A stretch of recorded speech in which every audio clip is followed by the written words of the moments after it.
Welcome in, guys. Thanks for stopping by the podcast. This is something new and exciting I'm doing exclusively to YouTube. What I'm trying to do is bring exposure to the GTA community and role players within the community. Tonight we have on Sentry. He started his journey in ChaseRP, and he's made his way over to GTA. We played with him on servers like Onyx, and now we're playing with him on Chase. Very excited to have him on. I'm excited to see what he's got to say. If you've enjoyed your time here, drop a follow. You can also find me on Twitch at Mills_VK. How are you, brother? How are you? I know you've been fucking hooked on PD shit lately. I mean, it's like it's partially because I haven't done it before, and it's partially because I mean, they'd be giving me a job though. Like I got, like I'm training people, I'm managing the cars and shit. That's super dope. Especially since you have Yeah, never done it before, man. I kind of saved it. You know what I mean? Like for Hmm. I knew there was gonna be a point where like I want to have something that's still new that I haven't done, so I've been saving it for a long time. Yeah. Been sitting on it. I don't know. Um, I- that's very interesting though, because you've been role playing for what is it like at least 10 years maybe or close to 10 years, right? yeah, around that. And you've never played cop. I've never liked the idea. I don't know. I like doing everything in character if that I Mm, can, right? And like I never liked the idea of just being like, poof, I'm a cop. Like yeah, that's I my get what you're backstory. You know what I saying. mean? Yeah, I get what Like you're the saying. Davis thing just kind of happened naturally, and like a window opened up. I'm like, dude, maybe I should do it now. Like, why not now? Like, Yeah, yeah. if I was gonna do it, I want to do it with some kind of like an actual like story and lead up instead of just Right. I'm cop guy. Yeah, so like an actual, like a legitimate, like it makes sense, you know? What you're saying is like you're just creating a character out of thin air and being like, oh, here's my cop character. You know, Right. like Yeah. you're Like giving it some actual depth. yeah, I really like the idea. It's been interesting, like navigating, especially early on, navigating uh having all this like history with everybody Mhm. I encounter, like I know that guy or I met that guy at that one fucking deal, like I bought a gun off that Yeah, yeah, guy. yeah. Like Yeah, yeah. Yeah. uh I thought about it's doing that weird. before with Slim. There was a server I was playing on, and my chat was like, just fucking make Slim a cop. And I was like, that would be insane. You know what I mean? Like, because Slim has Right. done so much crazy shit with all these people. And I guess that's exactly like Davis, man. Like you're running into all these people who've done these like back end deals or like fucked people over, or you know what I mean? You just have all this history with people. Yeah. That's I super. it's been interesting too because like at first it was like almost trying to avoid people entirely because everyone was trying to kill him. And then like it kind of bled into Yeah, like yeah. I would catch people with their pants down in like isolated situations. Like I'd pull over like Stevie or Todd or something after the Right. fact. It's like they can't really like what are they gonna do? Just like pull out a gun and shoot me? Are they gonna Mhm. call somebody right now? So it like it made these weird situations where like I don't know. It's Davis is in control of it, I guess. But he didn't take advantage of that, and he's like Mhm. slowly building some bridges back. If that makes sense, I guess. I Yeah, don't know. yeah. It's weird. No, I mean that's super cool, and it's actually like whenever that happened in character, man, I was like, because I was thinking about it. You know, Right? I was trying to think about it from the perspective of Slim. I'm like, how the fuck? Like Davis is in like hot water now, right? And I'm like, how the fuck does he Yeah. like get out of this? You know, because you did have like everybody on, you know, in on the server, kind of coming after you for something, and Right. I was like, well, I mean, I'm like, he could go the route of being a baller, right? But I'm like, does that make sense for him? And then I'm just like brainstorming all this shit in my head, and then I show up or whatever, and I see you for the first time as a cop. No, it was Todd. Todd sent a picture to Slim on the MBW as you as a cop, and I was just like, "What in the actual fuck is going on, dude? Like, That's what I was what is hoping for. Is that happening?" the funny thing too? Is it was actually like there was even if it like not that it would like I mean meta happens and stuff, but you know what I mean. Like sometimes when you Mhm. do something like that, you're like, man, I kind of want this to move as quickly as possible so it doesn't get like Right, kind of out there. to catch people So off like guard. it organically Mhm. happened really quick. Like it was like the night before Bloom was like, he asked Bloom, like, is that possible? He's like, well, there's literally a fucking academy scheduled for 11 in the morning tomorrow. I'm like, he's like, can you go to that? He's like, I guess. Yeah, Fucking dude. go to this academy, dude. Faked my way through the whole thing, by the way. Never played cop. Everybody there was like, it was like, I felt like Men in Black with Will Smith, and I'm like the odd man out, right? Like I'm the dude Mhm. fucking everything up, and everybody else like a soldier, like yes sir, no sir, and I'm like just pretending Right. like we had so many cadets in that early academy, like everything lined up in the. That's the craziest part about that whole fucking Davis arc is that like a lot of shit happened on like crazy RNG chances. Yeah. And when I go to this academy, it's too big. There's way too many cadets. They're like trying to like flood in Oh like as many shit, people. really? The goal was to hire like have 30 people and like cut like half of them by end of academy, and that didn't happen. So we Oh, had these like groups of 4 and 5, and we were going around every 15 minutes. We'd switch to this like one was like practicing pitting, one was practicing negotiating hostages. Like I would just be fourth every time, not even have to go. Like I wouldn't even do the thing. I'd just get checked off that I did it because I was there. yeah, yeah, yeah. So I just fucking faked the whole damn thing. It was Well, silly as fuck. I mean, luckily for you though, right? It's like regardless of if you've never played COP before, you've been on GTA for a long Yeah. time, like the role play side of things. So it's like I'm sure you've probably picked up on certain things that kind of like you've seen a lot of servers and how they've ran their PDs, how they respond to shit, Yeah, I etc., think the etc. biggest advantage I had going into it is something that if you're brand new to RP and brand new to COP, it might take a longer to acquire. Is that whole like when to let off the gas shit? You know, Yeah, yeah, how to read a room out of character and apply that in character. Like, okay, in character, my guy would fucking shoot you right now, but out of character, like that's a bit much, and you got to find that. And I think having a better read on that part going into it made it. I don't want to say like I don't know, just it made it a smooth transition, I guess. yeah. So like, take me back, right? Because I haven't been doing this for a long time. I'm coming up on 3 years of Yeah. role playing. But so you started, and I could be butchering this, but from my understanding, you started on DayZ, right, with role play. Technically, yeah. Yeah, with my first role play experience was Daisy, and they didn't even like call it role play. It didn't have a name yet. Um, like no one was like actively advertising Okay. like role playing or playing characters or like doing anything that had some kind of a arc, but we fell into it early on with Daisy. So I hear that a lot about DayZ, and like I played a little bit, and honestly, probably my first role play experience was on DayZ. I went on a server like Hutch did a server on DayZ, and it was like role play oriented. And I went over there, and I think that's like the first time I did like a voice and was trying to pretend to be somebody. Like I don't know if I don't know all the maps and shit by name, but there was like this really small map that I guess like the DayZ devs stopped developing, and it was like very like it was small, so you could put a lot of people on there, and it'd be like very like interactive with people, you know. And there's a police Yeah. station kind of like in the middle of town, and I went to the middle of the town, and like, dude, like the police station was like pure PvP. You know what I mean? Like everybody was just going there and destroying people. But I went there to the middle of the town, and I was being a pumpkin farmer. You know what I mean? And like Yeah. everyone was leaving me alone because I was a pumpkin farmer. But then like a fight would break out in the PD, and I'd kind of like wait to hear the shots. And once I heard it like slowing down, there wasn't anybody else around, I would go in there and just like massacre everybody else and then go back Yeah. out to the field and do the pumpkin farming. But that was like my first time ever doing that. So for you though, when you got into it, were you doing a voice? Did you have like a storyline in mind? You know, like what was your So yeah. I was when I started streaming, Daisy was like the main game I got into at first because like I had years of experience in Daisy before. Like, and Daisy's one of those weird games where like you can watch it as a viewer who's never played it and get the gist of what's going on. Like, okay, dude's trying not to starve. There's zombies. Oh, fucking Right, gunfight. You know, like you can understand and digest it. But likewise, if you got 10,000 hours in DayZ, you look at it, you know, you're like, oh, I have a Mosin. I need to look at this, and this type of house model to find Mosin ammo because that's where they spawn or whatever. You know, like, so you can teach that shit.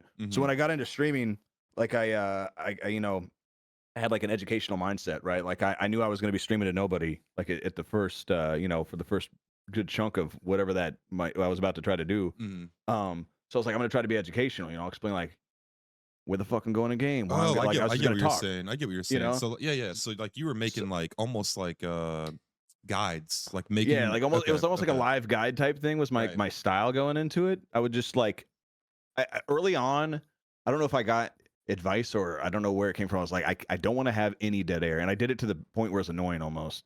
I was like, I don't want any dead air, but I'm playing motherfucking DayZ. You know, 8-10 hours. I might run into somebody once every fucking 3 hours maybe. Yeah. And I'm sitting there trying to fill all that like rapid fire, like ADHD style. I hadn't like back then I didn't even like listen to my own mic. I couldn't hear feedback. So I was just rambling for hours, just hoping that something would come from it. Thank you. But the thing was though, right? So at that time, all the content creators on DayZ, when I first got into streaming, and I was like, okay, I definitely want to play DayZ. That's my game I know the most about, and I actually legit like just enjoy playing it the most and for hours. But then I went and looked at everybody who was streaming DayZ, and everybody was doing, PvP content every single time, like bandit hunting, fucking something KDA. Right. Like that was all the content creators, right? And then Mm-hmm. when I got on there, I figured out a good formula early on. It's like, okay, I'm gonna fuck, because I had someone fuck with me once, right? That's what's cool about DayZ is it's one of those games that almost naturally puts people into role play because the main goal is, self-preservation, value of life, right? And it's immersive. So I mean, I'm sure, I don't know how much you play DayZ, like not on a content creator server and stuff, but that first time you're playing DayZ and instead of just getting shot by a motherfucker, like dude comes up to you with like a weird voice, puts a bag on your head, handcuffs you, fucks with you for like 30 minutes, then lets you go. Yeah. Like you're like, oh shit, like I didn't even know it was an option. You know what I mean? I was just shooting people up until now. But that first time someone does that to you, I feel like something kind of clicks. And some people just, some people, I think it clicks with them and they'll emulate that if they get a chance. And that's what I did. I got So the my wor- default formula. I got the worst case of that where Yeah. I've been playing a little bit of DayZ, right? And then I went to a server and there was a dude that it was so fucked up. I literally almost like FA quit. So I I go in, right? I'm still kind of like learning shit. I'm like freezing. I'm getting like frostbite. I mean, you know how it is, right? I'm struggling Right. hard, right? This guy runs up and he's like, I guess his entire body's like covered in bandages. Like he looks like a fucking mummy, right? So he runs Okay. up to me with like a spear and he's like talking to me and I'm like talking to him. I could just tell he's like a shitter. And Mhm. then out of nowhere, like two more of his boys come up, same attire. Like they're just like, they look like mummies. They're wrapped up in bandages. So they handcuff me and then they put me on the ground and I'm like trying to get up. And then they just sit on my fucking chest. So I couldn't get up, dude. What? And then he's just talking to me for like 20 minutes. And I'm just like, what the fuck is going on, man? Like, let me up, bro. But yeah, Yeah, the grieving shit sucks. yeah. But I mean, so like for me, I understand what you're saying though, right?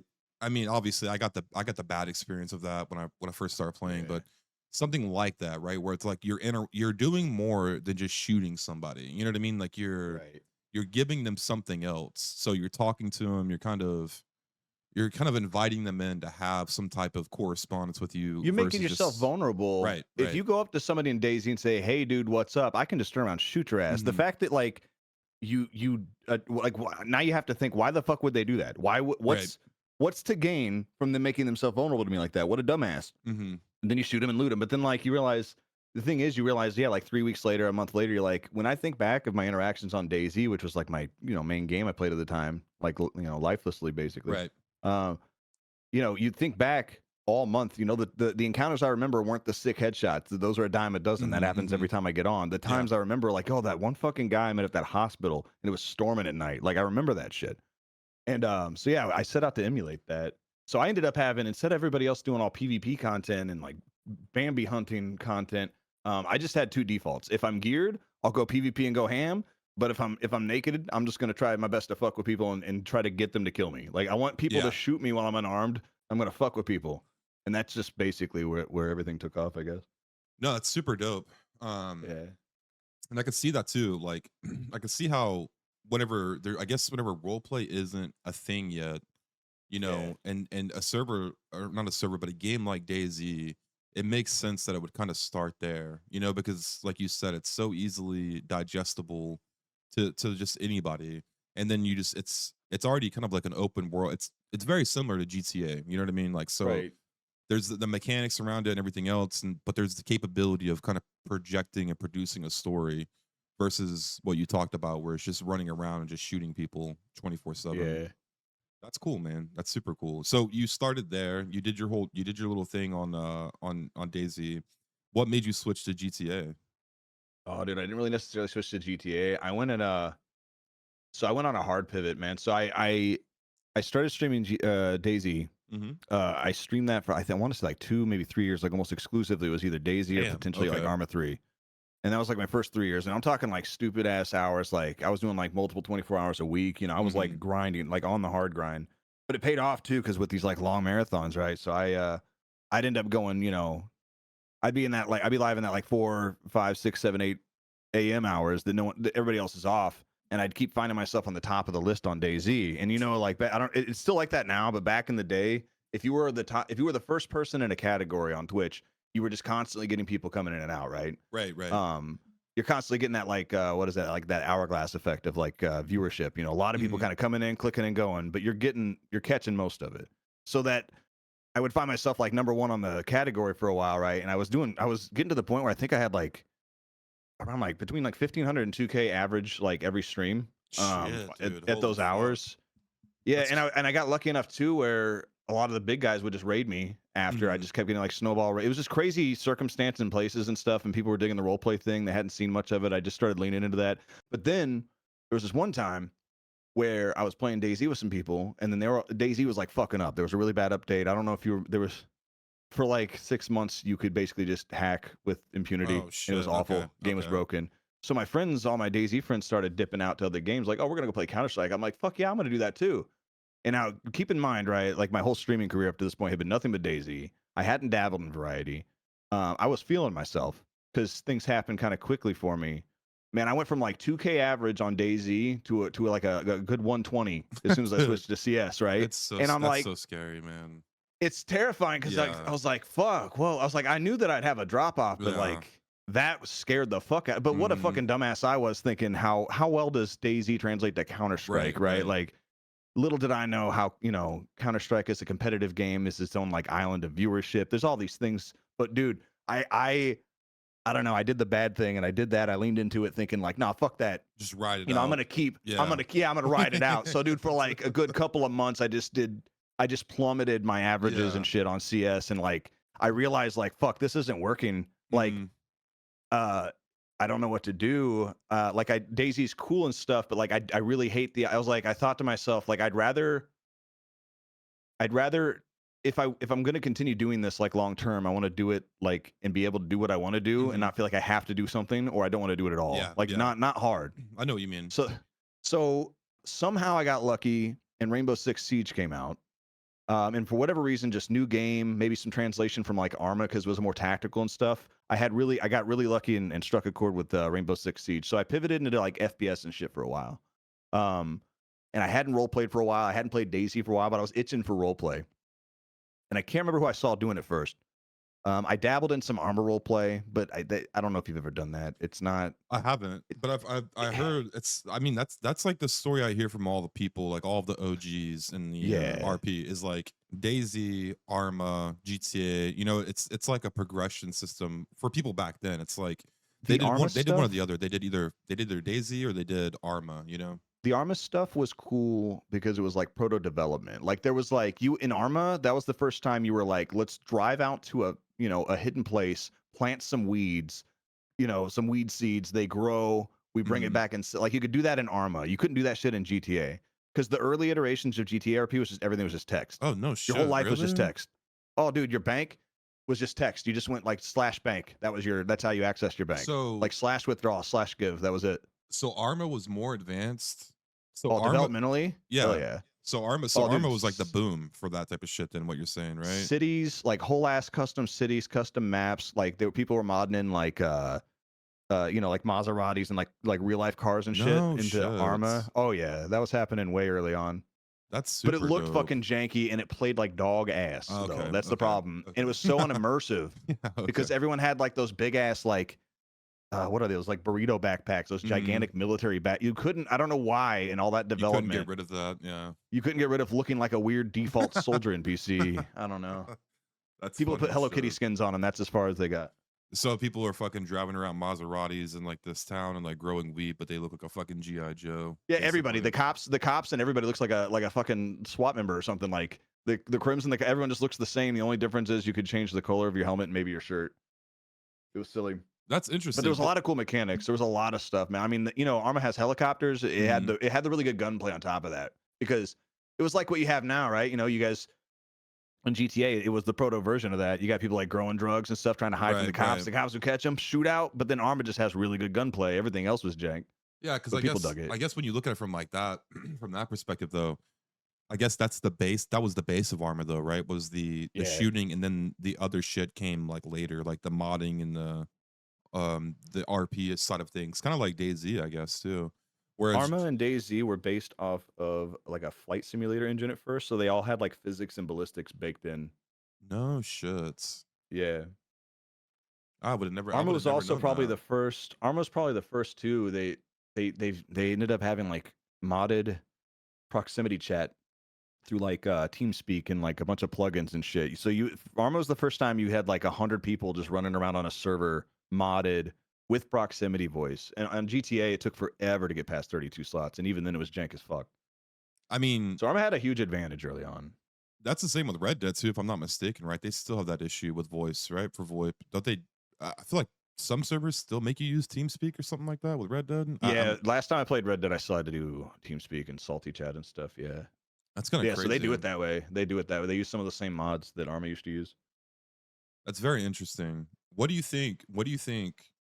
Well, we'll kind of go back and forth, but what do you think? What do you think made that push for GTA to like out dev Arma, Daisy, like these other things? You know, like what do you think I sparked think it was just that popularity boom? and interest, right? Because it was tiny. When I first found GTRP, right? Like, so the first server I ever got involved in was SOE. That's where Eli was, came from, and Timac and Proxy and those guys early on. A handful of names from back like that far.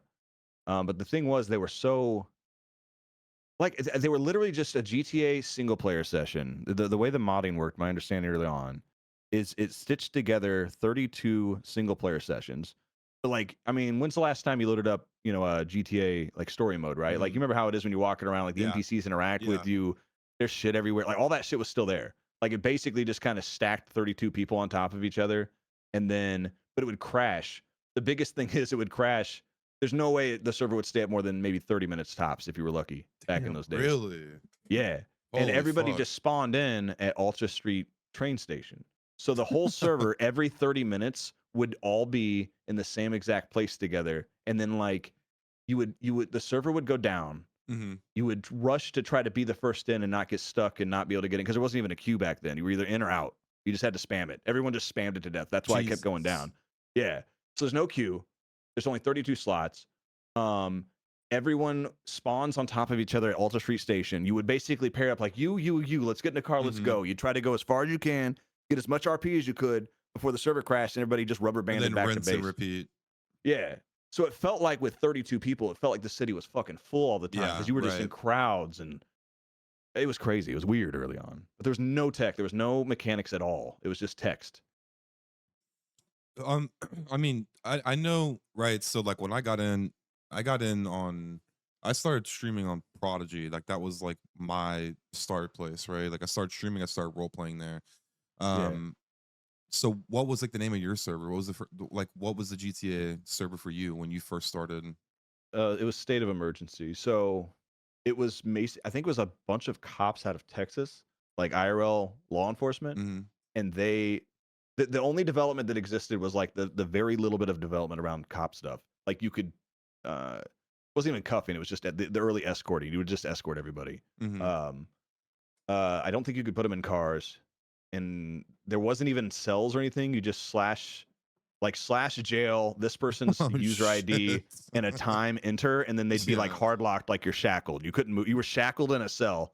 You couldn't move until your timer was up. That was it, dude. Yeah, but people ate that shit up, and that honestly, the you were asking about like when the moment of like development started like, booming for GTA. Boom? Yeah, when was the boom? It was really it was the early. It happened on Twitch, man. It was the early popularity with Eli, Proxy, the early SOE popularity. Eli's name specifically blew up. When you say SOE, you're referring to State of Emergency, right? Yeah, State of Emergency. Okay. So big cop server, IRL cop server. Lots of IRL cops It was a handful of IRL cops kind of LARPing, and then a couple of like a dozen civilians just like doing silly voices around them doing their job, not knowing what the fuck they're doing. But when it blew up on Twitch, basically, it started getting a lot of viewership. Suddenly, the GTA category was rising up as people were getting wind of the roleplay thing that was kind of taking off. I mean, Twitch had to be young at that point, right? It was still young. It was to try to give you an idea of how fast things went. The same year that roleplay started popping off, that same year, when they had TwitchCon, the headline of TwitchCon was GTRP. Jesus. Like specifically the server that the Twitch community was focused around. Like that was the headline. Shit. That was like the top thing. the premiere thing, all over the advertisement. It was the whole point, like the whole advertisement of TwitchCon, like, and it was all within the same year. So it happened quick as fuck. Like it just caught fire. And with the popularity came, oh, I'm a developer. I could make fucking this and this and this. That'd be easy. Oh, why don't they have this? So all of a sudden now you have these like really talented developers. It's advertising, right? You got really talented developers that are watching this as well. And like, yo, this is cool as fuck. I'm a fan. And it's, you know, I may not be able to donate, you know, hundreds or thousands of dollars to these streamers potentially, but I can fucking develop like crazy. So you just started having people volunteering to be like, dude, I can do that. I'm a full stack, whatever. And then with that came, like, I don't know, kind of a core community started building of, you know, certain streamers, developers. There was like a networking group that all kind of just started orbiting the same thing. And yeah, just with that just became cooler shit. With the cooler shit got more eyes. With more eyes got more streams, and it just blew up. So Save Emergency was your first server. Yeah. And then like, so I'm assuming you stayed there and then the boom happened. Did they upgrade? Did they like start, you know, It really crashed and burned. Oh fuck, is really? what happened. Okay.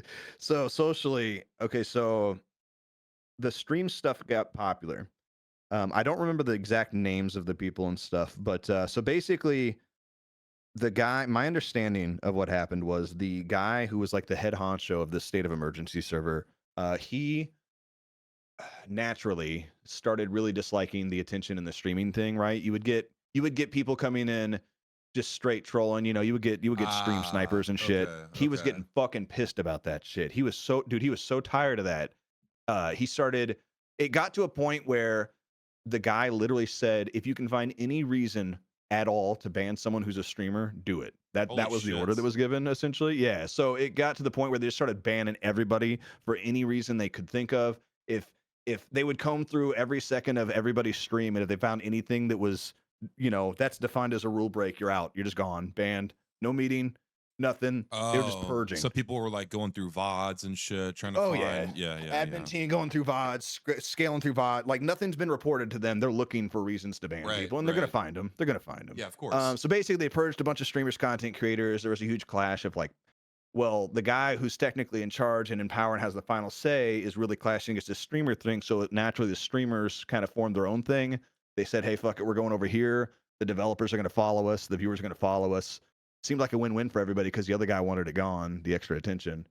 So yeah, they just kind of fucked off and made their own server, and that was Family RP. What's crazy is I tell people this all the time, is like, for people like you and I, right? Like I know right now you're in the RP jam. Like you're like me, you're fucking on the server a lot. And you know, we stream obviously, so we're on the server a lot. But dude, people that spend that much time on the server, I promise you, like you can find a reason, you can find a reason that they broke a rule. Like, you know what I mean? Because it's just it's impossible not to. You can't always I've said that before. It doesn't matter who it is. If you go through someone's 8-hour roleplay session, you're gonna be able to find a black and white rule break on every single VOD if you're looking for it.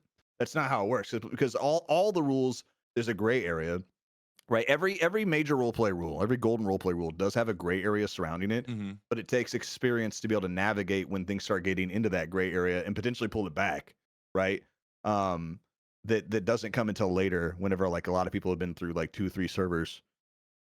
You know, it's interesting too, because things have changed so much since we're talking about those early days, right? The biggest difference between the early days and now is like the collective group of role players is so much just more experienced. Like they've been through this, you know, through multiple perspectives by now, which is cool to see.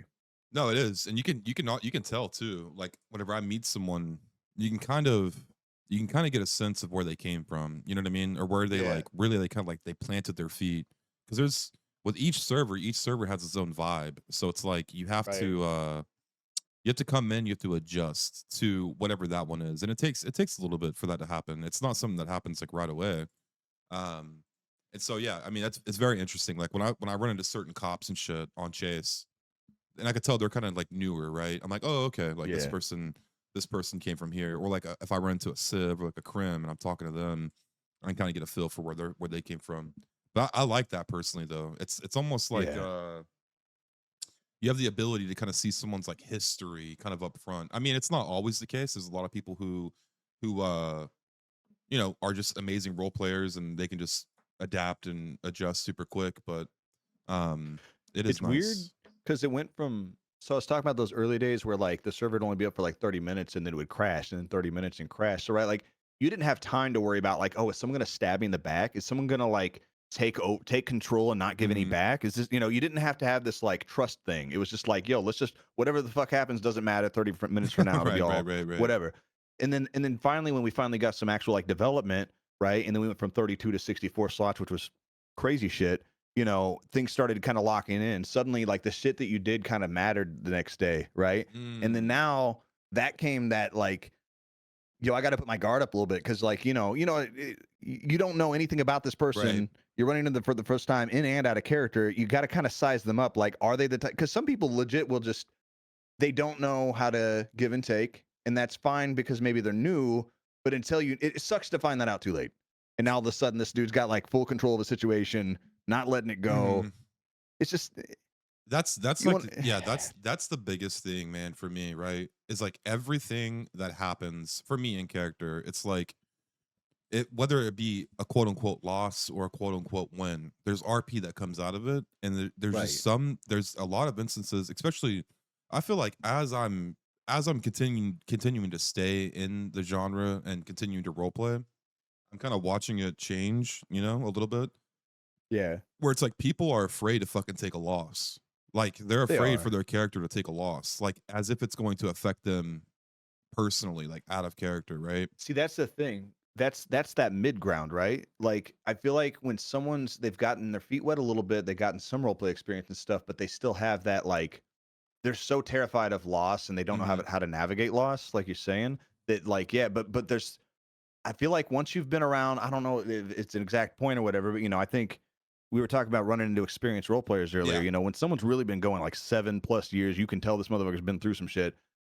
They that's the thing. You can let your guard down a little bit Hmm. that they won't like refuse a loss. You know what I mean? If it Right. if it Right. comes naturally. If they're losing, they're not gonna just suddenly like take over. And Yeah. it's nice Yeah. because with Chase, I feel like it's not one of the first times, but like I said, people are like 2, 3 servers deep now. Hmm. A lot more people are at least have lost something. By now, hopefully everybody's lost everything at some point. Yeah. Had to Yeah. reset, restart, at Yeah. I least get with what a you're saying. Like server restarts. when you're around certain people, you're role playing with certain people, you kind of feel like you can kind of take your hands off the wheel a little bit and just kind of like Yeah, let it go, like let it naturally kind of go where it's gonna go. And then, on the other side, they're kind of doing the same thing. So then you get like this really cool storyline that's just kind of like projecting itself. I completely understand what you're saying. yeah, Um, yeah, I agree with you on Chase, man. I mean, the RP has been fucking amazing, and it's also a big part because there's people. I'm gonna give you some flowers now, but it's people like you and Jam and Moon and like there's all these like really big people that have been around for a long time.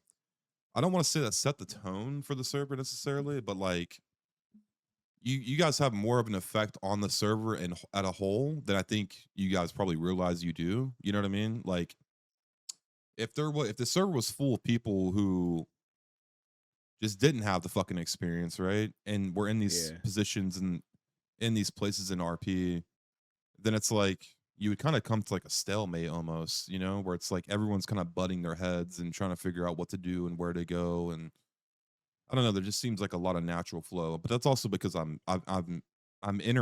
intertwined kind of with all of you guys to a certain degree on Right. different characters and different levels. So I mean, my experience may be different than like the average Joe, who's just like loading in and playing. But Well, I um, feel like that's the big thing. I mean, this is probably like the first time we've ever like really talked to OC, so yeah, I don't yeah, think we ever talked absolutely. about this, but the biggest change that ever happened with roleplay was whenever it went from 32 slots to it went really quickly from 64 and then 128.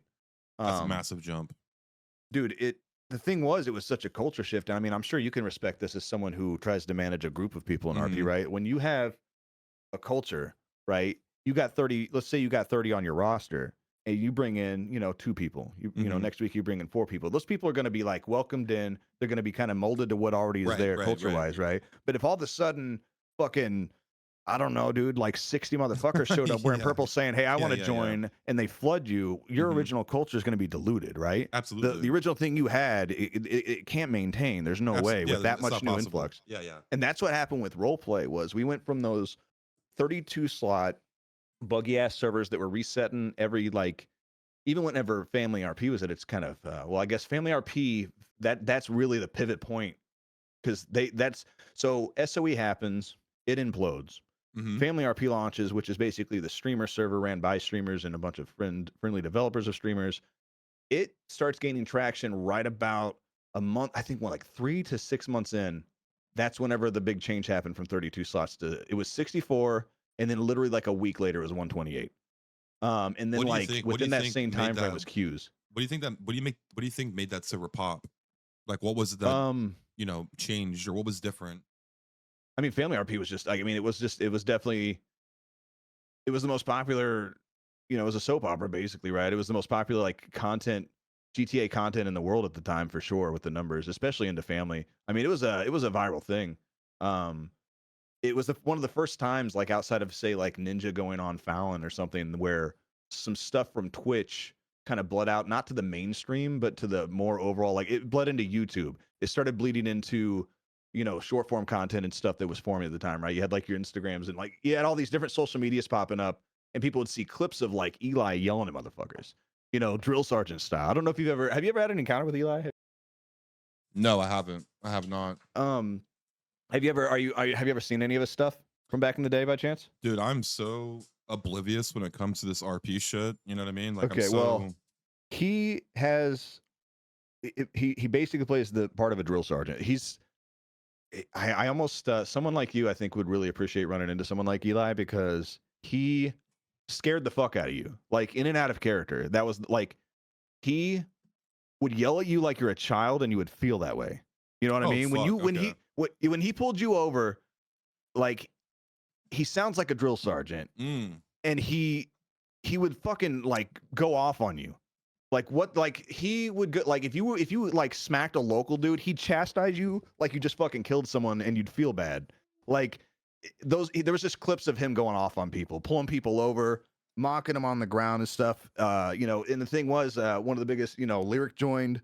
It was the first time early SOE. You had a couple of very large streamers, very briefly joined. Which kind of was like I would say the match that lit the fire would be Lyric had some interactions with Eli.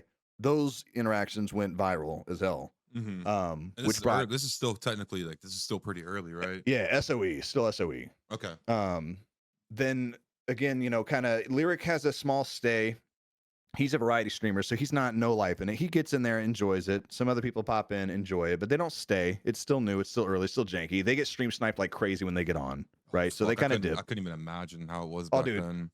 Almost no. There was almost no layer of security. I don't think there was even like there might have been a Valalis white. Some of the early iterations, it was just open. It was just fucking open. The server would get DDoS to death. People would just join in. It was crazy. You literally had to spam it, or like they would change the IP in a TeamSpeak server, and you had to like be the first one to enter that shit. But fuck.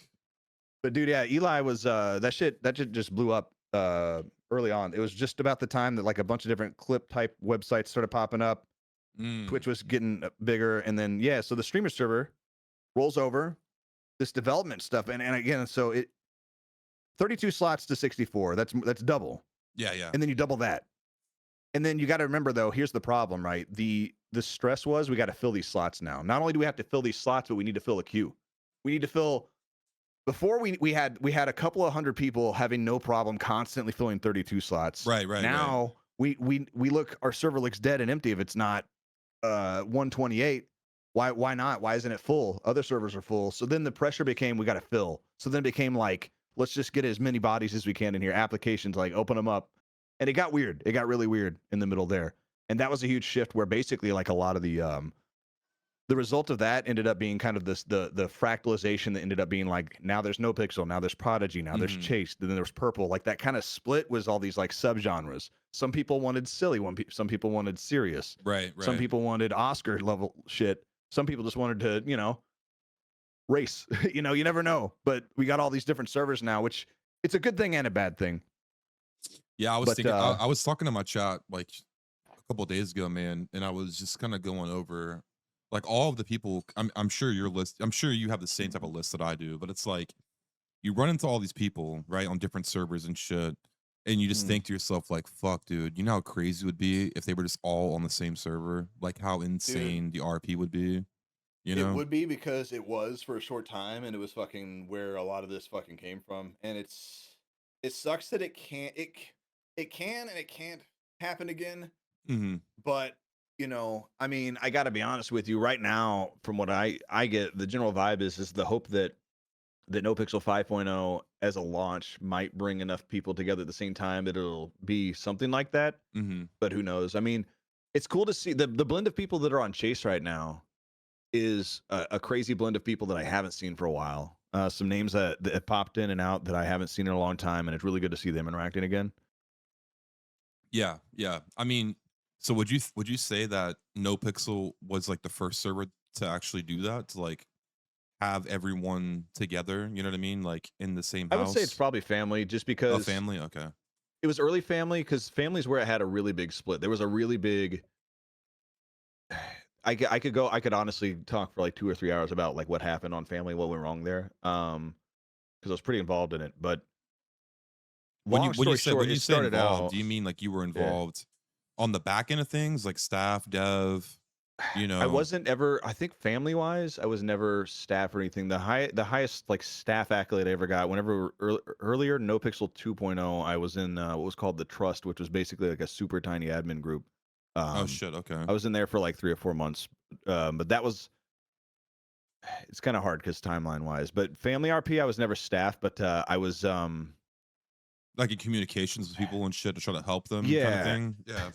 Let me. How about this? I'll put it this way. At some point, Penta personally banned me from Family RP Oh fuck. for alleged metagaming, and as a Holy result of shits. that, there was like a fucking massive like Reddit thread outlash of being like, "What the fuck are you talking about? Go watch the Mhm. VOD." And then it became this whole thing where like I went on stream and I literally went through the entire VOD And on explained stream it, like broke it down. explained like, yeah, like why was Yeah. I here, why did I do that. It was a really big misunderstanding, but and whatever, it was a long time ago, but it was like a weird situation where it ended up having the lead admin apologize to me publicly and then leave No after shit. unbanning me. Okay. Yeah, so Okay. like there was a bunch of weird shit, and that happened before. That was weird too, because that happened like I don't even know if that was like post split or after, but then after that I ended up being like the most hated person in the world for a bit too. But who knows? There's ebbs and flows, right? With all this Trust shit. me. Yeah, I know all about that shit, dude.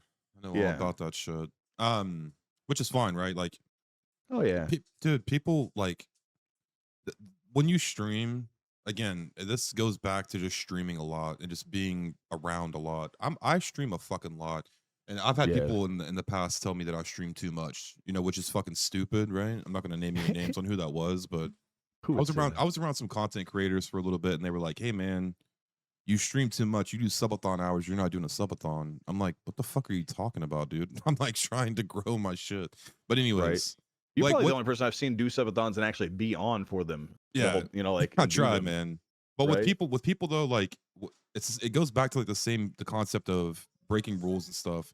It's like if you are around a lot, it's easy to like lump you in or lump someone in and say this person's doing this like nefariously. Yeah. You know what I mean? It's just because Yeah. you're just it's inevitable to kind of for some people to think that because you do so fucking much. You know what I mean? It's like Right. it's different from somebody who gets on the server and they play for an hour or two, you know what I mean? And then they log off and they go and do some other shit. If you're spending Right. 8+ hours in the day, almost every fucking day, like things like that are gonna happen. Coincidences are gonna happen. Like crazy shit is just gonna happen. You know what I mean? You have more of a Exactly. chance. You have more of a chance for And, that type of stuff to go down. and that's what exactly did happen. And it was a misunderstanding. And like on paper, it's like how the fuck. Like basically, I found something that was pre-development, and it was on the live server that was like just put in like maybe that day. It was like a meth lab. There was a meth Mhm. lab that was put in for a very specific gang. It was Penta's gang, actually, I think. And I wasn't actually even looking for that. I was looking for my dude, my character ran the gun store, the ammunition, and people weren't buying from him. So the natural thing is, oh, people are buying somewhere else, and he found out they were buying from gangs and stuff.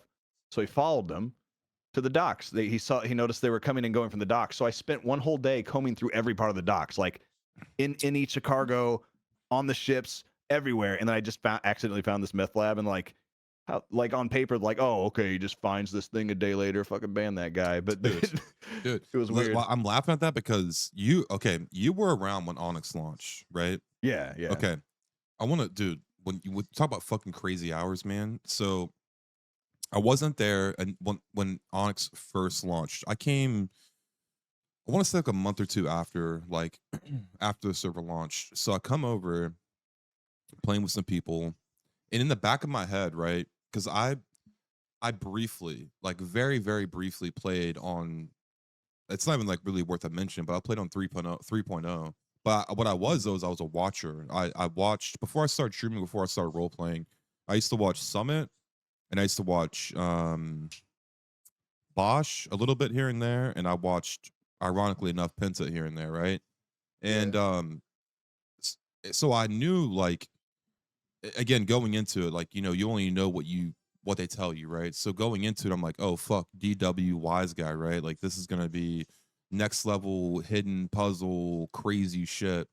So like no exaggeration, man. Me and Moonbeam, dude who plays Moonbeam, dude who streams, him and I were in the same, like I created the Ballas there. That was the first time I ever created a gang. I made the Ballas there. And so him and I, bro, I'm talking like hours and hours and hours. Like there was days where my chat probably remembers where I would like be live for like 14, 15 hours, go to sleep for like 4 hours, get back on the server. You know what I mean? And I'm just trying to find, I'm like, dude, there's gotta be something here. But like I would go all over the fucking map, through the tunnels, you know what I mean? Just like Yeah. anything. I'm like looking for like puzzles. I'm looking for anything. So I get Bro, 100% that what you're truth stuff saying. they did was so deep with the Onyx thing. Yeah. Like, I got in a little bit late. I was watching Onyx launch, but I Hmm. didn't get into it until it was just later on. I think maybe a couple months in, I waited to get on there. Yeah. I think that was the first place I played Davis was Onyx. Um, That's where I met you. Yeah. yeah, yeah. So I created an early version of Davis on Onyx, and yeah, that whole truth thing was like just it made that was what like really I don't know what it was about that, but that really like just everything lined up to that. Everything came back to that. Every time you talk to someone long Hmm. enough, that came up, and you're like, motherfucker, what is that shit about? So I was the same way. I was like, there's got to be. Dude, I was trying to get into that bunker, bro. I was staking out the Yeah. FIB for like 8 hours, dude. I was looking for clues, fucking stupid shit on that server. It was wild. So I know what you mean.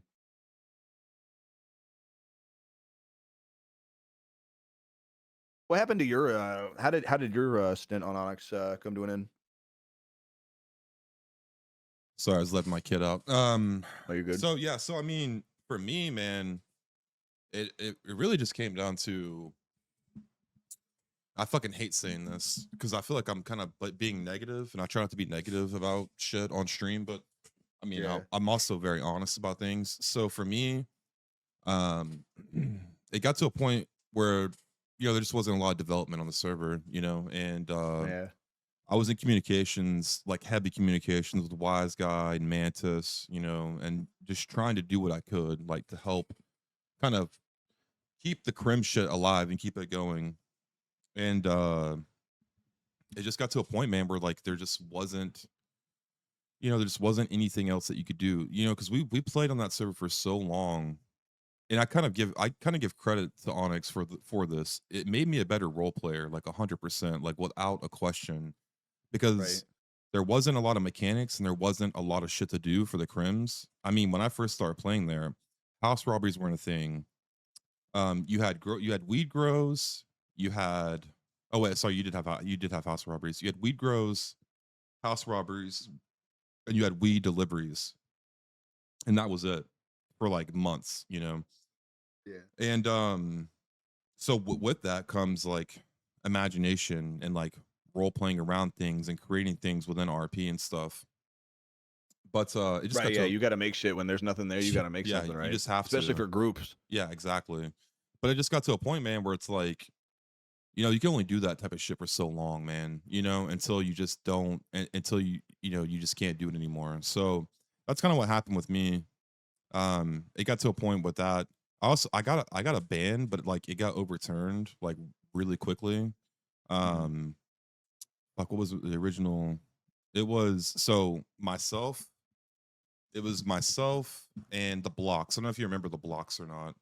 Yeah, yeah, I do. So it was like me, Cowboy Block, Rambo Block, and Geo, my buddy Geo. So we go to the hospital. This is like the pharmacy came out, and the rumor was that there was like you could rob the pharmacy for prescription pills and shit, right? So we go to the hospital, and we go in there, we're dressed as doctors and shit, and we're trying to like RP that we're doctors, and we're there to like check on things and like supervise things. So we have like lab coats on, we're like carrying clipboards and stuff.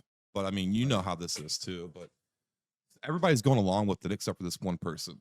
This one person's Right. just fucking shutting it down, dude. You know, like doesn't matter. They're like, nah. You know that doesn't exist. You're not. That's not true. And we're trying and Right. we're trying and we're trying, and then we're already like so deep into like this plot line that we're just like, fuck it, right? We're just gonna go with it. But they're like, we're calling the cops. And at that point, we just pull guns and we're like, all right, fuck it. So we took the hospital hostage, right? We took a couple doctors hostage. And we go up this Yeah. elevator, and we go to like the second floor, and we're holding them up in there. And it's just so crazy because more and more people show up, more and more people come in. And you know how elevators are. They're like very, I mean, back on The Onyx, teleport ones? yes, it was Yeah. instant based, right? So Yeah. they were coming, people were coming up the elevator, and they were being met by 3 people holding guns, and they have like, you know, 5 or 6 people hostage.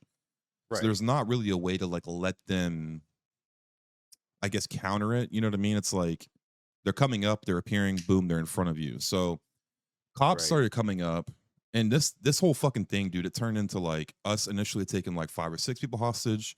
It got to a point where we had like 30 people hostage. You know what I mean? Right. And we're trying to like, that wasn't our goal, but it's like it keeps happening because they keep coming up the elevator, and the cops are coming up, and you know it keeps going, keeps going, keeps going. So we get to a point where it's like we have, you know, I don't know, dude, like 15 cops hostages. We have like, you know, 10 plus fucking doctors hostage. And then the rumor wasn't true. So we couldn't get any pills, right? So Yeah. I start sending people down the elevator, right? And then people are going down, I'm staying up. And it was actually Moose Brothers. He decided to shoot, we shoot. They pull me into a ticket. They're like, "Hey, man, you power gamed the elevator," and I'm like, "What the fuck do you want me to do, man?" You know what I mean? Like, Yeah. I can't do anything about that.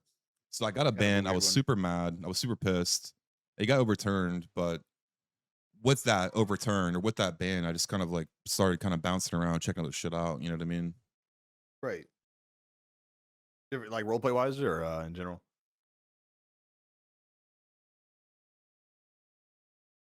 Yeah, no, it was 100% role play. So I went from there to Rush Hour, and then Onyx kind of hit me up, like Mantis and all them hit me up, and I went back to Onyx and I played on there until Chase. Really, I was playing on Onyx like the entire time. Like I went back to Onyx. They had a big update, more development shit kind of came out, but it just didn't have that same feel that it had in the beginning. Like for me, in the beginning, Onyx had me fucking hooked, dude. Like Right. there was something about like the culture and like the group of people, or like the mystery behind it, I guess. There was something there that just like really like put its hooks in me on Onyx. Even though there wasn't a lot to do, for some reason I was just like heavily addicted. And yeah, I went back to Onyx, and then Chase dropped, and you know, I'm here now. You ever dabble with Red Dead? I did like here and there, but it just I've only done it like twice in the servers that I played on. It was just it felt kind of janky, you know what I mean? Like if I'm being straight up, Yeah. like with the team speak and shit like that, and it was I just mean, like hard to kind of get it's into catching it. up. It feels like it's still so far behind GTA. I feel like Red Dead hasn't had a peak yet. I feel like there's going to be a Red Dead server that pops up at like the right time, like somewhere right between like a GTA 6, fucking like some roleplay Dead Zone. I feel like a Red Dead server is going to pop up and it's going to pop off I mean, because didn't what's that one server? Wild RP. Yes, that's all I hear about is Wild RP. Yeah. They have good development. They're probably one of the furthest developed Red Dead servers, but I don't know how they are currently, but they were one of the servers that for a very short time had like just one of those weird admin groups that um kind of echo chambered each other. You know, if one of them didn't like you, all of them didn't like you. Mm-hmm.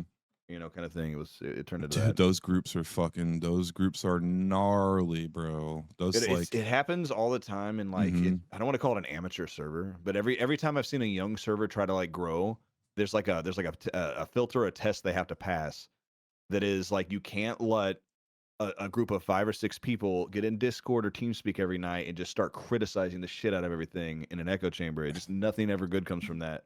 And you know what happens 9 times out of 10 is they end up like killing themselves. You know what I mean? Like it kills exactly the what server. happens. And That's what happened to SOE. That's literally what happened to SOE. That's literally what happened to Family RP, and that's what I watched it happen in real time. I watched it happen to 3 servers in real time. That happened to Onyx. That was another reason. That was another driving force behind Onyx was that, you know, like, dude, again, I mean, you know this, right? I just found out recently that you played like conflict, like gang shit, and I didn't know that. Like, chat was telling me about that, you know, like a week ago. Yeah.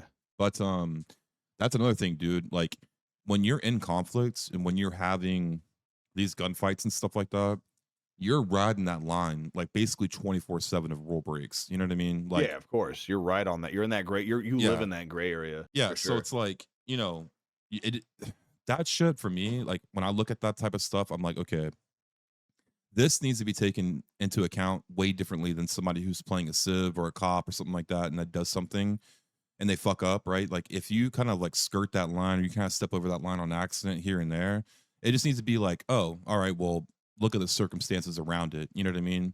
Right. Context matters a lot, and also there's situations where like it sucks, but it's one of those things where there are in fact situations, and they're very hard to explain when they happen. But there are situations where the role play 100% justifies a rule break. Yeah, and it's one of those things where you realize, like, in that moment, if I do this, I'm gonna have to justify this in character, and I'm gonna have to justify this out of character. But 100%, you don't hesitate because it's the thing to do for the sake of role play. Absolutely. And you have to do it. And then the thing is, man, sometimes after the fact, it's like, even though, like, I'm, you know, sometimes you realize, you know what, I might get a 3-day for this. But it has to be done, you know, in that moment. And like, you have no like, you know, there's moments where you have hesitation. You're like, fuck, I'm gonna back off this. But there's those other moments where you're like, I got to do it. Like, so there's exigent circumstances here. Yeah. This isn't a normal situation. There's several layers of context here, and there's a good reason behind what you're doing. But that's what happened. Experience to navigate that on both sides. And if you have someone who doesn't understand that, and like, well, you just that was power, or you just, you know, it's like, well, okay, technically yes. If you sat there and read out the dictionary definition, right, without any context, sure. But let's talk about the whole. You know what I really wish would just happen, man? Like, honestly, like this type of a situation. I think anytime 2 people are just beefing, dude, get in a fucking Discord call and just talk it out in public. Why not? Fucking therapy that shit. Yes, dude. I'm all about that. Yes. Because too many people get caught up in character, dude.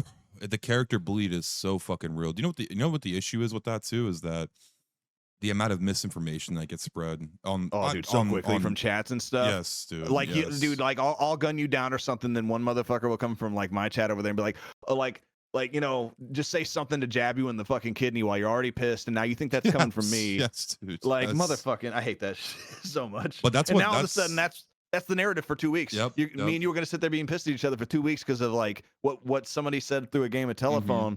It's like, we should have just fucking got together and talked about it. It's also like, for me personally, you know, like nothing is ever that deep. I have fucking kids, dude. I've got kids, man.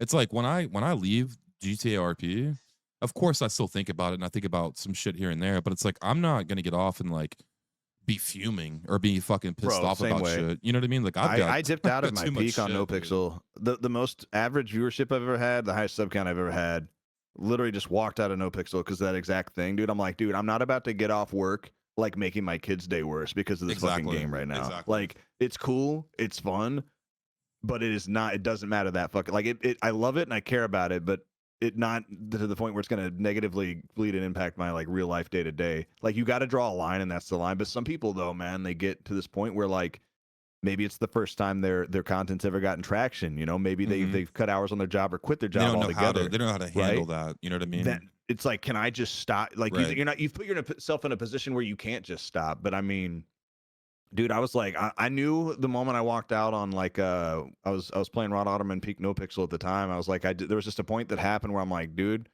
like, I know that if I walk away from this, like my literal salary is going to cut in half overnight. But it's literally it's not life changing to an extent. It's like lifestyle changing to an, you know what I mean? Yeah, I get the that mental 100%. Improvement afterward was so worth like the huge fall off I had, at least for the time. I needed it. I was too fucking deep in this shit at the time. But that's what it's happened. Good to have on resets. Onyx, you can't know life it. If you know life it, you get too deep in it. It just fucking it'll impact your real life way too bad. You gotta. It's up to every role player to find that line and like draw that line for themselves. You know. On Onyx, that was another thing that killed that killed the server. It killed my gang. You know what I mean? Yeah. I would be off, right? Which would be rare because I rarely take days off. My chat fucking makes fun of me for it. But I mean, as a Right. streamer, you understand why we Yeah, I don't. mean, if why your we store's don't- not open, you're not yeah, selling product, right? yeah, dude. Like that's how it is. And especially in like I still consider myself in like the early stages of this shit. So it's like I'm trying Yeah, to yeah. like, scrounge and get my way Well, up. you don't just have to gain, you have to maintain. You've got 2 Mhm, jobs. I mean, as a mhm. streamer in general, but specifically in your position, right? You're in a position where it's more serious than a hobby, but it's not like it may not be the, Right, we're not, right, neither of us are in mansions or anything, right. right? But like you got to maintain what you have. Yeah. It's your job. So for fucking Onyx though, man, like I would be off. I would take a day off, and then I would get a DM from an admin, which I won't name, and they'd be like, "Hey, when you get a second, look at this ticket." And I'd be like, "What the fuck is this?" So I'd That's like weird. go and look at it, and then I would be in a ticket for something that happened like a few days prior, and I'm like, "What the fuck? Like, why wasn't this brought up?" You know what I mean? Like, while I was on the server, why wasn't this brought up when it happened? And then the realization hit that they were going through VODs and just Yeah. scouring. Just coming And, through and looking for yeah, anything, which is it. That's never going to be a good thing. Like we were saying no, earlier, that's no, never, no. it doesn't, oh, dude. And then You just can't have that mentality. and it got to the point like, and also too, you like take into consideration that this is the first time, and out being honest and upfront with these people, because I'm a very honest person to a fault. So it's like I'm telling the admin team and everybody, anytime that I would get into a ticket or get into like some type of trouble, I'd be like, hey, look, like straight up, I see it from your point of view, like I fucked up. Like, sorry, dude. Like, this is my first time doing conflict RP. This is my first time doing like gang shit. I could see like where you're coming from, And so it's the first time I'm running a gang, right? And it's brand new to me. And then on top of that, too, I'm like trying to keep the morale high for the people in character, but also out of character. Like I'm trying to tell them, like, hey man, like, we just gotta power through this, it's all good because they're getting pulled into shit left and right. And then it just got to that point where it's like, what the fuck is going on, man? You know what I mean? I Like, gotta what be is real. happening? I don't know if I can. I've been through, you know, so many different servers and like role play scenarios and admin teams and stuff. I'm not really sure that anybody's quite figured out how to do discipline correct yet, right? Like Mhm. there's a weird thing about it because like I don't know. I will say this. So far, I've appreciated how Chase has handled the minor things that have come up on my end so far. I don't know what Mhm. your experience has been, but it's just been. It doesn't feel like, hey, you fucking dumbass. Right. Like, what the fuck were you Yes. fucking thinking, you fucking Yeah. idiot? Like, I you agree don't, with it doesn't that. feel like that. I agree And with when it that. feels like that, it's like, hold the fuck on, bro. First off, Mhm. who's even DMing me this right now? Who are Right. you? Like, I'm not even trying to be that guy, but like, hold on. Like, I've been Yeah. doing this as a fucking full-time job for a decade, dog, and I've never even heard of you before. So hold on, why are you coming at me like that? That's all. I'm not trying to pull that, but it just feels weird when you like, for someone to discipline you, or I guess I don't want to say discipline, but for someone to, the natural thing I feel like psychology wise is you have to respect the person giving you the criticism to receive it well. If you don't have respect for the person giving you negative criticism or what you perceive as like, even constructive feedback, people have problems taking that. If I have respect for you, if you're someone who I respect, I'm going to listen to that feedback. I'm not going to take it personal. I'm going to understand you're not coming from a place of like malice and negativity. But if you're like an anonymous name Mhm. or someone I've never heard of, or I'm not familiar with you and your work and your experience, that's going to fall really short. And if it's coming off as like a negative authoritative thing, it's going to be received poorly. You know what I mean? Absolutely. I And don't know. you know what really fucking sucks, dude? And I know you've had this feeling before, and I know because it's inevitable. But when you get into a ticket with somebody and they're trying to explain some shit to you, and you're like, that's not how it works. Yeah, You know yeah. what No, dude. Can dude, I almost have to walk you through what happened with me on Wild RP because I had the best example of that was I got banned on Wild RP, right? Mhm. I haven't been back since. Um, I was in a gang with Mr. Moon's character. It was Roach, but from the Red Dead Roach. We're in his gang. He had done the context is he had done some extremely serious stuff. Like he was like almost wanted dead type, like they're gonna hang him type shit. So the stakes were extremely high. We had been on the run hiding out for like the better part of like maybe like 4 or 5 days straight. They finally catch him on some dumb shit. And there was a whole mess where there was this one sheriff person who out of character was clearly very upset and having a very bad day, and they were like taking it out on everybody in character, if that makes sense. Yeah, Like yeah, sometimes you no, sense yeah. that and you Yeah, avoid those people. absolutely. Absolutely. There was this, so it's worth noting that there was this one rogue person who happens to also be an admin at the time. Oh, So, fuck. Roach is in jail, and the gang is outside the jail. And the way it worked in Red Dead is they had to physically transport you in a wagon. So Mhm. we're in Blackwater, Which I so we're like like that, by really the far. way. I think that's It's fucking dope. awesome. Yeah. It's awesome. So what would normally happen though? Normally people wouldn't try it because the risk of doing it and getting caught wasn't worth it, unless it was extremely high stakes, like your guy's going down for like a Oh, long break time you type out. shit. Yeah, I already Yeah, know. break Yeah. you out, Okay. intercept that. So they'd have to load you up on the wagon and transport you to the boat, and then take you from the boat to the prison.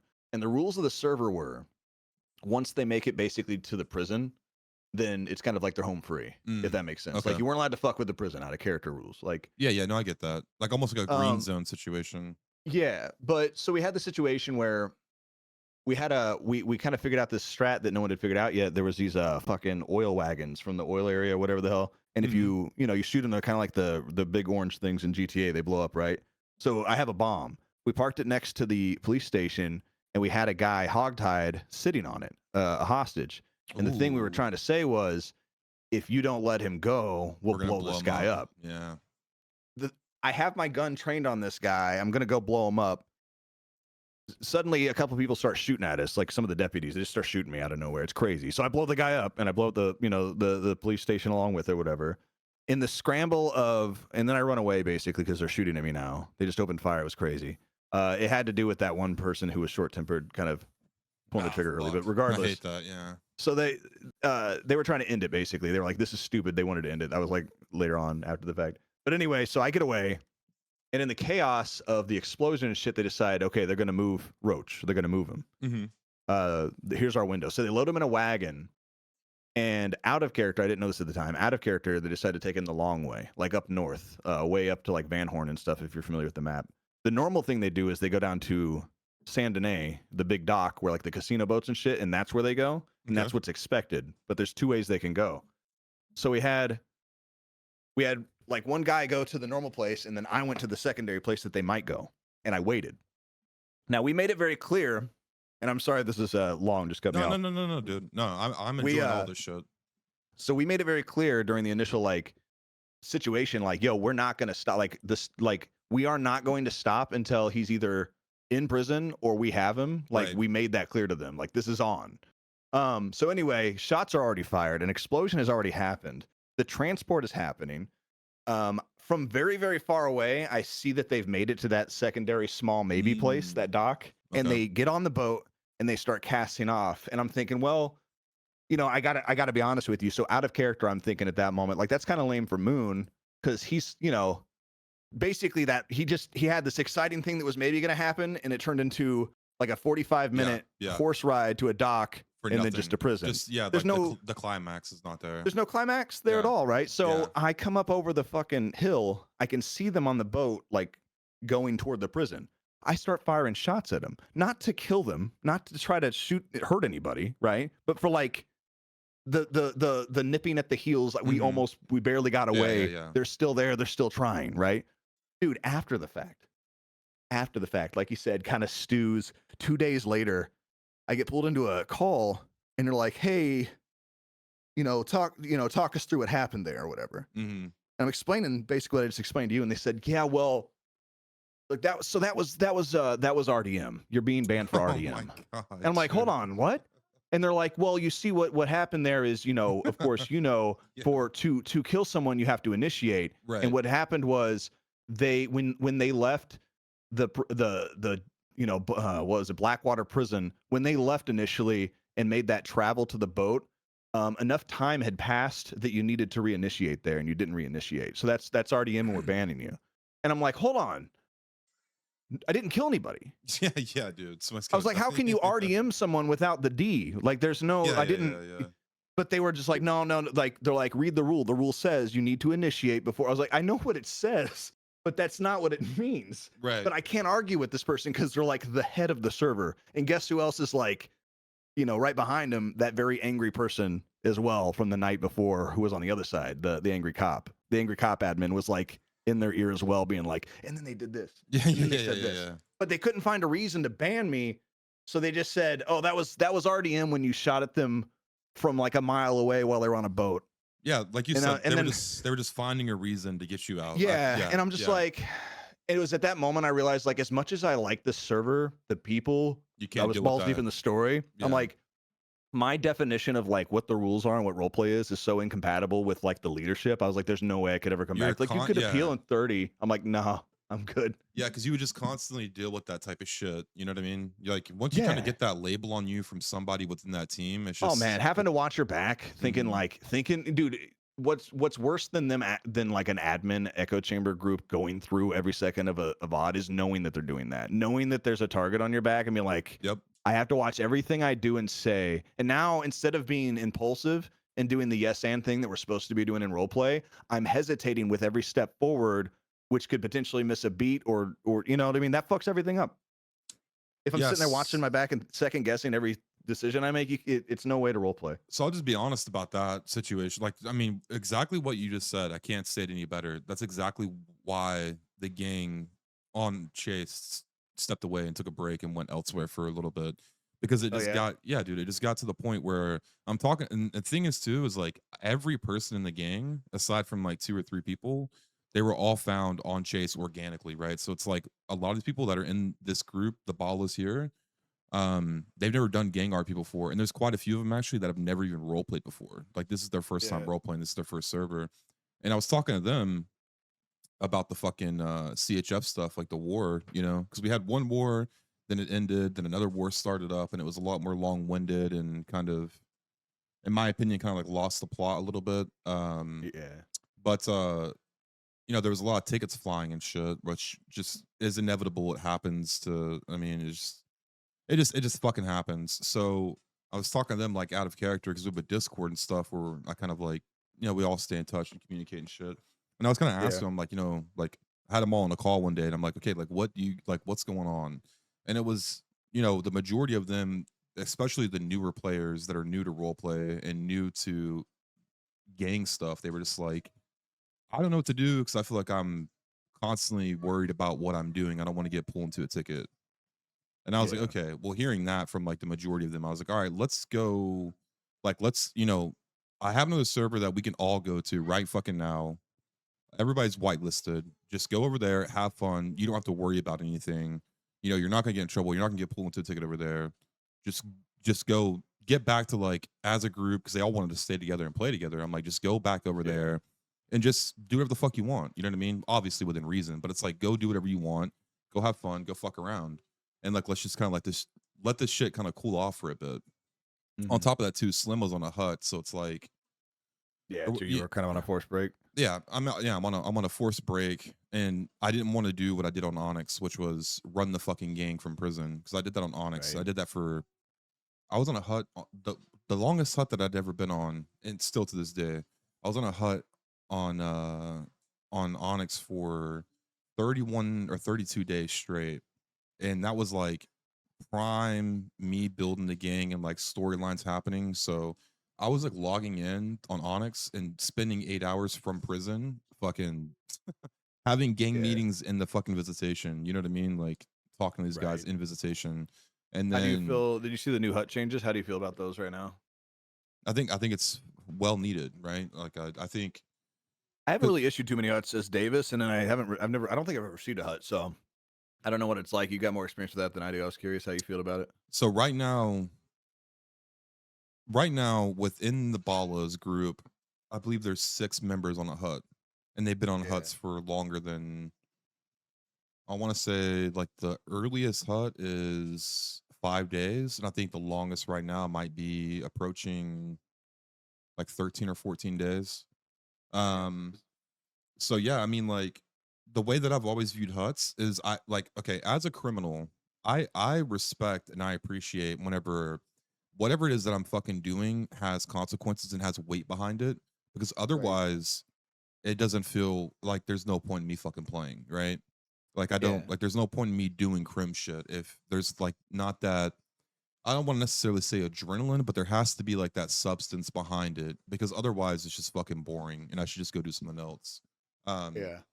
so I I want there to be heavy-handed consequences and things for your actions because that only makes sense, but when you start getting into the territory of HUD charges that exceed certain amount of days, it doesn't feel like an in-game punishment anymore. It starts to feel like an out-of-game punishment. You know what I mean? Like you start to feel Yeah, like I you're get that. being punished like out of character. I'm not saying that's the case, but that just kind of starts to get the vibe because it's like, okay, a day, whatever. Okay, 2 days, no big deal. Okay, 5 days. Okay, what the fuck's going on here? 7, 8, 9, 10, 11, 12. You know what I mean? Then you're just like, what the fuck? Like my character Yeah. is just like locked. I can't do anything. I will say it seems like they kind of were paying attention to that and adapted to it. I don't know how much it's going to change things. I mean, it seems like it's a positive change. It's coming from Penta, from what I understand, the hut stuff. It No, is. yeah. I will say though, of the few like tickets and stuff I've been involved with Chase, like my first instinct is to kind of wince and be like, "Oh, here it comes." But it's been pretty chill. It feels more like a hey, like, yo, what's up with this? What's up with that? All right, this is just heads Yeah, up on yeah. this. It doesn't feel like I'm being fucking like Yeah, you're not being like hammered down on. I right, and definitely it also feels like when something's kind of fucky, like yeah, they may not have like a full development team, mhm. full time and stuff. But, give them some time to cook, and it seems like they're kind of sorting things out, and like the changes are good. Yeah, no, absolutely. I agree with you That's 100%. what I like about Chase so far. They're still early, but they're adapting quickly Yeah, whenever yeah. they need to. Well, I mean, also too, people I've had to tell people this like a million bazillion fucking times, man. Like this server to me is still in its infancy stages, right? Like this Oh, thing is really still a early. fucking baby. So it's like all of these things that we're seeing right now, 6 months from now aren't going to be the same. Like Yep. if there's if you see an issue or a problem with something, I mean, it's similar to this HUD stuff, right? Like the HUD stuff changed. There's been stuff with like boosting and other. I mean, like there's constantly like little tweaks here and there that I can tell. You know what I mean? That I can see that's going on. So it's like people just need to like have a little bit of patience with shit like that. Right. Yeah, it's Um. weird too because in role play, like almost, it's hard to have something matter like 24 hours later too Hmm. much unless it's Hmm. big.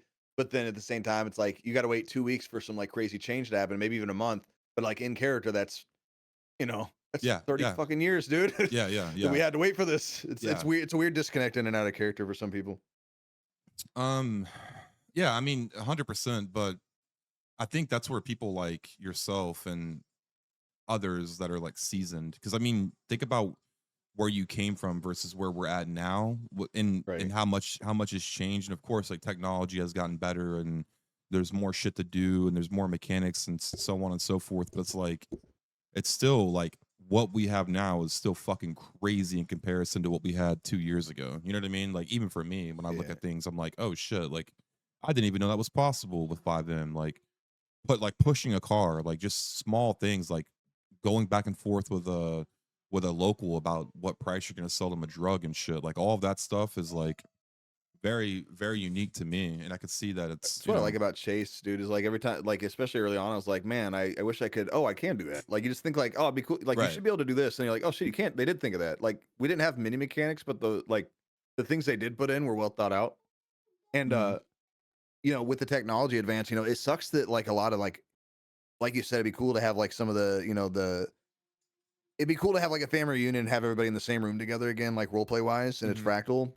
And it kind of sucks that like so many great role players are split amongst different servers, but at the same time, each server offers a different set of mechanics. Each server like A vibe. inspires Yeah. it. Yeah, it's its own vibe. It inspires competition for the other servers, like healthy wise. Like yo, if a crazy ass update comes out over here, you can expect another one to fall over here, here, and here, because you gotta what is it? Competition breeds innovation, right? We get all these cool mechanics, and then also if you have a certain style of role play you want right now, there's a place for that. Like if you can figure out what kind of subgenre of role play you fall into and you like the most, Mhm. you can find a server that like that's kind of the majority there. That's what they're focused on. There's five like mainstream kind of streamer content creator servers out there, and there's hundreds, and there's thousands of servers out there, but there's plenty of servers out there that no one's ever heard of that isn't being advertised. It's got some great role play going on out there. Like Oh, for I don't know. sure. Yeah, The shit we there's so do. many like hidden gems out there, and without a doubt, like without a Oh yeah, doubt. dude. Have you ever, dude? It's crazy too because the shit that we do that gets streamed like spread out there, even like on at our size, like it's interesting because like as long as I've been doing this, like you'll see the stuff that you did and like that wasn't Oh yeah, normal. yeah, yeah, That yeah, and you'll see yeah, that like you'll see people doing that on servers you never play. Like you know what I yeah, mean? You'll see that like yeah. out there. 100%. Like that It's cool to happened. see. That's happened to me before. I mean, it's. If I'm gonna be honest, it's like it's fucking flattering. You know what I mean? Like it's Right? for It me at is. least. I don't like. I know some people may be like fragile and shit like that and get upset about it, but like I ran into a guy. So Rush Hour is a small server, smaller server. I mean, they're not that small, but Yeah. when I was in my break between like Onyx and other servers and shit, like way back, like 9 months ago, I went to this server called Rush where all my friends were.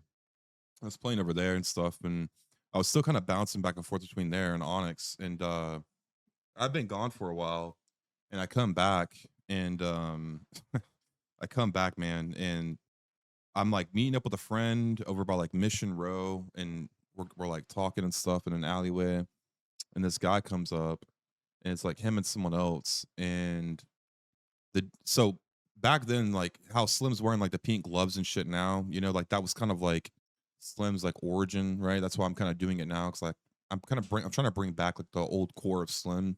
So Right. this guy walks up, and he's wearing a fucking turtleneck, and he's wearing pearls, which is what like Slim always wore, turtleneck and pearls, and he's got gloves on, and he has a fucking perm, right? Like I mean, like dude, like almost down to the fucking T. Yeah. And I'm not paying attention, and the guy walks up and he's like talking and shit, and I'm like on the phone or something, and I have my back turned towards like the whole thing. I don't really see what the fuck's going on, and I hear my buddy like ask the guys, "What's your name?" And the guy's like, "My name's Sugar," and I just like turn around, and it's like almost a fucking clone. You know what I mean? And my buddy's Right. like, "What the fuck is this?" And he's like, "Yo," he's like, "Let me see your ID." Just like fucking with them and stuff. How long you been around? Shit like that. And the guy had been around for a little bit, but my buddy's like, we can't let you leave out of this alleyway, man. Like you can't be walking around looking like my buddy. Like it was funny as shit. But Yeah.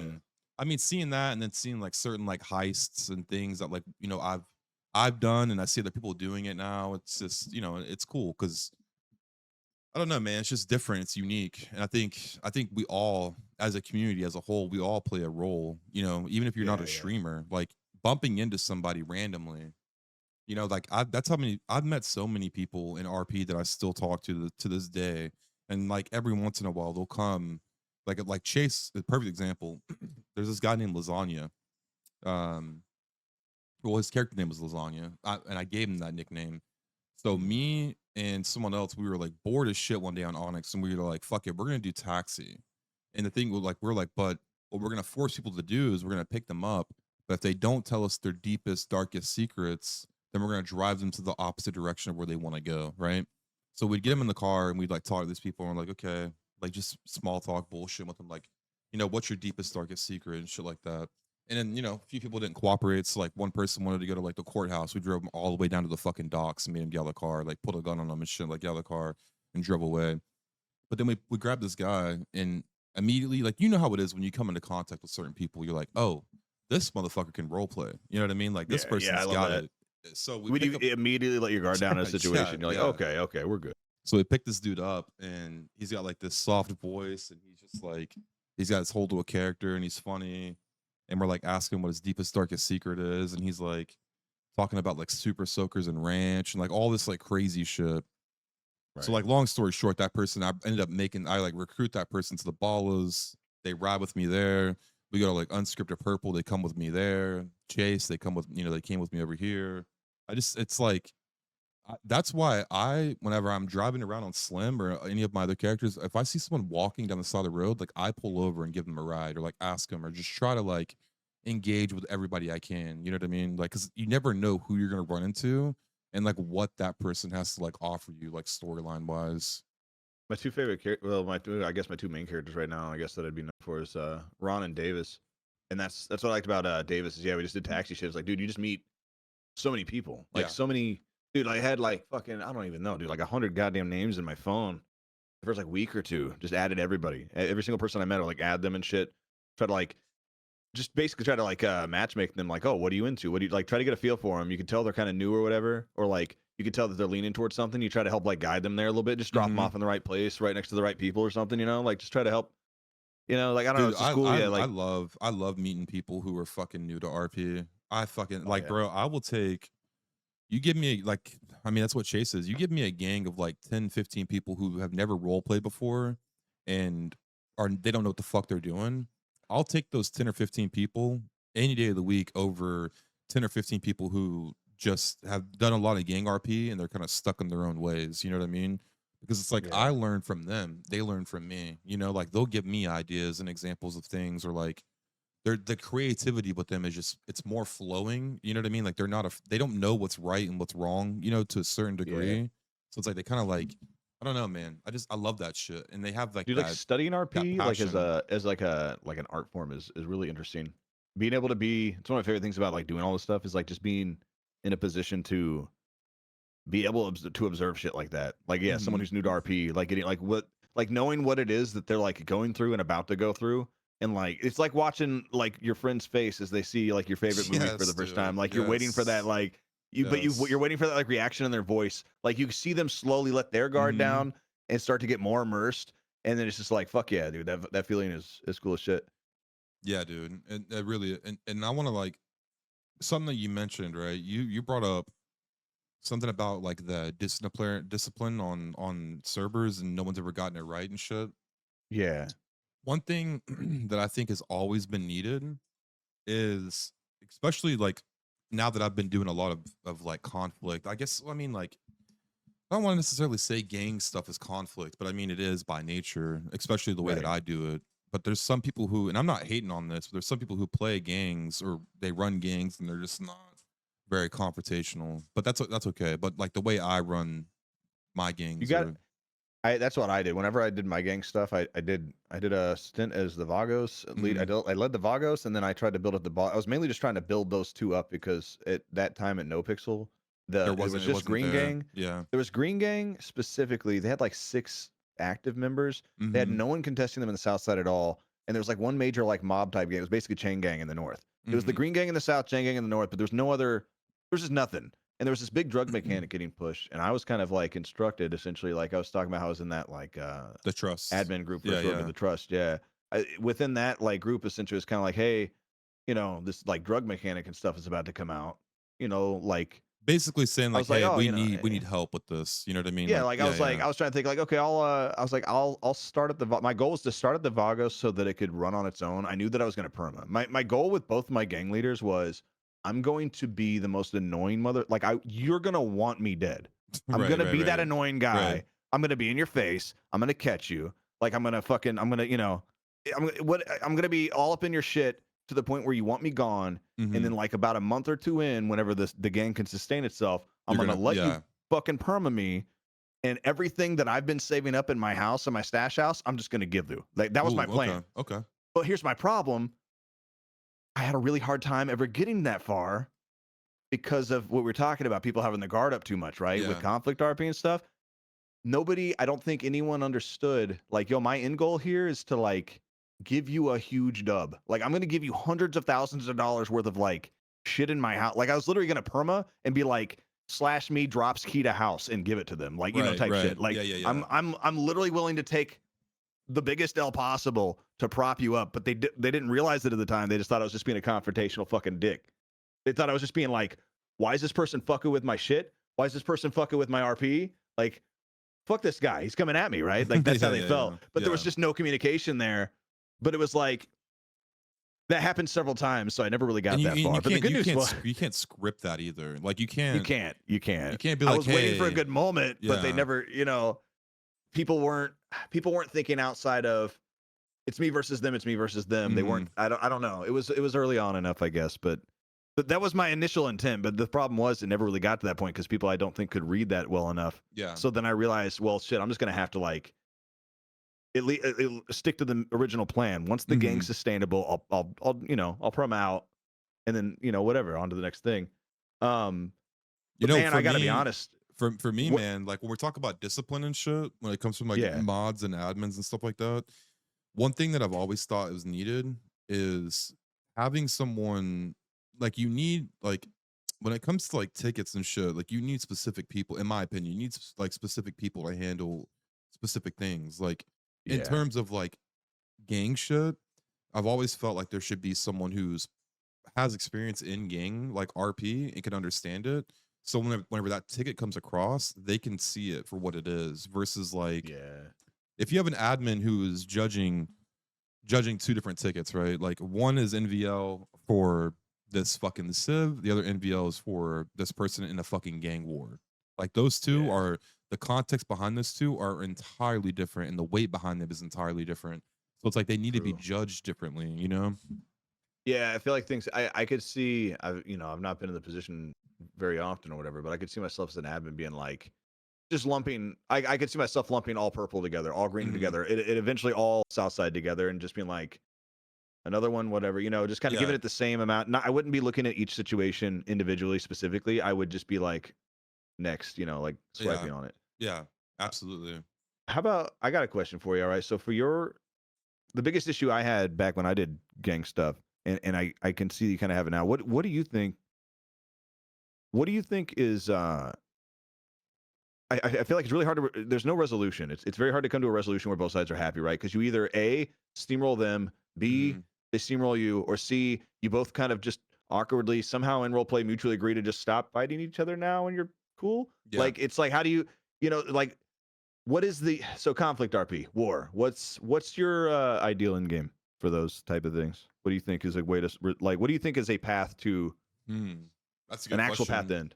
That's a good question. Because So I don't know if it's been found necessarily. I'm curious what the current state is. yeah, I mean, it's difficult because it's exactly what you just said, right? It's like one person or one side typically steamrolls the other side, and or you just kind of do like this awkward like walk off from each other. Yeah. I think in a perfect world, right? Um, fuck, man,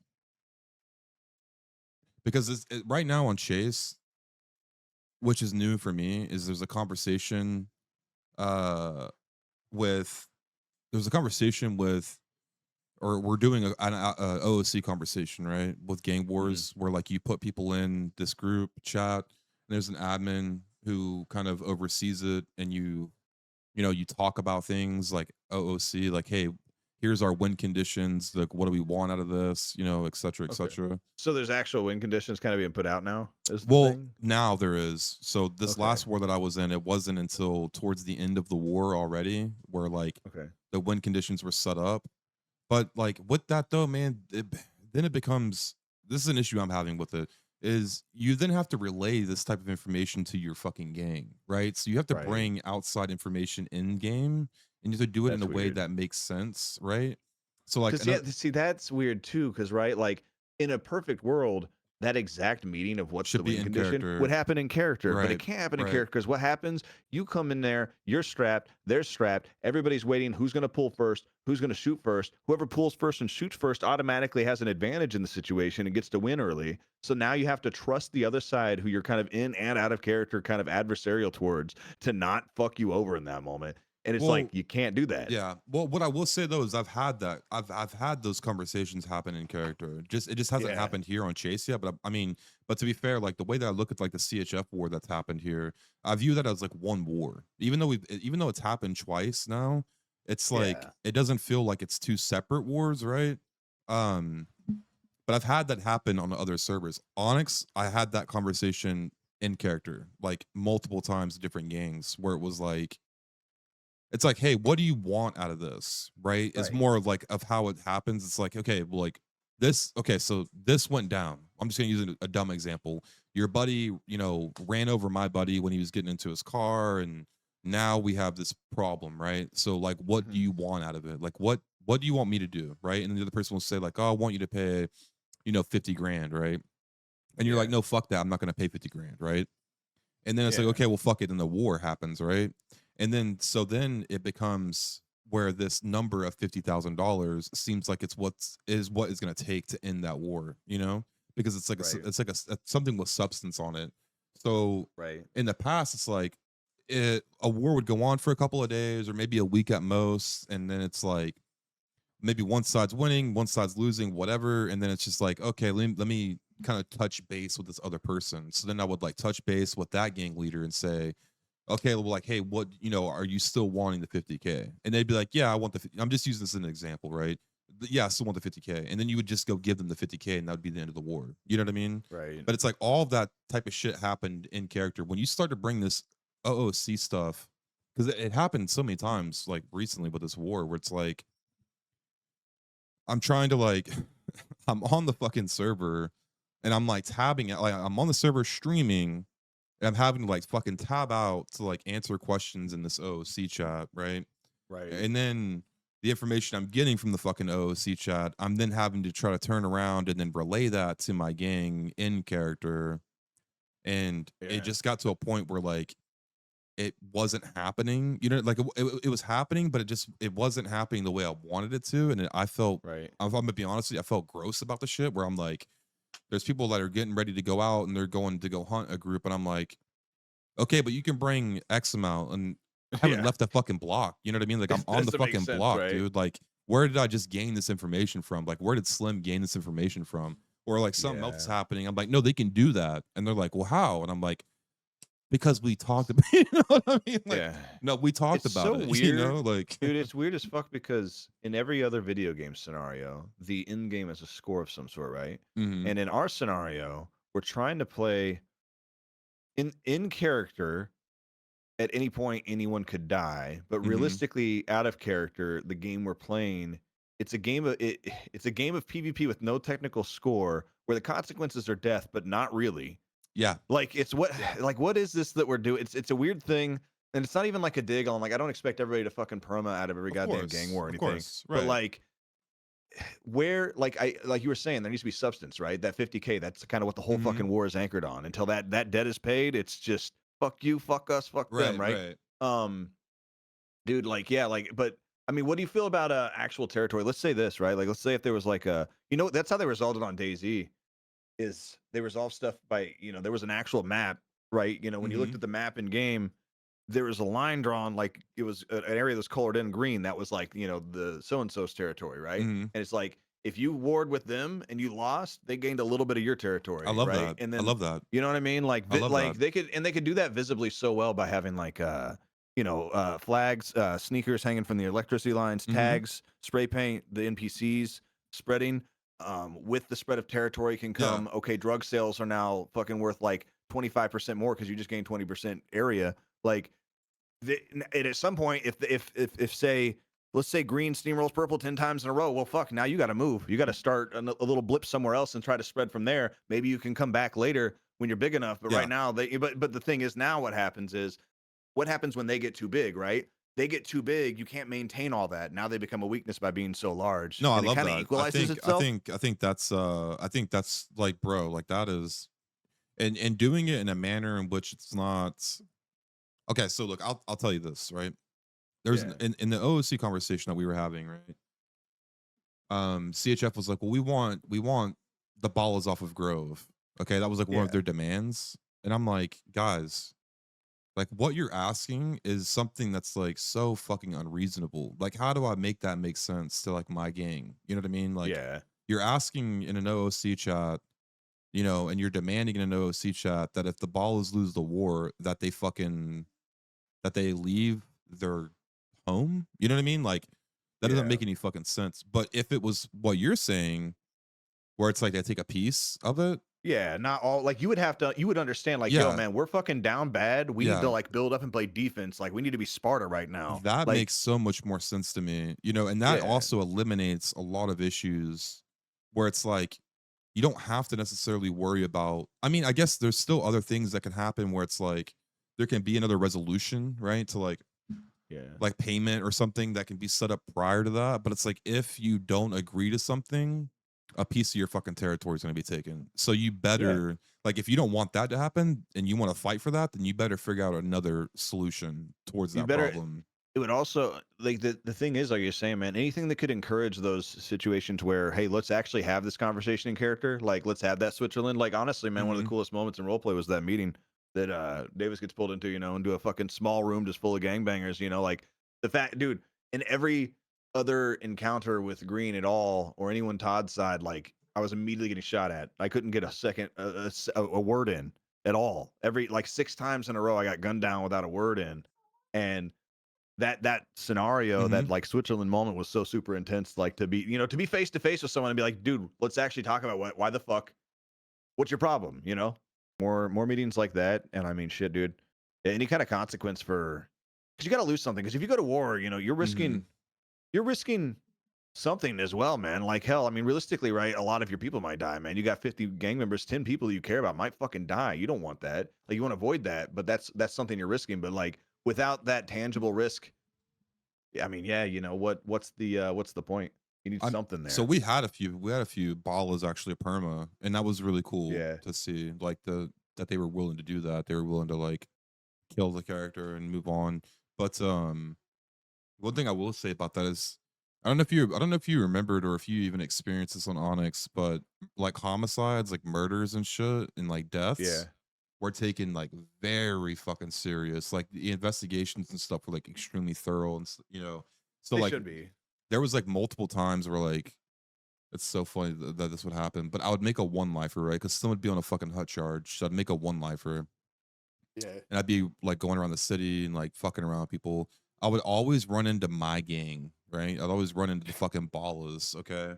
And because they were the way that they were, where it's like I've always wanted the ballas to be a ragtag group of people who don't necessarily like fit in a gang, but they all have individual personalities. It could be goofy, but then whenever the time when the time comes and that switch needs to be flipped, and they can get serious, right? So Yeah.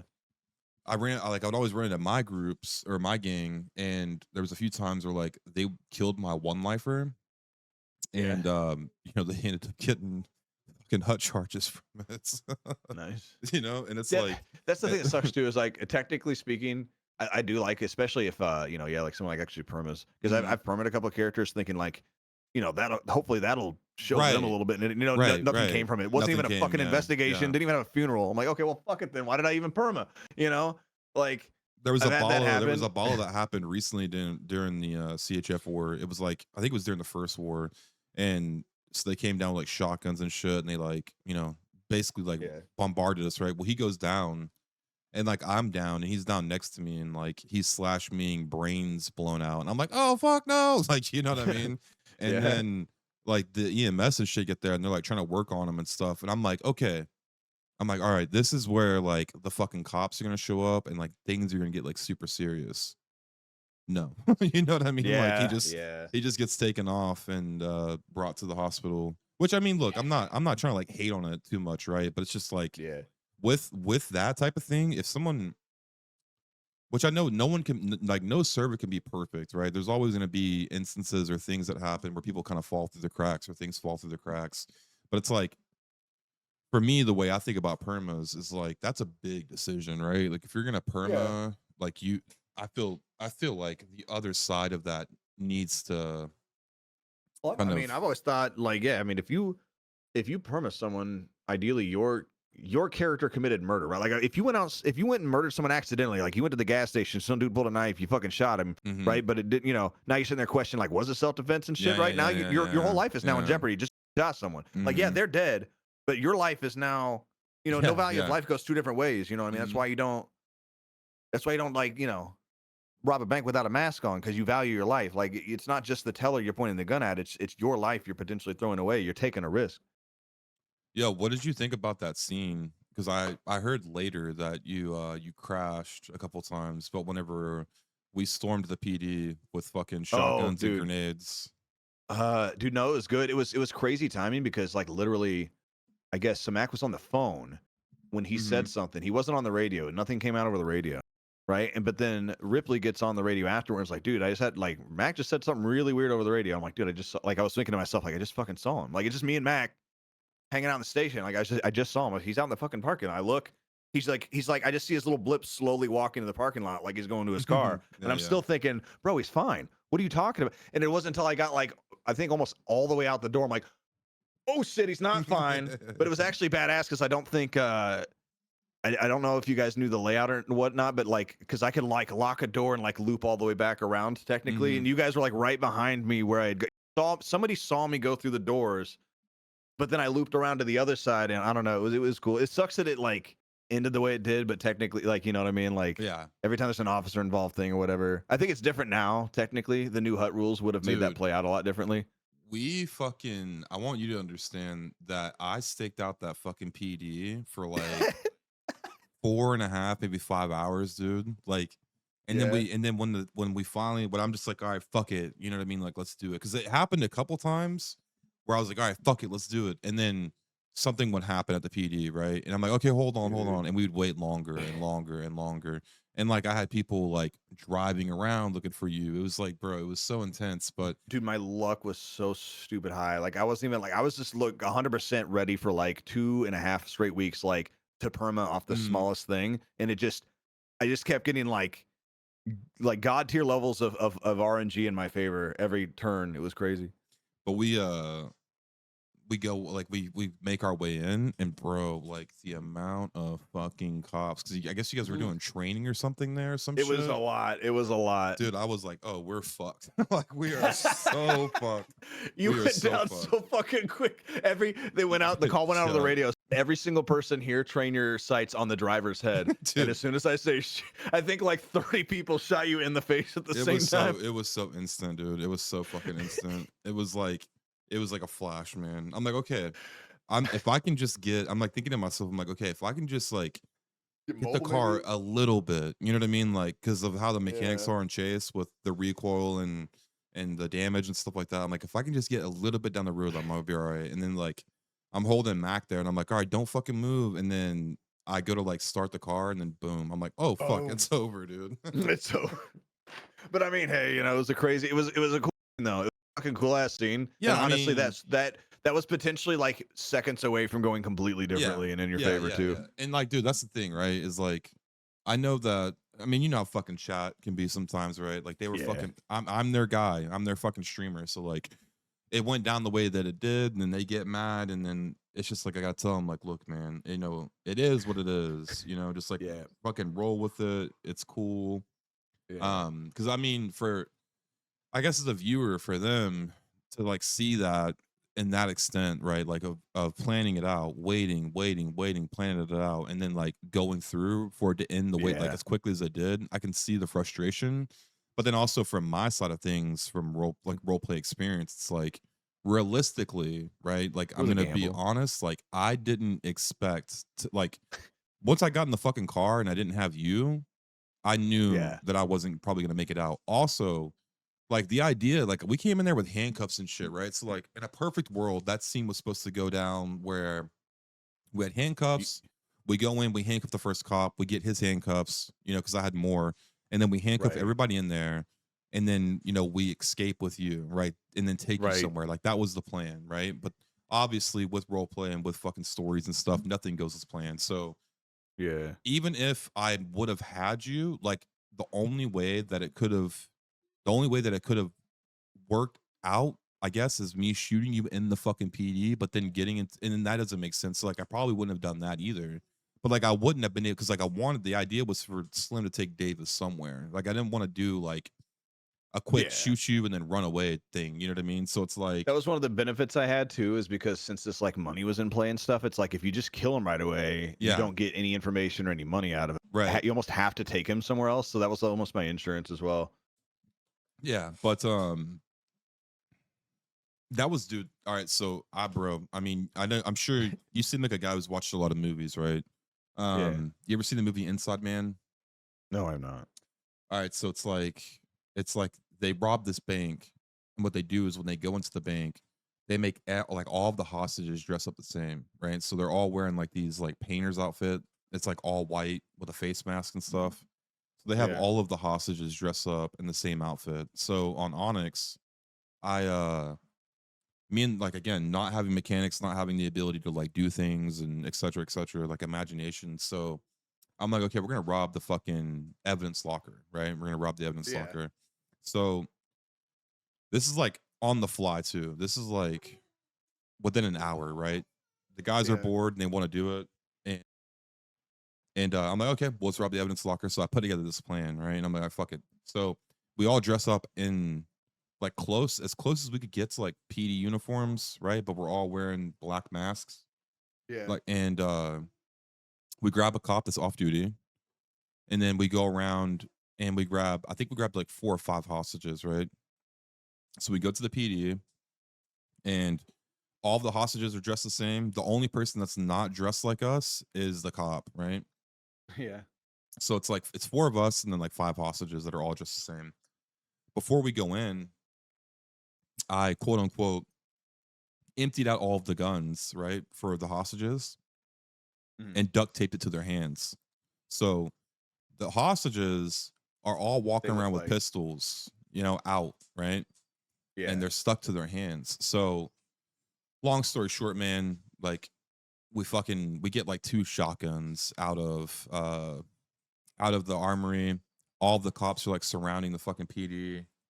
And I'm on the phone with Bloom and I'm like telling him, I'm like, all right, we're gonna go. He's like, what door are you going out of? And he's like, what's going on? There's so many of you guys that look the same. Who's who? And I'm like, oh, it's us, whatever.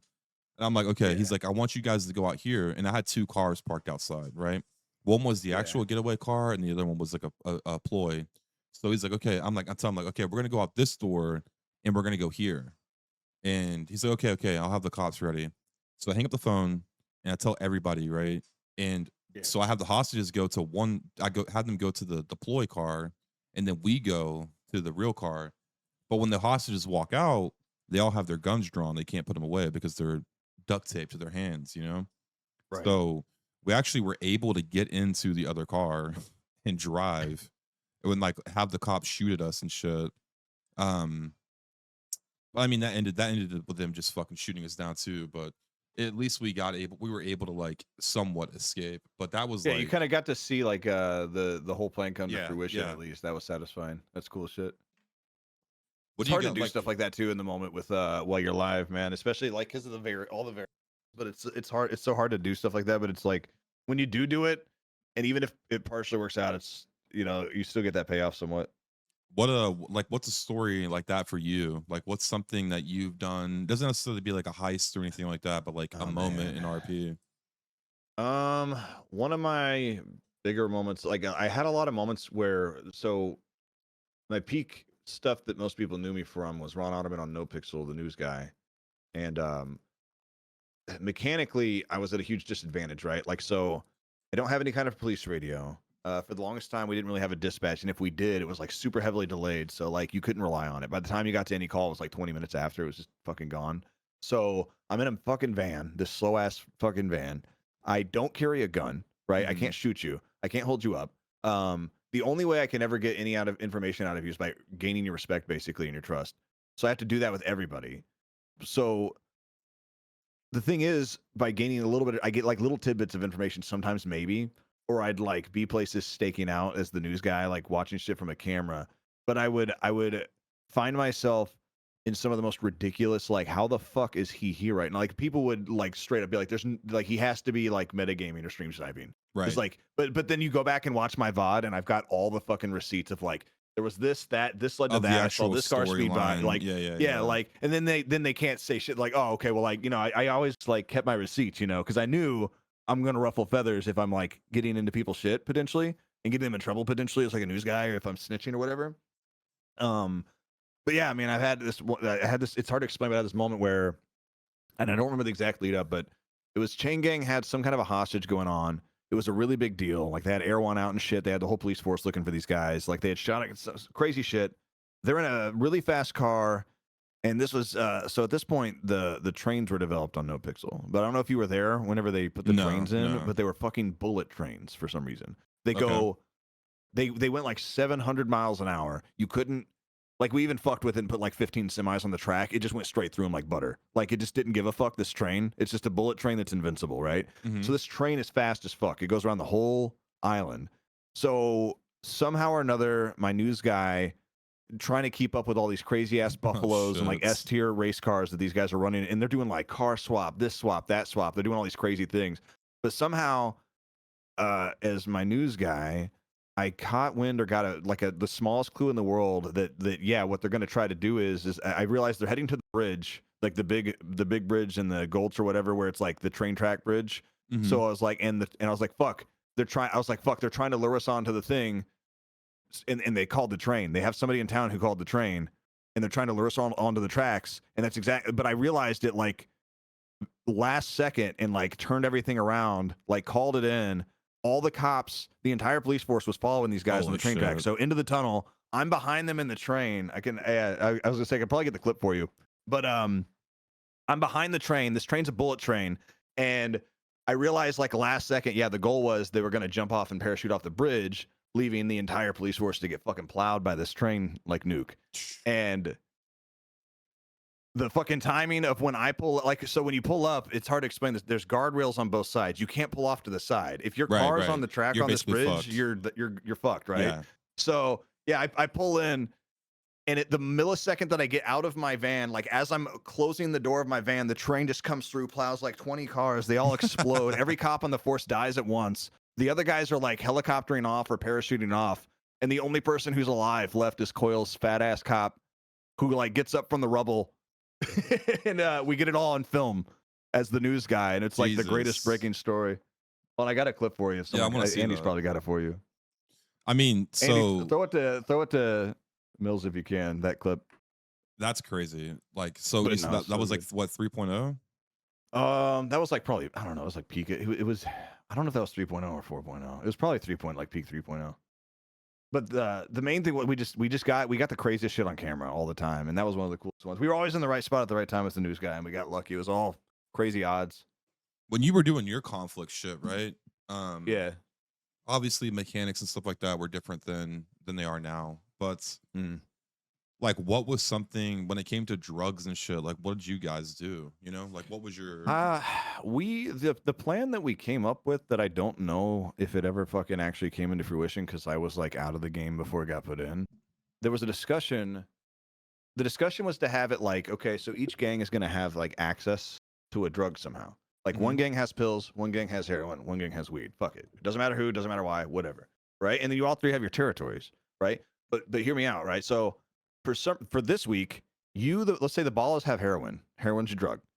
This week, it turns out in the Ballas territory, heroin's selling like for like 1K, like crazy money. And that's great because it's your territory and you have the heroin. So fucking basically luck wise, rock, paper, scissors wise, you hit the lottery, and that whole week you get to make a bunch of money. Next week comes by. Now heroin sells for like, dog shit in your turf, but it sells really well in Green's turf this week. Now here's the thing, and then now the Vagos, they have their pills that sells well in your turf. So now there's an incentive here, right? So there's two options, right? You could team up with, say, the Greens and be like, yo, man, your shit's selling well in our territory. Our shit's selling well in your territory. Let's just trade. Like, fuck it, sure. Why not? We all make money that way. Why not? But if you guys have any reason not to trust each other or beef, or guess what? One side decides, fuck it, I'm pulling out a gun and I'm taking both the fucking vans full of drugs. Fuck these guys. Now we got the weed and the pills, right? So there's like a chance for conflict and shit. And hopefully, like, what was going to happen was it was going to rotate, like where it was valuable. So sometimes you just hit the lottery and your block was where your shit is hot. And then sometimes, like, now it's your enemies. Now it's on your allies' turf and you can just trade with them. Or now it's a three-way trade, you know? The fucking Vagos got to trade their pills to the Greens for their weed, to trade the Ballas for their H. Like, I don't know. That was the discussion. I don't know how much that came into fruition. But that was like the general idea on like drug sales and stuff. Was it was supposed to move around almost like turnips and shit in fucking What Animal server? Crossing. What server was gonna push that?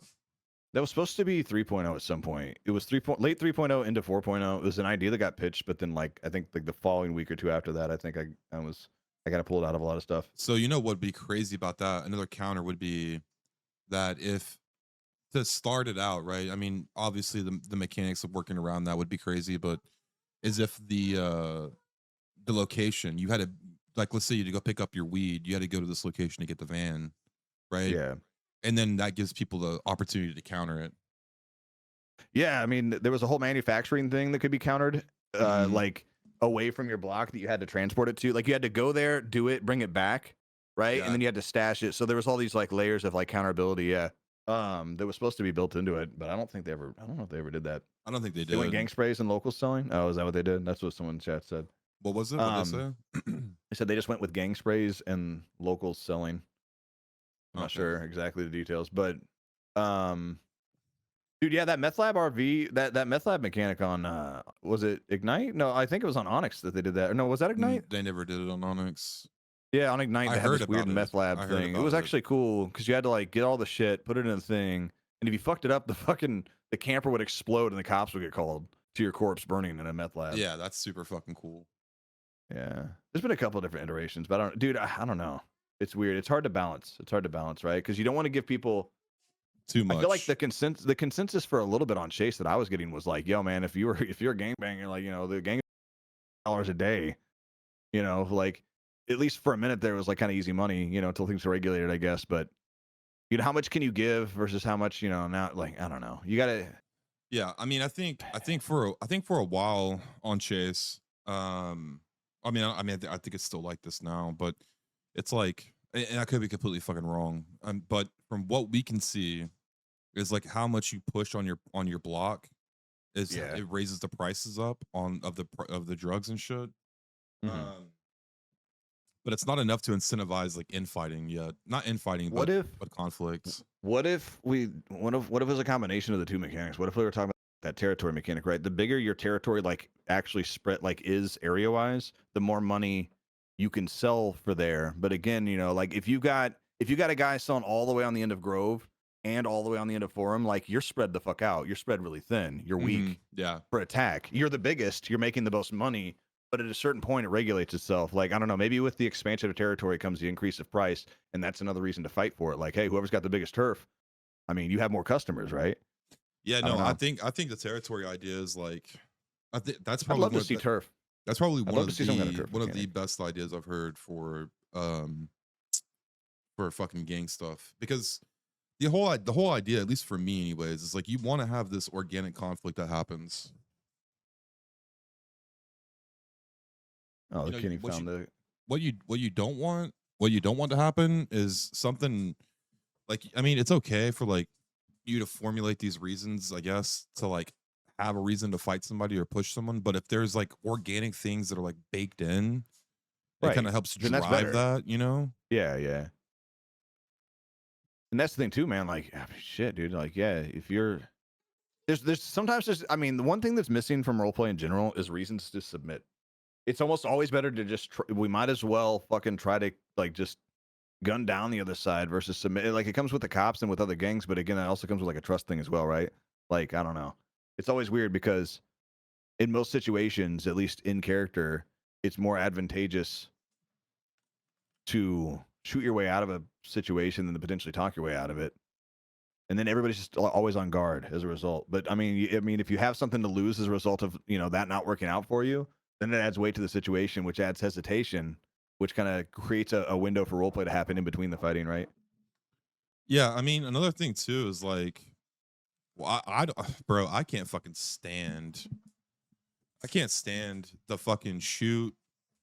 I mean, I don't really know how you get away from it or what you do. I've seen on other servers where they kind of put your character on like somewhat of a cooldown with like a cane and shit. But it's like I Yeah. can't stand you shoot someone, they go to the hospital, and then 30 minutes later they're like back out I there. mean, yeah, You know what I mean? the problem is, what do you do about that? Because again, like if you wanted to go back to those like conversations about echo chamber admins and stuff, Mhm. like drawing very harsh lines on It's rules. yeah, exactly. Well, It's very what difficult. is power gaming Right, then? right. What is power gaming if not you just got shot to death and here you are shooting me again? What is power gaming if Yeah. not that? But it's become so normal. My only solution to that is normalizing having. I hate to like it sounds I don't know, it sounds like potentially elitist, but normalizing having multiple characters and not just like one lifers, but potential established ones, right? My whole thing is I feel like a long time ago I realized like if my only and main character is a crim, then at some point I'm gonna either get hurt really bad or I'm gonna go to jail for a long time. And I want to Mhm. have something basically on backup to pull out when that happens, so I could just try to keep the train rolling, But then at a certain point though, it's like a lot of servers don't incentivize playing multiple characters, like and trying to actually root them in, because if you make it so easy, like if you roll a brand new character right now, day one, no connections, no money, Oh, it's fucking hard. nothing. How do you fucking Yeah, really come up? What's your path up? It's not yeah, really there. right. So you either give people a fast track, which incentivizes. I don't know. It's weird. It's a weird situation. I get it. And it's hard, right? If your main character has a fucking house, 5 cars, a job, and responsibilities, how do you slide on a second character and build them up and shit? But you know, realistically though, it's rough because if you're though my only solution that I found personally that helps me and I can't enforce on other people is like, yeah, like if I'm playing a lot of a crim, like when I was playing Davis and Mhm. stuff, like there was a couple times where I did go down, bro. I got shot, dude. I was out for like a week at one point because I got shot so bad. So I just, I fucked around with a couple different side characters and stuff. None of them really stuck. Had some fun. They were shitlordy. I mean, but that's I wasn't. that's you disciplining, not disciplining, but that's you having to discipline yourself to Yeah, and do you that, can't. right? And it's hard. It's hard for. I mean, some people they get some people who role play, they kind of get character locked on one Right. character.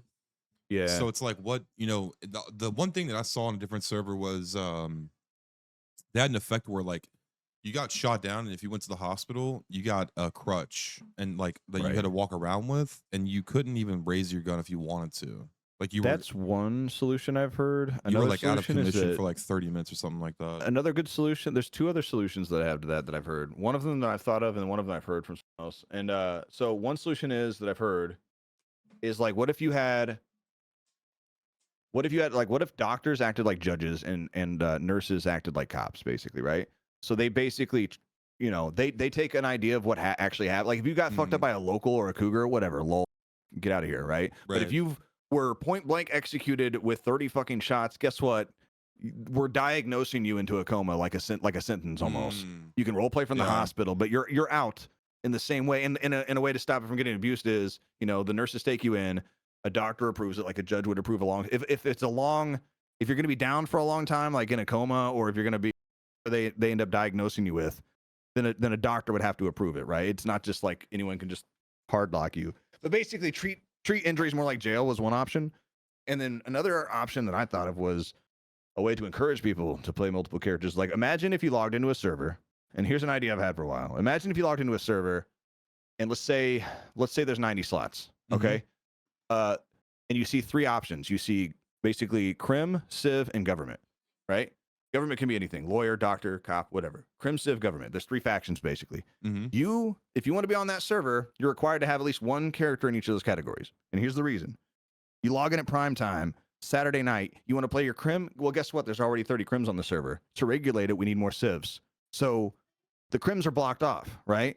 It's locked. There's already 30. You know what I mean? There's already 30 crims on the server. So now you have to log into your civ for tonight. And guess what? Maybe if a crim slot opens up, you can get on. But here's what would suck, right? The same 30 people would get on early. Yeah. Block all the crim slots, right? Yeah. Well, how do you resolve that? Put those motherfuckers on timeout. Give them those fucking longer charges for mass murders, for throwing grenades into groups of people, right? Put those people on cooldown, right? Naturally, when they get gunned down, like hard, like really legitimately get got, put them down for a while. Put them on a cooldown. When they go for like a crazy ass, HUD or a jail sentence or like an actual serious one, not like I just got fucked, but like you deserve that shit. Have these natural cooldowns that would happen on these like criminals and gangbangers, and then those people would have to bleed over to playing a civ or a cop or a judge or a lawyer, helping fluff the server up with what those things that are needed. And then people who have been waiting to play crim can now fill those slots. You see what I mean? It'd be more of an ecosystem, if that makes sense. No, it does. And I thought about I just thought about something too when I was talking to Wise Guy, and Wise Guy was telling I was having the same conversation with him. I just remembered it, and one thing that he said, and I just fucking remember it. It's such a good idea. Is how the recoil system is currently on Chase, right? When you go to shoot your gun, yeah. So for him, it was adding that if you got shot down, right? Adding a crazy recoil system, like where you're shaky, like a huge debuff. Exactly. Like you got a big debuff. Yeah, right. I'm So down for that shit too. If you get shot down, right, you get like this massive fucking debuff for like an hour. You know what I mean? Where it's like you can go back out there and fight, but you're gonna be at a major fucking disadvantage. You know what I mean? Like a big disadvantage. Like you go out there, you're permanently locked to like 20% health, and you can't aim, and you're slow, and you limp. Like, yeah, I'm down for shit like that as well. It's like a minor thing for sure. Because it's like at that point, then it's like, well, then you're. Because I feel like, I mean, just as much as I do, right? That not everybody's perfect, right? Yeah. And you're going to have fucking doctors who are misreading the They'll RP. overstep. Exactly. Yeah. Where the famous line where players start to feel like they're admins, they have this power, and they start to fucking kind of like lean into it kind of hard, you know what I mean? And they start to abuse it. That happens. But I mean, like if it's a mechanic that's baked into the game where it's like you have this massive fucking debuff where you can't run at full speed, you can't aim as Yeah. well, you know, it's You like shouldn't be able to drive when you're fucked up either. You should be reliant on people other driving you people. around for like the day. Yeah. Because like if someone else has to drive you, you're relying on at least one other person like to be in contact with you throughout your like role play sesh because you're injured, right? You're weak, you're vulnerable. Yeah, I dig it. absolutely. What is The problem something? is- What is something that you miss, dude? Like, what is something that you not I wouldn't necessarily say miss, but like, what is something that you got to experience in RP where it was just like, oh fuck, like this is cool. Like whether it be like a mechanic or like, you know what I mean, like something on the server side of things where it's like, oh, this is making me play different. The first thing that comes to mind when you say that is honestly kind of what you were talking about before about like having everybody in the same room. There were small windows where like I've been streaming for long enough, and I was a full-time variety streamer before I was fortunate enough to be in a position where I was a full-time variety streamer already before I ever tried roleplay. So I never felt like I have to roleplay or I'll starve kind of thing. Yeah. I always felt like I had variety on a fallback, which I'm fortunate to be in that position. But I've been streaming for a while, you know, so I'm not saying it's not like a fangirl moment necessarily, but there's like moments where, you know, sometimes you're so deep in the immersion and shit, and like you actually stop and think like, yo, I'm standing in a virtual room with like so-and-so, so-and-so, so-and-so, and so-and-so. Yeah. And there's probably an accumulative like maybe like 80K people watching this right now live. There's an accumulative like there's potentially like 3.5 million motherfuckers who will watch this like over the next week over, you know, through clips in YouTube. It's like I personally my whole thing with roleplay is I want to get as immersed as I possibly can. I want to stay there as long as possible, and I want to bring as many people as I can with me. Like everything else is secondary to that for me. That's like my whole thing with roleplay. I just want to get as into it as I can, and I'll get into it so like, you know, I'll get into it so bad to the point where you're in there for hours, and you kind of, you know, it's not that you forget you know what I mean, but you're all deep in the character. But like you'll have those one realization where it's not really like a fangirl moment. It's like, dude, this is just fucking cool as shit. You know? Yeah. Like, absolutely. Like this is just cool. And the thing is, it's one of those vibes too where it's like there's no one fucking around, no one's overstepping. Like I don't know, like when you said, you know, when roleplay's clicking, like those peak ass moments that you'll think back on like, you know, years from now. It's like it's just really cool in those moments to be like, dude, it's just cool to be able to fucking be here and experience that shit. Dude, talking about that though, like when I first started doing Slim's voice, you know, and I started I started role playing like heavy. I remember somebody in chat was like, "Man, do you ever like catch yourself talking like Slim?" You know, because it was my first time like role playing, and it had happened a couple of times where like I was like making my kids lunch in the morning and like they're like for the school. And I remember one day in particular, bro, like I'm out in the kitchen, like basically just pulled a fucking all nighter. You know what I mean? Like streamed all night, role played all night, and now I'm like making their breakfast or their lunch and shit for school and like packing their lunches. And I remember like I was like reaching over to the fridge to like get the jelly out, and my kid was like in my way. And I was like, "Hey, move, motherfucker!" And I was just like, "Oh my god, like what the fuck did I just do, man?" Dude, I'll think like when especially if like I start a new character or I haven't played a character in a while. Yeah, I'll think like them for like until I go to sleep that day. Yeah, like in my internal like thought monologue will be in the voices of the character sometimes. I got a good kid related roleplay story if you want it. Yeah, of course, absolutely. My daughter was in she was still in elementary school at the time, and so you know that Windsong's my IRL wife, right? I just learned that, and that shit is fucking crazy to me, dude. Yeah, so me and Charlie, we both role play, right? And we didn't always both have our own offices, but right now where we are, we both have an office, and we're in the basement. My kids are on they're upstairs, like on the second story. Their rooms and bathroom is upstairs. And our offices are in the basement, so there's a bit of a gap, right? So when they go to sleep, we're not keeping them up all night because we stream at night while they sleep, and we sleep while they're in school. Right. So one time, right? So that being said, that's important too. So I sleep as soon as I drop my kids off at school. I pass the fuck out. Exactly what I do. Yeah. So that's exactly what I do. I just prefer that. I can't do it the other way. I'm just not a morning person. I can't be consistent in the mornings and shit. It's whatever. So I'm a fucking night owl and I sleep all day. So when my kids' school calls me, sometimes they got to call me a couple times. But they were just learning this and they were getting concerned, right? So they one time my daughter, I think she was sick of the nurse or something. I can't remember what was up. She was at the nurse, and they try to call me. Dude, I don't answer. They try to call my wife. She doesn't answer. They call me. They start calling me again, my daughter explains like, oh, you got to cuddle like a couple of times. He's sleeping, so they do that, that kind of judgment, like, oh, he's sleeping, huh? Like, I'm like, okay, well, fucking whatever, So she's saying it like, all right, so yeah, he's probably sleeping. You just got to call him a couple more times. So she's asking my daughter while she's dialing me, okay, whatever. Like, so what does your dad do? What does he do? And she's like, bro, she's like, she couldn't have worded it worse. What did she say? She said, oh, he's probably sleeping because he was up all night role playing. No, she just said he was up all night. My dad and my mom, they like to role play all night. Oh shit. Okay. Yeah, and I was like, she's like, oh, what? She's like, do they dress up when they do this? She's like, well, they make silly voices and I'm not allowed to watch. Oh my is how she said it. So she just worded it and it kept getting worse. The way she would ask her questions. And she's like, she doesn't know, she's innocent, right? She's like in elementary school. She's like, oh yeah, my mom and my dad, they like to role play a lot, and they do it at night. They do it. They role play together at night when we go to bed, and I'm not allowed to watch. And sometimes I hear them yelling, is what she said. And and so I finally pick up, and this woman's just talking to me so angrily, right? She's like, oh, I have your daughter here, sir. Like, oh, I'm sorry, you were up fucking role playing all night and you passed out on your binge of whatever you were doing to handle your kid, just judgmental. She didn't say that, but the tone. That was the tone, yeah. So I didn't know why this woman was coming at me. I'm fucking dead asleep. I've been role playing all night. This woman's coming at me. I'm like, why is she being such a bitch? And then my daughter tells me when I go to pick her up, I'm like, she tells me all this. I'm like, that's why. And then she also said, my daughter said as she was walking out, she heard the nurse gossiping to all the ladies in the front about it and relaying all this to them. Oh, so then it's like, great, thank you. So now I had to explain to her, like, please don't explain my job that way. I tried to explain to her more what I do. I'm like, don't say it like that, please. Oh shit, man. I mean, my kids are still young, 5 and 7, but I know for sure, like they've told me like that they tell people, they're like, yeah, my dad plays a lot of video games. I'm like, motherfucker, right. Like that's not what I'm doing. I mean, I am, but that's not what I'm doing, dude.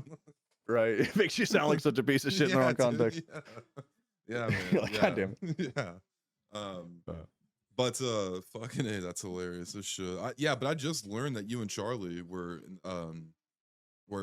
married or whatever. It was like maybe like a week ago or a week or two ago when I was like, nice, I'm getting Sentry on. They're like, oh, you should get Charlie on. I was like, yeah, I like Charlie. Charlie's cool.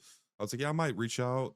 And I'm like talking about Charlie and shit. And they're like, yeah, they're married. I'm like, what? No, dude. Like, I had no idea, man. So how did that happen? Was that like, not to dig too deep into your personal shit, but was that like, did you guys? Oh, we knew each other a long time. Like, okay. It's hard to explain the TLDR. We've been together. I mean, my daughter's about to turn 18, so we've been together a long time. Mm-hmm. So we were together before I streamed, like kind of toward the beginning of my streaming journey. She went to college for like graphic design, interactive design, and stuff. Okay. So I was starting streaming when she was getting finishing her like community college degree for that stuff. Oh, so you started using? I'm kidding. Yeah, exactly. No, so I up until she graduated, I was like the guy working, and then she was going to school, right, and then she was like graduating. She's like, okay, well, it's your turn. I'm like, what do you mean it's my turn? Like, she's like, well, you worked while I went to school, and now you can go to school. I'm like, I don't know what the fucking go to school for, like what? Like, I didn't have that option. I didn't know that was gonna happen. I wasn't even thinking that far ahead. But then so I ended up, I was working at a hospital at the time, and then it's a whole nother story, but I started streaming while I was going to school to learn how to be EMS like paramedic is what I was doing. I started streaming around the same time, and then streaming just really rapidly took off, and I just leaned into it basically.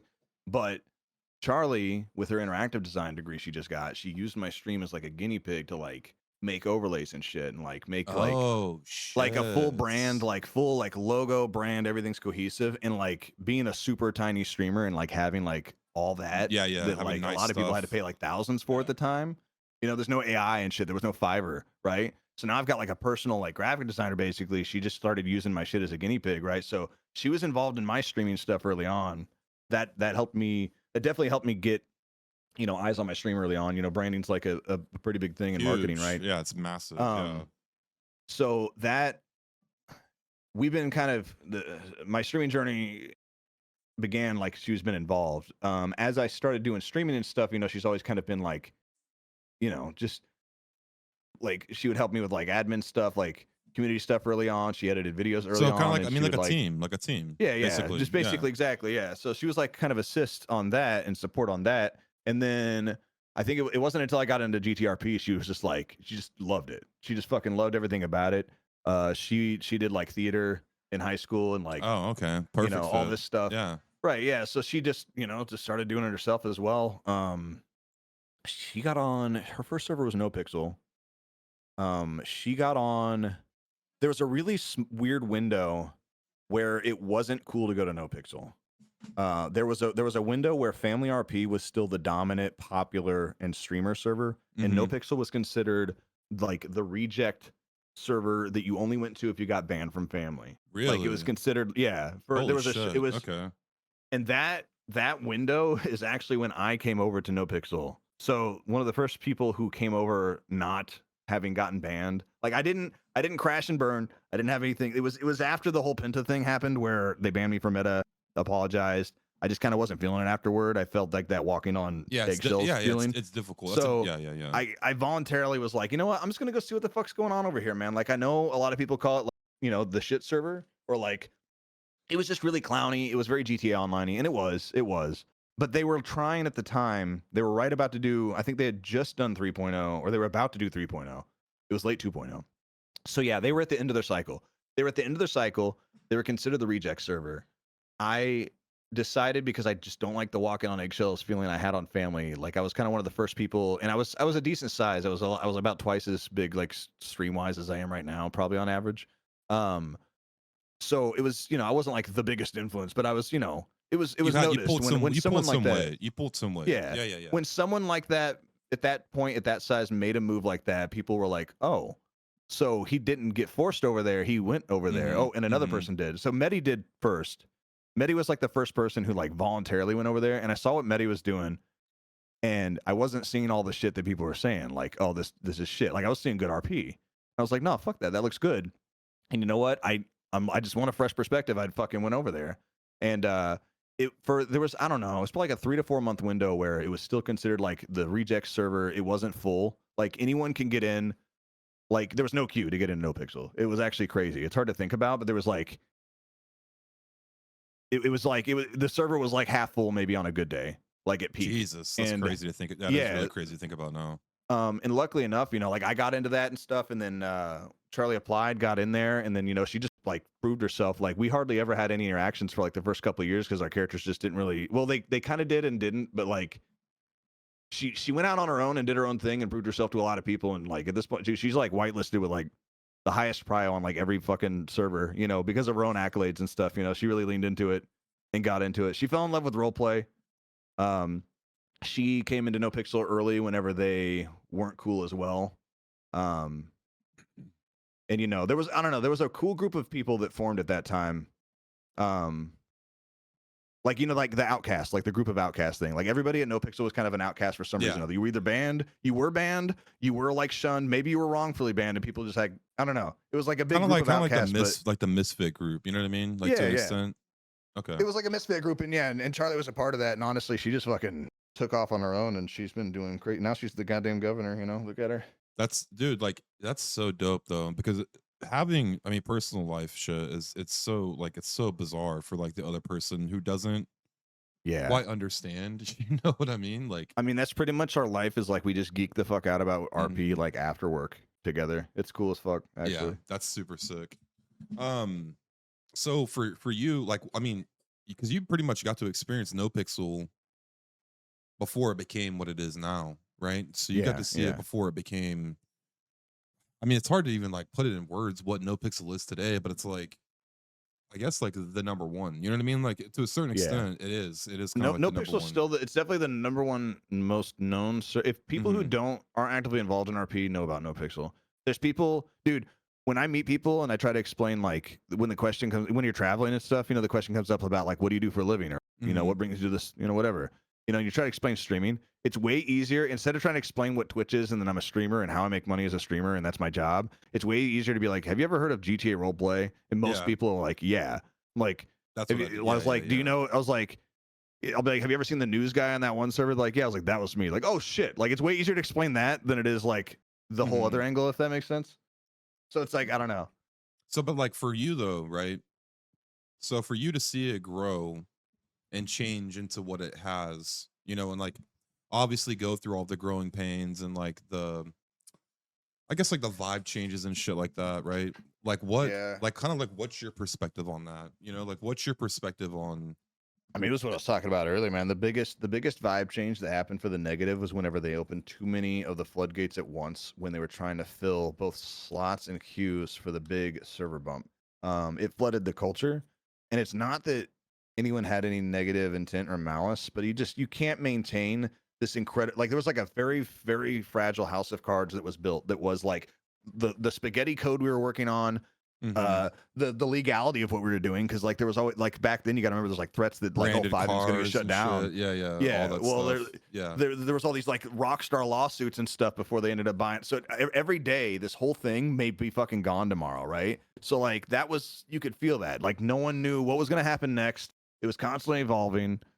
You know, there was definitely like the biggest shift was definitely whenever the server populations doubled and tripled. Okay. It's just now starting to like regulate and equalize in the form of multiple servers and multiple subgenres. But that was like, I mean, right before that was like, it's hard to explain, like just a bubble of like, holy shit, this is like magic, you know? It still is, it's still there, but it was like it was it's different. like I get what you're saying. I get what you're saying. It was just like, it was like concentration of it. Yeah, exactly. Like concentration of it and it all happening in that bubble. You know what I mean? Like of like maybe a few other servers had it going on, but it's like you guys, it wasn't how it is now where there's like 50 fucking thousand 5M servers. You know what I mean? Yeah. There was one big bubble and every like second you spin it was like some crazy cool shit happening, but now it's like kind of popped and there's just 5 smaller bubbles, 6 smaller bubbles now. But like they're all cool. But it's like, dude, you just kind of really do hope every once in a while like 2 of the bubbles will knock into each other and just like, you know, make a bigger one, you know? You're hoping the pendulum starts swinging the other way. And I think it has. I think it definitely has, like culture wise. Like the overall culture of roleplay, I think is like improved and healed like a lot over. I think it's weird because I think they've healed a lot with experience and with time. But there's also, again, there is this looming threat of expiration, right? Like this. So we got GTA 6 coming out, right? Yeah.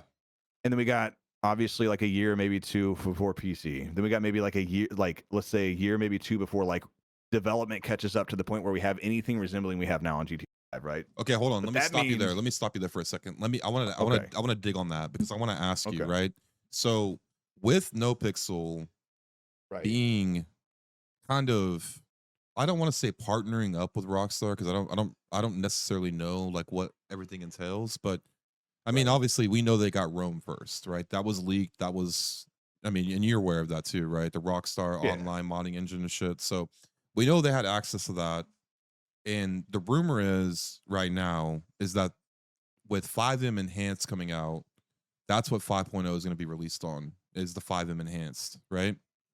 So, and I could be fucking wrong, but like, so with them having the access and kind of having like Rockstar's ear, do you not think that this launch of GTA will be different and maybe fast tracked in a way where like maybe they're I think it will definitely like the turnaround. Yeah, the turnaround. Like I don't know. Like I'm trying to. You got to think the only thing we have to go off of is the GTA 5M timeline and then the Red Dead Redemption 5 timeline. So I'm assuming it's going to be. So Redem took a minute. I mean, look where it is now. I mean, yeah, sure, it doesn't have like the eyes. It doesn't have the same like budget. But for Red Dead and Redem to happen, you know, you got 1 or 2 like really developed servers, but they still, like you said, they feel jank. Like there's always something that feels off about them, or it's like too complicated, or this or that. It just doesn't feel like at this point the fucking source code of GTA 5 has been leaked, and like some of these mods and the things that you can do developmentally with GTA 5, you can go all the way deep with the source code now because that shit's just out there in public knowledge at this point. With Red Dead and stuff, GTA 5 or GTA 6? Oh, you're talking GTA 5. Okay, I get what you're saying now. So GTA 5 like that's why like you. 5 years, 10 years from now, people are still going to be playing GTA 5 RP because it's just so fucking codable, moddable, like smooth of an experience. You know what I mean? It's going to be like CS GO. Like it's going to be like people still playing CS Source 10 years from now. People are still going to be playing this shit. People still play like the San Andreas online mods. I mean, You know what I mean? They people are still play still that shit. playing. People are still playing fucking Arma. Like when Yeah, we for talk about sure. Arma, you know what I mean? Like I have a There's full servers yeah, yeah. for that shit. But I do think it'll be quicker. I do think it'll be streamlined. Some of the rumors that we heard were that there's going to be supposedly a hard baked like role play esque mode into GTA 6. Like you can't. I will say this, right? The exciting part is we went in a very short time from Rockstar and Take-Two's take being like, yo, we are going to shut you guys down at any fucking moment, give us a reason, to, okay, hold on, what are you guys doing, to, hold on, we can probably actually like make a lot of money off of this. Like people are buying copies of GTA 5 on PC in mass. Like there's surges of prices. There's surges of people buying GTA 5 not because of GTA Online, because it's roleplay shit. It's making them money. Oh, But they also realize, like, yo, a server like NoPixel is independently on the side making millions as its own entity, and we're not getting any of that. Yeah. So that's why they wanted to do it, obviously. So there's two reasons they wanted to do this. One, so they could, take a cut like Steam does, basically, on everything. Take a cut on all the rentals, the assets, the mods, all that stuff. Now they get a cut. They get like a percentage of every bit of money that goes through GTRP going forward with Rome. So A, they get a cut, and B, they have legal control. Before, you had people with like Nike shoes and Dodge Ram trucks, right? They put a stop to that. That was the big thing, was like, yo, man, Dodge is coming to us, fucking Nike's coming to us, and we're having to explain. They don't understand. This isn't us doing this. This is like fucking modders. Right, and now they're saying, shut this shit down. So now we're saying, shut this shit down. So now they can say that because they have full control over it, right? So they can tell that. That's why, if you guys don't notice, there was a huge shift. Now it's like we went back to Buffaloes instead of Chargers. You don't see like name brand clothing and like copyright shit often, because you're not supposed to. Exactly what Sentry's saying. It was all a big fucking deal with like branding and like anything that was like kind of getting. I mean, I think you have to, like, when it comes to cars and shit like that, you have to change it by like a certain percentage, just even the body style of it, so it doesn't resemble. The safest bet is to just use what Rockstar approves of already. Yeah. Like the Bravado Buffalo is fine. Charger, fuck no. Like even the grill has to be like, yeah. But so with that though, right? So like this is my thought process with it, is maybe not everyone at NoPixel has like the insight, but I think people like Coil and stuff like that, and maybe a few select like really high up devs that have been approved or whatever. My thought process is, if they had access to Rome early to build GTA or to build NoPixel 5.0, that maybe they also are going to get access to maybe the GTA 6 before release, and they can fuck around with that. I mean, in some form, I think before PC release. I think after console release to keep it tight, but probably before PC release. Yeah, as long as like the story and shit's safe and protected. Because we know it's going to be at least a year between the console release and the PC release, and obviously like Nvidia and fucking Intel, they get cuts so they can optimize their hardware for the shit. At least 6 months in advance. You'd have to hope. I don't know how the cycles work, but they got some kind of shit. So they have copies that go out there, but I think as long as they keep their that's one of the reasons too that they don't release on PC first, is because of data mining. Like they don't want everything being data mined out. And scrap on the like, PC version and all that and shit like that. Yeah. So I mean, for you though, right? Like this has got to be, because I mean, you're in a situation where you've established yourself. You've established yourself as a streamer, right? But then also you've established yourself as a role player and a respected role player, right? So like with something like this coming up, like this release of GTA 6 and what that's going to do, because you've seen the landscape change over the years, and you've obviously seen it affect you, right? And on a financial end and just your lifestyle end. So it's like, with that coming up, let's say in a year from now or 2 years from now, whatever it may be, like where are you at with your mindset with going into GTA 6?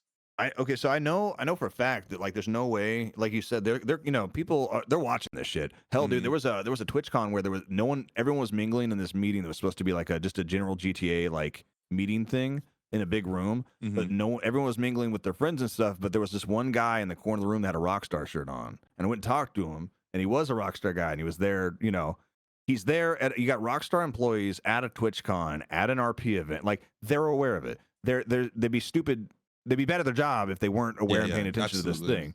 And there's no way that like the shit that we've all done collectively, and it's like, it's cool to think about, like I've done, even if I've been like a super duper small part of like being a part of that, but I know for a fact this whole role play thing that we've been doing for a while now is absolutely going to have some kind of influence and impact on what ends up being GTA 6's, online mode, hell, even its core gameplay mechanics, everything down to just having like more and better, detailed interiors and shit, the next iteration around. Like, I almost guarantee you if GTA 6 is as dense as they say and it's like super interior fleshed out, that's going to be inspired by all the roleplay that happened before, because they didn't give a fuck. There's like 5 buildings in GTA 5 natively that you can go into on, right? Like, I think we take that for granted sometimes, but I think it's crazy to think about that I have an opportunity to be a small part of this thing that might influence like that huge thing. Like, it's really is like the fucking, what is it? It's the biggest single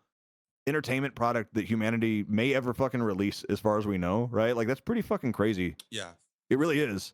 Like, in terms of like the project, like everyone knows it's gonna at least match GTA 5, if not outsell it with inflation and shit. Oh, absolutely. Which makes it 100%. the single biggest thing that humanity's ever fucking done. Like, I don't know. It's like, it's crazy to think about that it's that big of a thing, but it is. You know what I mean? I mean, but for you as a streamer though, right? Like, yeah, I mean, I don't know, because I'm weird about it, because like throughout the entire time I've role played, like I've always hard stuck to not not following the leeching, trends? not yeah. I always I Okay. lean away from trends. Okay. I lean away from trends. Like, a good example, dude. I mean, like, I was Ron Otterman, playing on No Pixel right shortly after XQC started playing on there, and we ran into each other randomly. He was trying to do the news mechanic on his own. I'm the guy that leads the news mechanic. It's a perfect opportunity for me to attach myself to him, right? As hard as possible. What do?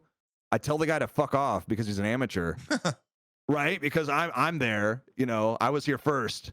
I fucking shoo him away, and he's confused because everybody else up to that point was like, oh, Right. that's what he was used to. But then here's this fucking guy be like, get the fuck out of here. This is my scene. I was here first, you son of a bitch. He's like, what the fuck? You didn't, So I could have like leached onto that. So like, my problem is like, I'm not ever like, I'm hoping that, I think with 5.0 and into 6.0, I think all of roleplay will have a growth, and people who stick to it will have like, you'll see it. There's ebbs and flows. There's waves. For sure. I'm not expecting like anything crazy different and life changing. I'm just like legit glad to be along for the ride and like have a seat at the table, even if it's like a small seat at the kids' table. That's where I'm at with it. It's just funny. cool to fucking like have a perspective on it and be able to witness it from where I'm at. It's funny that you mentioned the XQC thing, because when I first started streaming and I first started role playing on Prodigy, I ended up getting into crazy storylines. I'm talking like 1 month in, 2 months in. I get into crazy fucking storylines with CG on Prodigy. I mean, like, to the point where like Mr. K and like Rami and Summit, they're all like coming and like picking me up. You know what I mean? Like picking me up and like kidnapping me and like taking me places and like holding me hostage and like questioning me and shit. And I was so like, bro, like, come on, man. Like, I didn't know what the fuck I was doing, right? I didn't know what I was doing yet. I didn't know what I was doing with streaming at all. Didn't even have any fucking mods, right? So like the fucking chat hoppers alone, and like, I think one time I said this before in the last podcast, but one of my mods messaged me after the stream and they were like, hey man, I had to ban like 300 people, right? 300 people. Yeah, dude. And it was like it was like a 2-hour fucking like segment of me like talking to them and stuff, right? And so like in that 2 hours, they had to ban like 300 people. And so like I think early on I was kind of forged by fire to like stay away, or not stay away, but not attach myself or try to seem like I'm attaching myself to bigger people and doing it for the wrong reasons. You know what I mean? So like there was some shit that happened with Summit where he was at a car race one day and I like went up and I was like cleaning everybody's cars on Slim, and like I was just cleaning the car. I would clean the car and then they'd be like, oh, it's like talk to me, and I'd get on a clean up like, all right, you owe me like $300-$400, right? You know what I mean? Just like funny shit like that, like funny bits. And it's like this big race was starting, and like I'm like, can I ride with you? And he's like saying no to me, but as he's saying no, like I'm already opening the fucking door and like sitting in his passenger seat. You know what I'm saying? Right. And like riding along with him on the race. And I could tell he's like trying to concentrate like super heavy like on the race. I'm just like talking his fucking ear off the entire time. And like it was funny because like he's laughing, I'm laughing, we're having a good time. Chat's going fucking crazy. I'm getting a ton of followers and shit. And then like he kind of like opens the door up for me to like continue to hang out with him. He's like, well, I'm going to another race. And I'm like, nah, I'm out. And I fucking dip, right? And everybody in my chat's like, yo, what the fuck are you doing? And it's like, because of my experience with CG and Yeah. like all of the hate that I got like super early just for being around the motherfuckers. Like for me, it was like, I'm not gonna do that. You know what I mean? And like, and also too, I mean, you've seen this shit. I've seen this shit. For me, man, there's nothing more immersion breaking than watching someone like a big streamer or like a big, you know, a big character, and you just see like this fucking like circle Yeah, like this form suddenly this around them. absolute nobody Yeah, who should be on the bottom of the totem pole just suddenly is like, yeah, let me show you day one, like day one, yeah, welcome to my gang. Let me show you how to rob the bank. Like yeah. what the It's like like, you see and the the thing that sucks is people don't realize they don't want that. Like even if exactly. they don't know they don't want that, no, like you Hmm. don't. That's the worst way to experience role play is to have like a bunch of shit forced down your throat. Like the wonder of it is to explore and figure it out and be like, what's this? What's that? Hmm. Who's that? But then like it's got to be weird. It's got to be so weird because even though you're on a content creator server, like with the amount of slots, like you know, like whitelist in general on the Yeah. server, you know, like if there's a 200 slot server, there's like 10,000 whitelisted members, you know, like Hmm. it's weird because like I mean, you definitely have to get good at being like, get the fuck away. Like sometimes you almost have to like that's what happens is like they'll form like almost a circle around them Yeah, where yeah, people like kind of absolutely. block you. They're almost playing football, man. Like they're the fucking quarterback and they think you're trying to sack them. And it's just like it's weird. But it's like I don't know. I feel bad for those people. And you know what ends up happening is you'll see really big streamers, they'll start it, they'll get a lot of that shit, and then you'll catch them They get playing yeah, yeah, offline. yeah, yeah, You'll yeah, catch them playing yeah. offline because it's like, well, they don't have all that weirdness to it. They don't have all that. Like it's weird too because it's the same way. Like if you're a big streamer and you're playing Daisy, you can't play Daisy as a big streamer. You just get stream sniped. You know what I mean? Like Hmm. it's gonna happen. It's just it's too open. And it's like I don't know. There's a reason that super large names don't stick around for super long because they sense the engine the in like the I know you're saying ingenuous, right? Is it yeah, the ingenuous? ingenuousness Yeah. of it. They sense that. They're not fucking stupid. These guys aren't dumb. They may not be like the most experienced role players in the world. They may be just visiting, but they sense on that just like any other human would, and they get turned off by it, and Hmm. they get turned away. And it's unfortunate because that ends up resulting in like small windows where a lot of new eyes are potentially in role play, and it you know like it really does suck that like there's a non 0% chance that if you throw yourself in front of a large streamer and say the right thing, do the right thing at the right time, right moment, it could literally change your IRL for the better permanently, Hmm. right? And if you dangle, even if you dangle that in front of someone from very far away, people are going to try to gravitate Yeah, toward that. That's a big tempt. That's a absolutely, big tempt. dude. And And it it's sucks because you're navigating like genuineness, just mhm. genuineness. And then there's that element that's present. And it's like, it sucks that this really cool thing we have has to also kind of come with this other thing.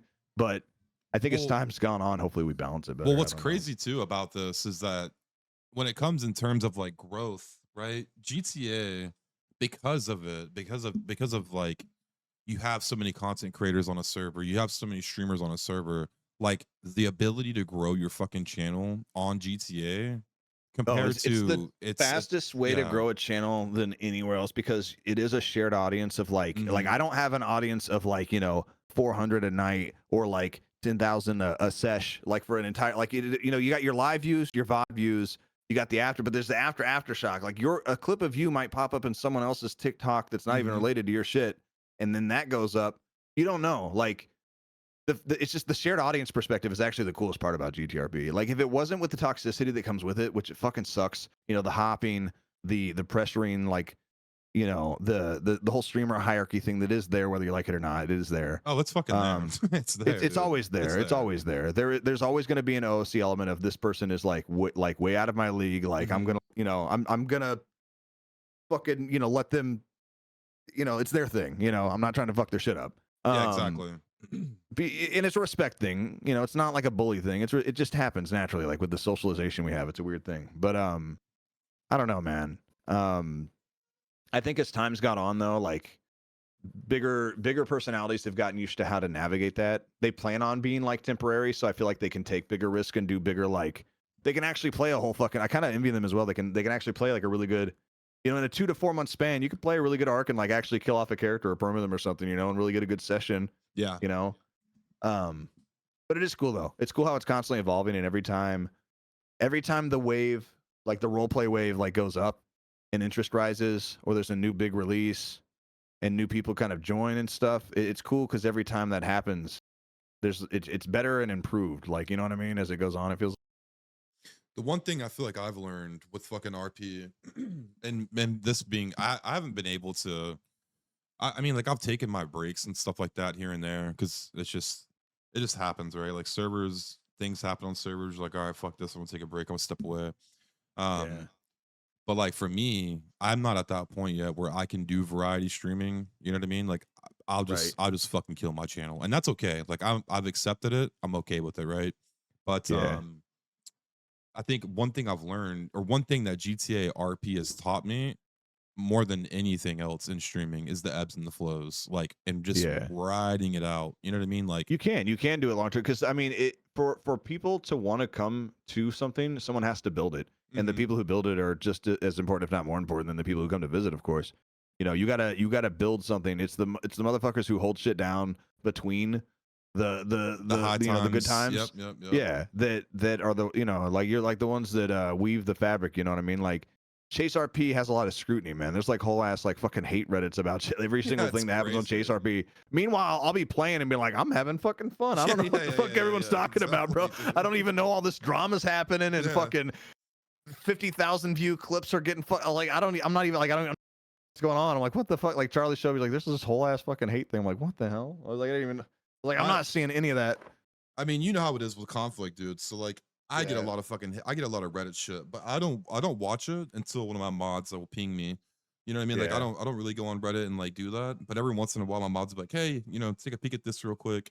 Because Right. also Right. it doesn't affect me. Like I'm not it's almost like a joke to me. You know what I mean? Because like I'll go on there Yeah. and I'll read shit and I'm like, dude, holy fuck.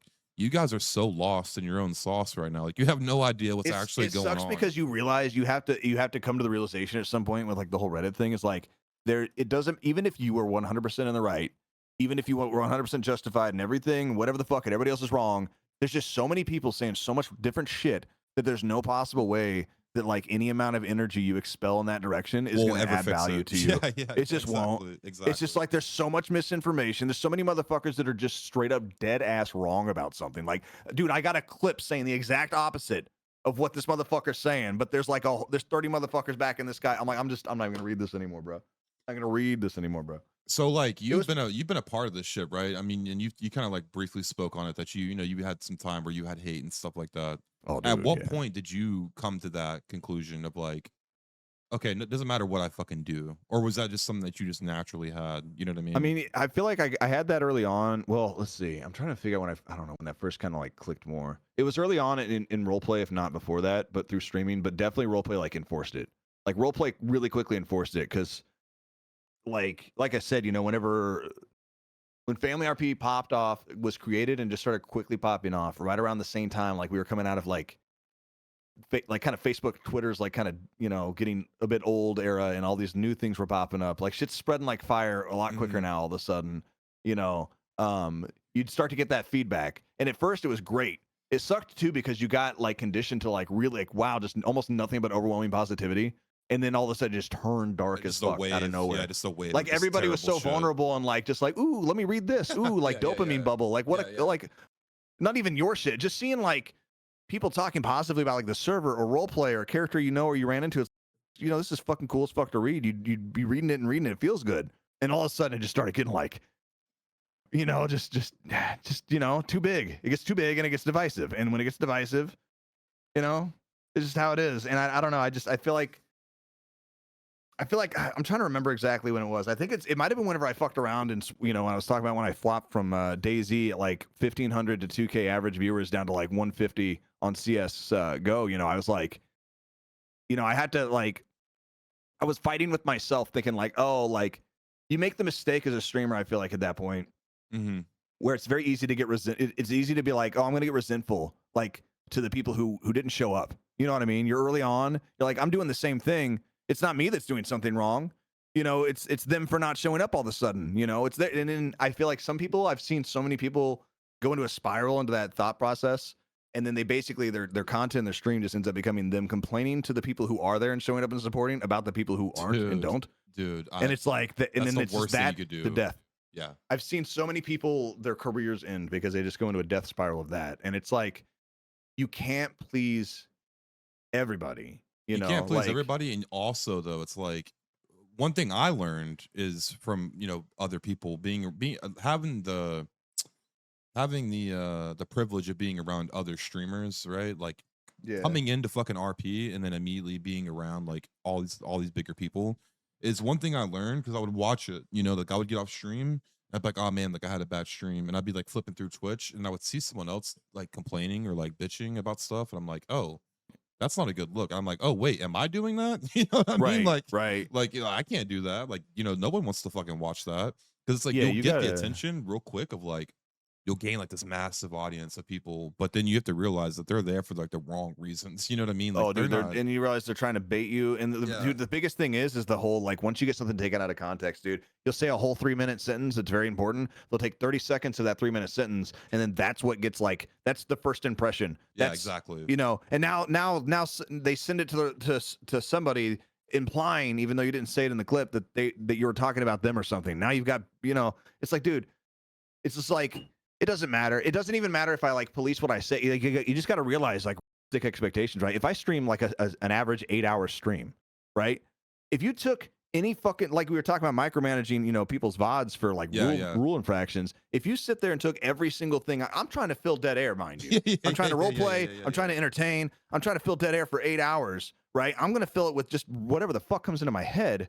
Because I'm trying to that's part of my job to do. Yeah, and exactly. if you're gonna sit there and microscopically take a 30-second thing I said out of 8 fucking hours and use that as ammo against me, it's like, bro, I just got no respect for you. And if I got no respect for you, then whatever your criticism against me it has no value. So sorry, I think like I mean, obviously like, this is a very like RP centric podcast I've been trying to do, but I mean, I'm also dealing with streamers and shit.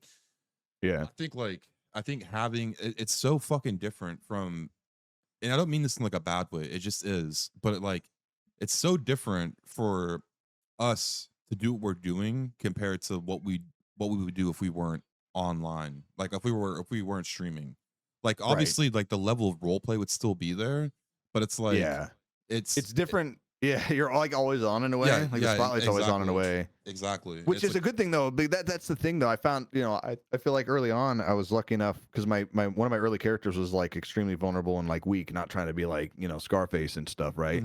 So like my introduction to roleplay was like being like used up, being the victim, etc. That was like my first introduction to it. And it's like, I don't know, man. I lost my train of thought there, I'm gonna be honest with you. It's all good. It's all good. But yeah, man, like I think kind of I guess redirecting, since I lost my train of thought. Role play, it's weird because you get a lot of hate. It can come at you, and the thing sucks is not only like sometimes you deserve it and sometimes it sucks. It's just so weird trying to find that equilibrium between like walking on eggshells, respecting the streamer hierarchy, leading into role playing stuff. But I feel like just early on, I just like I said, just get as immersed as you can, so that way like if you've a lot of the times like I haven't done as much lately because I've been focusing on micromanaging like Davis stuff and work stuff. But whenever I like really get into RP and stuff, like I said, I try to get as immersed as possible for as long as possible. So like if you find me like randomly, like I'm already in character doing some shit. Like you're gonna come across me already doing some shit. Like, and that's ideally like if we've never met, hopefully that's like an invitation for you to role play with me and stuff. Like I'm not just running from place to place. Like my dude's doing his thing. And you're gonna catch me mid role play. Versus just kind of just standing there, T-posing, to chat in the corner. It's like you got to find that equilibrium as well too, right? If you just ignore chat all day, you lose retention. But if you talk to chat all day, you don't. You got to find that balance. I will say. That's one thing too, though, man. Is one. I don't know why it's kind of another pivot. I don't want to pivot too much. It's okay. It's okay. That situation when you're like talking to somebody in role play, and you're talking and talking, and they're not talking back much, and all of a sudden, huh? What? Oh yeah, huh? It was in my head. It's like motherfucker. Like I get it, but like, bro, can't you like you if you the thing that's cool about role play is like if you want to be in your head so bad, you can take a big old detour up Route 68 and be in your head all you want, right? Like. Be with me, be here with me and like get in it with me, you know what I mean? That's something that I find, bro, like that's I'm guilty of that. Like that's something that happens. It happens. Yeah.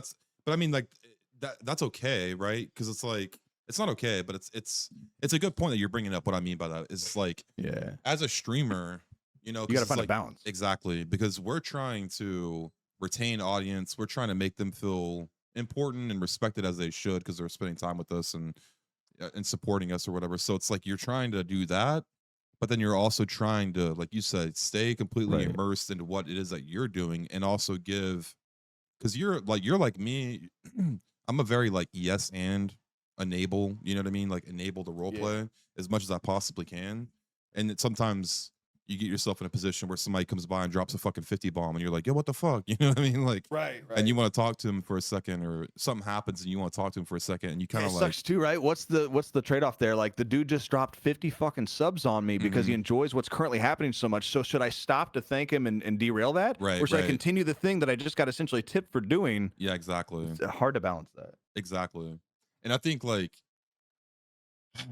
I think too, someone said it in my chat. They were like, it could be draining, you know, because you're entertaining two things. You're entertaining chat, but then Yeah. you're also entertaining the you know, not the audience, but the group that you're with or the people that you're surrounded by. Like, what is, I wanted to ask you this because every time I've ever ran into you, it doesn't matter like how long you've been live. I feel like you're very consistent on your energy that you kind of like give.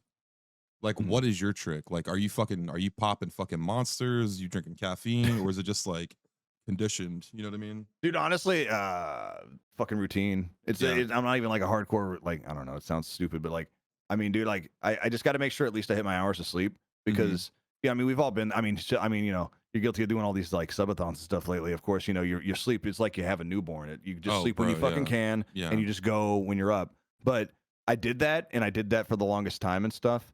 And my whole thing is like just my entire mental and like livelihood is just better whenever I just like, When you as long as I get like at least 8 hours of sleep. Like I got to be disciplined on my sleep. If I don't get sleep, I'm all fucked for the whole week. I'm a big 5 hour guy. I drink like 1 5 hour stream and that's it. Okay. Or a coffee. I got like, you know, sometimes either I caffeinate at the beginning of stream once and I don't for the rest of the day. Because the thing is, if what I used to do is when I first started, I did multiple 24 hours a week, and I remember I had a rule. I can't drink more than 2 monsters per stream was my rule, which is fucking insane if you think about it. If I'm sitting there playing fucking, you know, for 12 hours straight, and during that 12-hour window, I'm slamming 2 like giant monsters. You know what I mean? Like, I literally got kidney stones. I literally developed kidney stones while streaming and like drinking energy drinks. I haven't drank one since. Dude, I drink 5 hours, but I don't fuck with energy drinks. insane that you were pulling multiple 24 hours like that. Oh, in a week, dude. It was crazy. That's fucking crazy to me. Like for months at a time. Like I was having like the most insane growth at the time. Like I just got, I don't know. I found myself in the craziest. Like I'll explain it this way. I started streaming March 16th of 2014, and I was partnered that in April, a month later.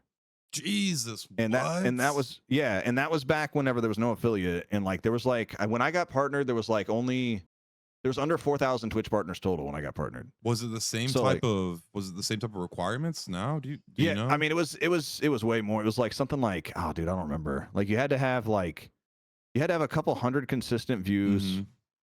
You had to stream a certain amount of hours, you had to hit a certain amount of views just to be considered, but then you would apply and you had to like write out an application. Yeah. And it was like my understanding, it was a super small team of like partner reps that like approved or denied, and they were very strict. Like if you were a Twitch partner, you were basically like, that was Twitch giving you like the stamp to their like advertisement, you know, like you're like a brand ambassador. So like it was a big deal to get approved. It's similar now. I remember whenever I got approved, it was 3 years ago now, I think. Yeah. Well, coming in October, it'll be 3 years for me. But bro, I got the same thing, man. I was streaming for like 4, maybe 5 months, and then I got partnered. But I remember I did the app, and I was talking to people, and I was like, they were telling me, they're like, hey man, like I was talking to like other streamers, they're like, hey dude, like don't get discouraged. They were like, just be prepared, man. Like, you know, the first app you're probably not gonna get approved. You know, it took me 4 apps to get it. I'm like, all right, cool. So I send the app in. And I'm in a clothing store. Like I have the clip somewhere, but I'm in a clothing store on Onyx. I'm like talking to chat, bullshitting with them or whatever. And like, I guess Twitch does this thing where like they send people to your channel or whatever to like congratulate you. Oh yeah, they used to. They did used to do that. So So you got I'm the like, ass into that. That's good that you got that actually. so I'm like sitting there and I'm like looking at my chat and it starts going fucking crazy and it's like all first time chatters and I'm like, oh, I'm like, mods, ban that shit. We're getting fucking botted, like freaking out. And they're Yeah. like, so it's like all of these like, you know, emojis and shit and like them saying congrats. And then they're like, no, no, no, no, no, no, no, no, no, no, no, no, we're here. Yeah. We're here. Had We're the here. they still have the wrenches and shit back yeah, then. yeah, dude. And Yeah. I'm like, it took me a second to comprehend it. I'm like, no, no, we're getting fucking botted, mods. Get that shit out of here.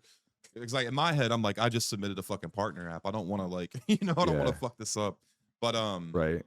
but Oh yeah, true. Because I remember they were like really they were really strict for, they still are, but they were strict like as hell for a minute where they were like, you know, they weren't counting raids, right? Oh, That was yeah, when they yeah, were yeah. still like not Yeah, counting yeah. raid. Like Yeah. they were even saying they were saying ask people not to raid you while Yeah, you're yeah, yeah, being yeah. addressed for partners. So if anything could fuck that up, I remember that. That's So huge shout out to fucking Greenwood. I don't know if you know who that is. He plays Tony Farrelly, the old guy. He's more of like a morning guy on Chase, but him and I met him on Prodigy, and it just kind of like him and I've always stayed in touch. I've always loved his fucking RP. We always like kind of mingle with each other on all these other servers and stuff. But whenever I pushed for partner, man, he was so. It's like I was getting on whenever he would get off, and every fucking day, bro, he was hitting me with a raid, right? But what he was doing was he was telling his audience, he's like, okay, when you guys go in there, and refresh it, right? exactly. They're like, when you go in there and we raid mills, refresh, and then hang out. And so he really like he's probably like one of the, I would give him a lot of credit for helping me out and kind of getting me started with streaming and shit like that. But and dude, I love that so much, man. I love it when you fucking meet genuine people that do this shit. You know what I mean? Like people who are just don't have alternative motives. You know, oh, dude, it wasn't even all me either. That's the cool thing. I had a similar experience with DayZ. Like DayZ had kind of a tight knit community, almost like GTRP back in the day, and that was where I got lucky, dude. I had a homie that was like streamers at the time, and he doesn't stream anymore. But at the time, he was a big. He was getting like 2.5K whenever he got off, and he was a late night motherfucker. But I was like even later, and like I slowly climbed up the ladder, and my branding kind of stood out, you know, and whatever. And there was a particular moment, but this, I mean, once he found me once, and he would like basically raid me almost like every night for like 2 weeks straight. The biggest guy on DayZ every night. That's so now dope. again from like 6 a.m. to like noon, I'm the biggest DayZ streamer every day, and I just started. And I was just getting flooded with follows, and that's so it was like dope. Really, it wasn't just me, you know, like it was definitely a community fucking thing. It was like, dude, that's cool as shit. It's like, dude, he didn't have to do that. Exactly, he didn't have to do that at all. But it really felt like you were like, almost, I don't know, like welcomed into it, like you know, like appreciated, welcomed in. There was like some camaraderie there, you know. And dude, I love seeing that shit too. And I do that with people that I meet, where like I'll role play with them, and I'm like why isn't this motherfucker streaming? You know what I mean? Like, why is this person not streaming? Like, they're killing it. And I'll like message them, and that's happened a couple of times. And a few people that I've helped out with that, they've actually gone on to hit partner and shit. And that's always cool. I fucking love that, man. I love seeing someone start, like, you know, because they have the same insecurities, like the same fears, right? They're like, well, I don't know, man. Like, you know, I'm not funny enough. I'm not gonna be able to hold attention. You know, everybody has like, unless you're like made to fucking do this, bro, sit in front of this fucking camera, right? Talking to these people and like kind of revealing yourself on personal levels, you know, here and there, and talking to these people and opening up, being vulnerable. Like, it's not easy, man. Like, I don't give a fuck. Who you, I mean, it becomes easier as time goes on, at least for me. That's what I'm experiencing. But man, when I first started, it was bad. It's such a weird thing to think. Like, if you really think about it, like honestly, dude, like role players should be studied, dude. Like if you're spending a good chunk of your waking hours living another life in a digital world, like you know what I mean, it's like the closest thing to like the Matrix that we have. It's alternative reality, yeah. You know what I mean? Like you're literally living like almost an entire other digital life, and you know, you have a group of people doing this together for 24 hours, like around the clock. It's like there's something like. It's not for everybody. No, that alone is not for everybody. And to add streaming on top, which is absolutely not for everybody, on top of that is potentially a big ask. It's like, it is a weird, it filters itself a bit because it's just like, you're either going to be, if you're not about it, it's just not going to work. Yeah, like, it's just not going to work if you're not about it. Like on any level at all. Like, you can't expect to fucking just do it and start blowing up. Like, you know what I mean? I think, you know, some people have that initial hesitation of like, it's just going to be nobody. Like, it's just going to be nothing. Like, there's going to be no fucking point. But it's like, dude, there's some people, like you said, man, you're like, dude, why isn't this like the person's amazing?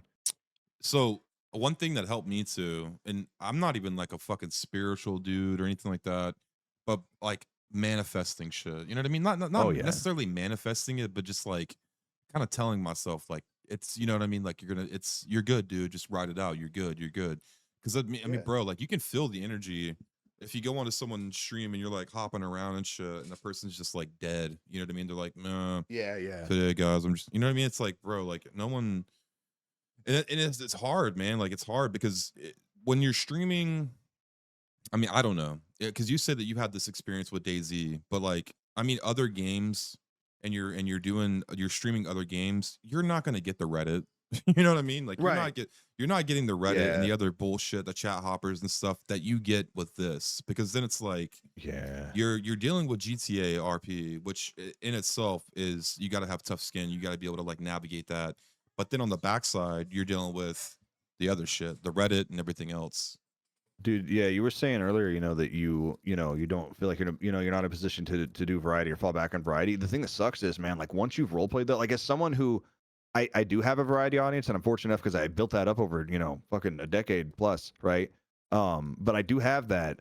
But even though I have that and I can fall back on variety, I do, my numbers definitely go up when I role play. But I can survive off variety, and I know that, so I don't depend on role play. But whenever I switch to anything but role play, dude, it just doesn't hit this. It just doesn't hit. Yeah, Like it doesn't give you video the games same are cool. dopamine. Video games are cool and stuff, but they, if it's a good story game, it's over like Am I 20, muted, maybe chat? 40 hours Someone tops said I'm in. muted. If Am I it's a muted? multiplayer experience, there's something about Am it I that's muted? like I always have this huge itch that like cannot Can be you hear me? scratched. It doesn't matter what I'm playing, what I'm doing. It just No. like I don't know, like I yearn for like either role play or something more than role play. I don't know what, maybe like some kind of iteration of like IRL streaming or something, but like it just gaming's cool, but especially it sucks is like modern gaming, right? Like like when's the last time you played a game that was a role play? What was the last thing you fucked with at all? Like that you can think of? So off Like on or stream, off stream? yeah, off stream, I have a group of friends that don't fucking role play. They don't understand role play like at all. I mean, Yeah. they're cool. Like I met them. So I did a lot of Tarkov before I started streaming. I played Escape from Tarkov, Yeah. and I met this guy who lives in Vegas, and he's been like that one friend that's like consistently there. Like I can always hit him up or jump in the Discord with him and play shit with my busy Yeah. ass schedule. But normally when I get off stream, if I have the time, if I'm not completely dead inside, I'll hop on Overwatch. And it's not because it's like super competitive. Right. It's just like a game where we can all get together and fuck around and have a good time with. You know can what do I it in mean? like a short spurt. You can just get in there and get it, right? Like I don't know. Dude, my whole problem with like modern games is like you can do a game, let's say it's open world, anything open world, right?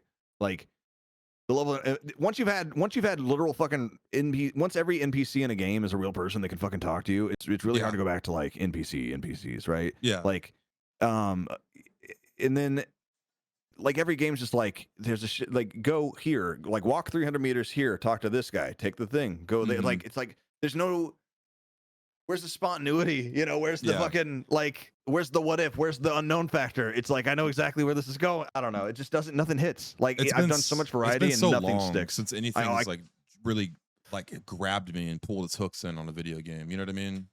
It's rough. It's so rough because like role play scratches so many itches. Like if it is for you, like we were saying, if role play is for you and streaming is for you and it works somehow and you can do them both at the same time and like it tickles certain parts of your brain like dopamine receptor wise, and like nothing else can reach those spots. Like nothing else. I also have this weird thing where it's like my chat makes fun of me all the time because it's like I rarely take days off and shit, but they're like, if I do take a day off, right, and I'm like, okay, I'm gonna fucking play this other game, right? I'll like browse Steam, I'll see some shit that's like, I don't know what I'm trying to think. Knight's Deliverance. I can't think of the name of the game. I saw you playing it on stream one day. Kingdom Come. Kingdom Come. That's it, right? Yeah.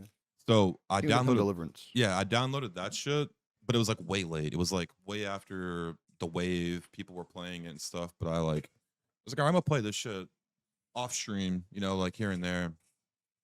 But I fucking like anytime I play a game like that, the entire time I'm like, why am I just playing this by myself? Why am I not fucking streaming this? You know what I mean? Like, yeah, dude. You ever fucking you go to play a game off stream and you look over at a chat that's not there? Bro. Like, dude, I was literally, fuck, what was I doing? There was a meeting yesterday. There was a BCSO meeting yesterday, and it was like super fucking urgent. Get here. I was watching the new Mario movie with my son, I promised him we would go watch it this weekend, and it was Sunday. And I was like, fuck, I gotta go watch that. So me and him went and watched. I was like, whatever, I can't make this meeting.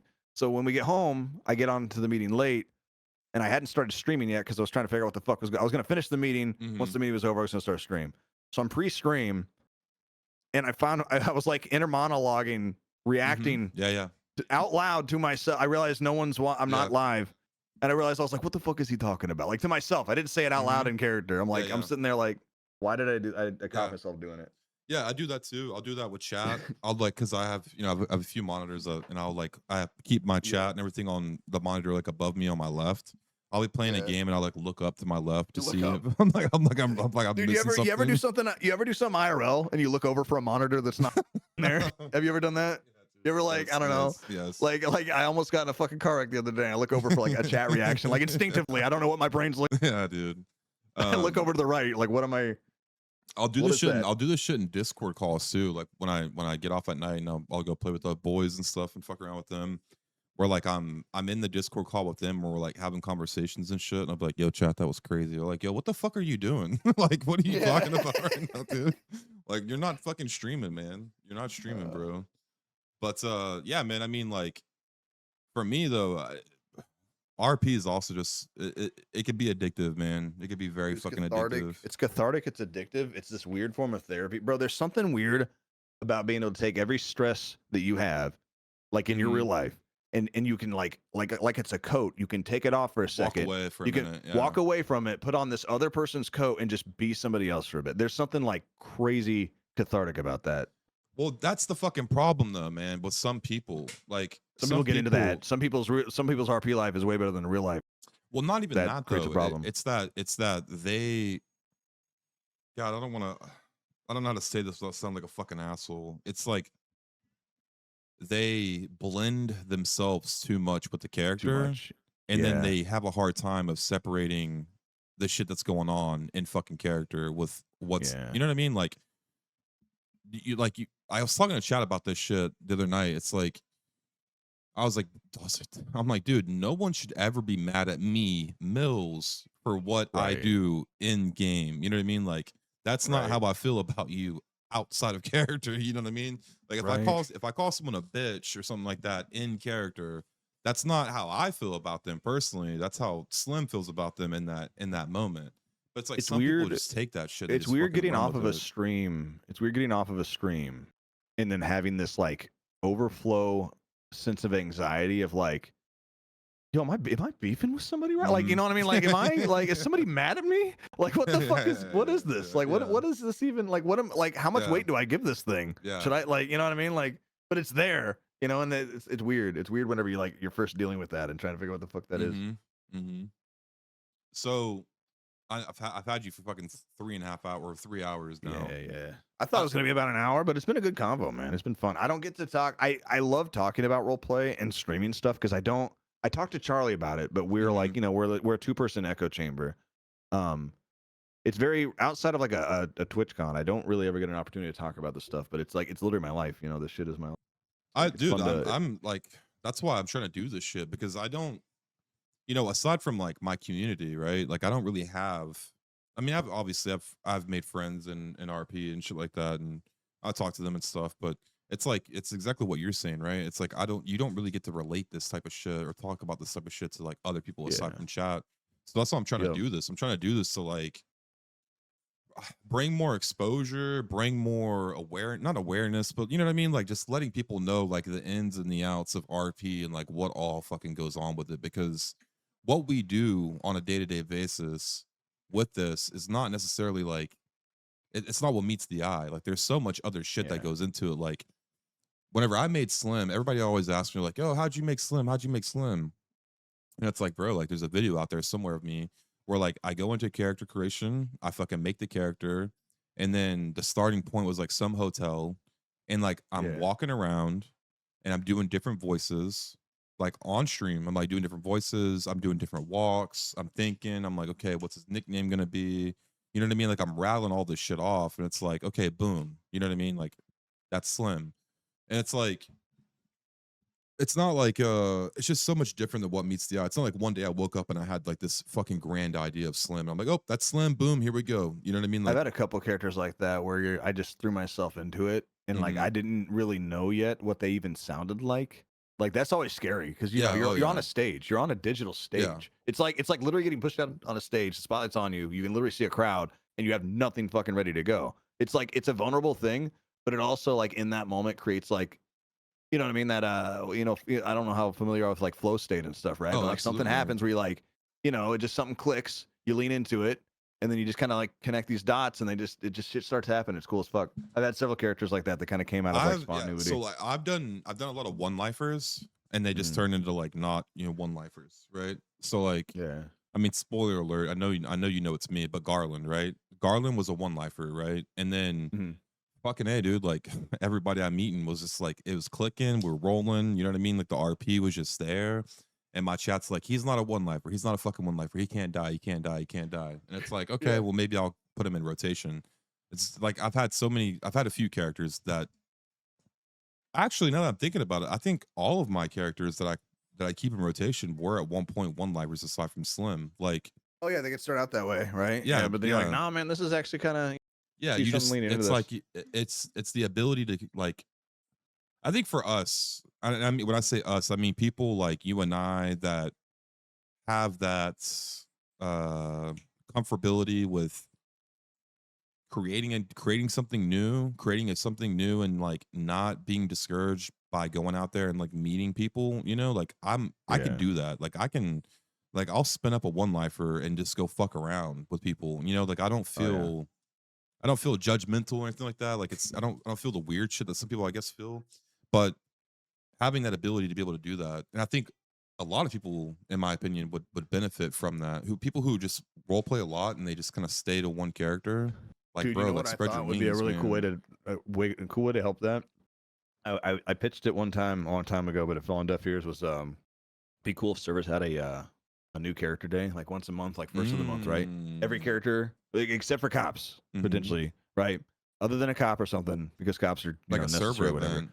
Like the whole server just for that day. Like Hmm. if you only play one character only, you'll never fucking deviate. Just don't play that one day. Just that one Yeah, day out of the month, don't play. yeah. Otherwise, everybody else who joins that day is just it has to be a character that hasn't existed anywhere else before. And the cool thing would be, I would bet you that people would be more willing to try it because if everybody's doing it, if it's forced, I guess technically it'd be forced. But then B, everyone else is doing it along with you, so the pressure is not as high to make your one character stand out, right?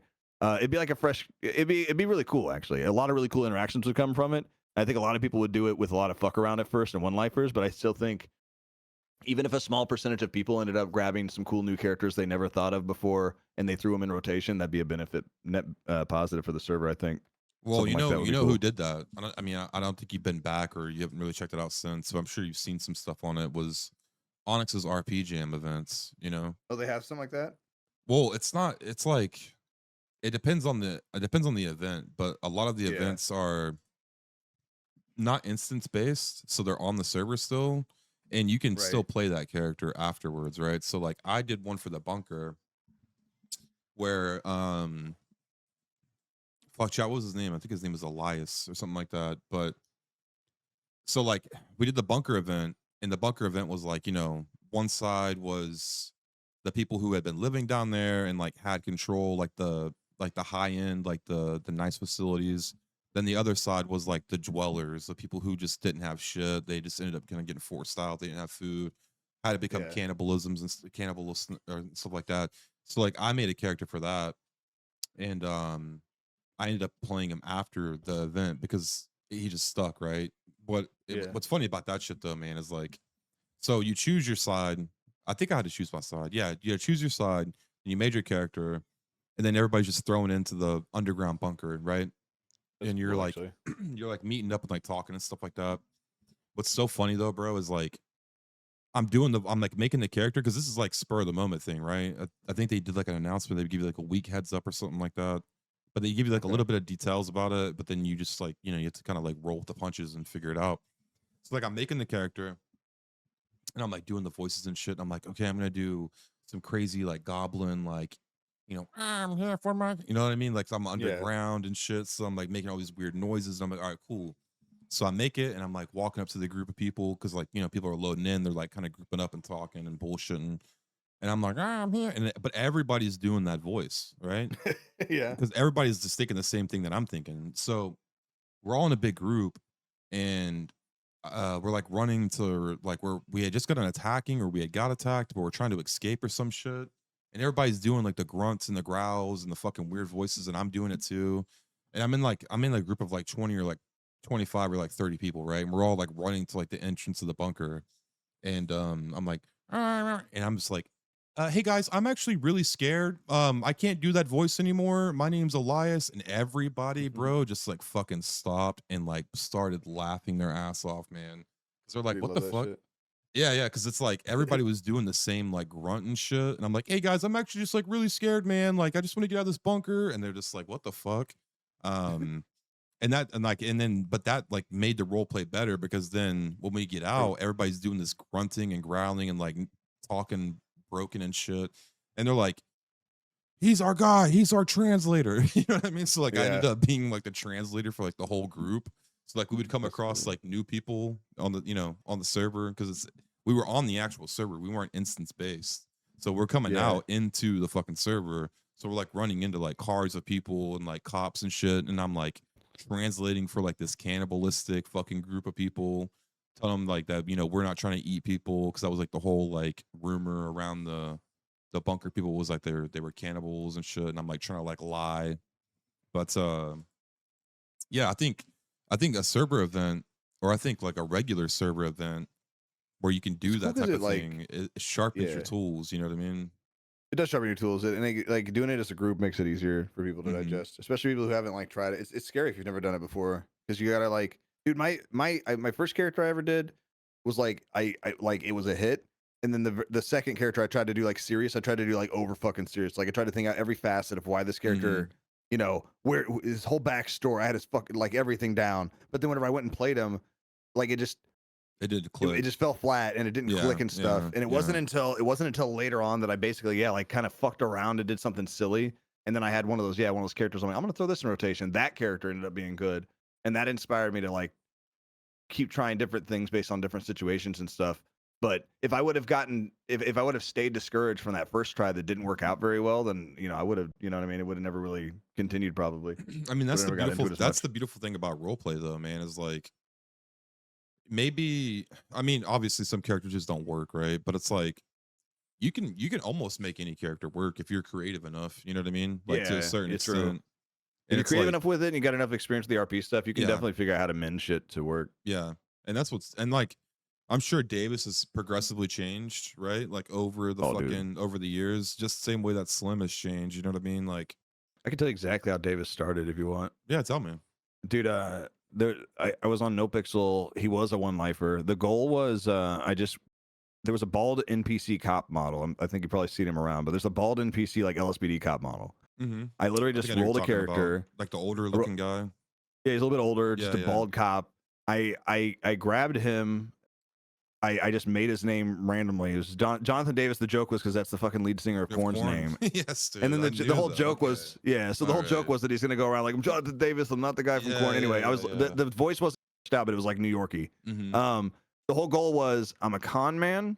I'm gonna lie, say that I'm a cop, that I'm a transfer from Liberty, and my goal is to get like basically as balls deep into the PD as I can without ever becoming a cop. So we just stood in the lobby of Mission Row, and these are like hardcore like no pixel cops and stuff. They're like all serious and stuff at that point, at that phase. And yeah, we just waited, and we waited until like a group of 2 or 3 cops like buzzed themselves into the door. We just kind of like acted like we belonged, and like so somehow we found ourselves like in the back, and like I don't know, we ended up on like a ride along, and then they caught us. They caught us trying to steal like grenades and shotguns from the fucking evidence locker before That's they finally funny as caught us. fuck. But That's funny. but it was just a one life. Like I was like, I'm just gonna get fucking like executed for this probably, Right. but I don't care. Like it's. And then we Think- ended up bringing it back on Onyx. So I was like, I need some random thing. So I just used that voice. I'm like, let's fucking make that guy. Who is that guy? Fuck it. It was funny. Yeah, you on Onyx, man. Like you would talk to you were like heavily in the conspiracy stuff with like the bunker and shit, and you would talk to one of my gang members. Ballsy. It was so funny, man, because you would talk to Carl He would talk to Yeah, you, and then I remember Carl that. would come back to us, right? And he'd be like, "Man, I'm talking to this fucking this taxi guy, Davis, and he's fucking convinced, man, there's people." And I'm like, it was so funny because like the whole gang, right? We're obviously Yeah, just trying to like push and enable our people. We'd be like, "Carl, what the fuck are you talking about, man?" And like, yeah, I think at one point I made a gang rule where like he couldn't talk about like conspiracies for like a couple of days. You know what I mean? So it's like the dude. trickle down effect of it was so big. You know what I mean? So it came from like The you. funny thing about Onyx was like some serious ass situation would be going on. Like there's a shootout, someone died, but as soon as like one motherfucker brings up like the aliens or the truth, everyone's like 5 or 6 people, like, oh shit, they go off Yeah, in like a yeah, hacky yeah. sack circle, be like, what? Wait, what'd you learn? What'd you find Yeah, out dude. though? Like, Yeah, hold up. dude. The lore, That shit was they good. did a really good job with that fucking lore. Like, I don't even know where They that did. started. Like, I don't even know how that even became a thing. It You was know what I supposed to mean? be like just some entry level server lore, but like it ended up like word of mouth. I don't know. It got planted so well that it just like people heard of it. Like it went dormant, but then when people started talking about it more and actually be like, wait, what is the truth? What is this theorem they're fucking talking Mm, about? What's in that bunker? Like, fuck, we got to develop that now. Shit. We didn't really like the problem was the lore was always one step behind the development because like they didn't really think that far. Like that it was going to keep going and be taken that serious. Like it was just yeah, supposed to be a silly yeah, thing. yeah. That's fucking awesome. I mean, you can't really ask for anything better than that. You know what I Oh mean? For yeah, like dude. for something that's not like not a mechanic to be Yeah. that baked into it to affect your server, and you know, They like got lucky. that's They got so lucky to have had that to that degree because like that carried the early half of it for sure. Like oh, that whole bro, storyline fuck just yeah, I carried did. through. I mean that, and like let's be real, man. Like the mystery of Onyx, like for me at Yeah. least, that carried it because it's like I said earlier, it's like, bro, I was so convinced that there was like hidden shit from Oh, DW. dude, they were like draining the lake. They would like leave puzzles and shit places. Dude, Like, yeah. what the fuck are you guys talking about, right? Mm-hmm. Weird shit. Um. They were, yeah. So I do call-ins. You want to take you cool? Do you want to do some call-ins? We can wrap this shit up because I know you've been streaming for a Yeah. bit. Fuck it. Give me a couple call-ins, whatever. All right, guys, hop in the Discord. I'll pull you in. I'll pull you up. No, man, but I'm trying to do this like I'm gonna try to do it at least once a week. But I'm aiming to do Yeah. this twice a week. I tried to do something similar. I had a thing. It was OOC with Sentry. I had a whole overlay and shit for it. I still have that overlay somewhere hiding, but I started to try to do it right before like a big drama wave, and then it just kind of got to the thing where no one wanted to talk to each other. But I was thinking at the time too, I was like, I just want to get all these motherfuckers who are beefing in with each other, but like no one wanted to talk to each other. Everybody was salty, so it fell off. But it's good though. It's good. I think having just conversations is good about it. Um, there isn't really like a role play. I mean, outside of like random Reddits and stuff, there's not like a good role play centric like No, there's not. conversation. It's so like it's so spread out the conversation about role playing streaming. It's like you get bits and pieces of it, but you don't ever get to like get a deep dive into the subject matter much. It's weird. Yeah, one guy, one of your favorite podcast episodes so far. Thanks, dude. Yeah, bro, I'm not gonna lie Hell to you, man. Like yeah. chat told me because I did it 2 weeks ago because I missed that week with you, the Monday that we had originally scheduled. But Yeah.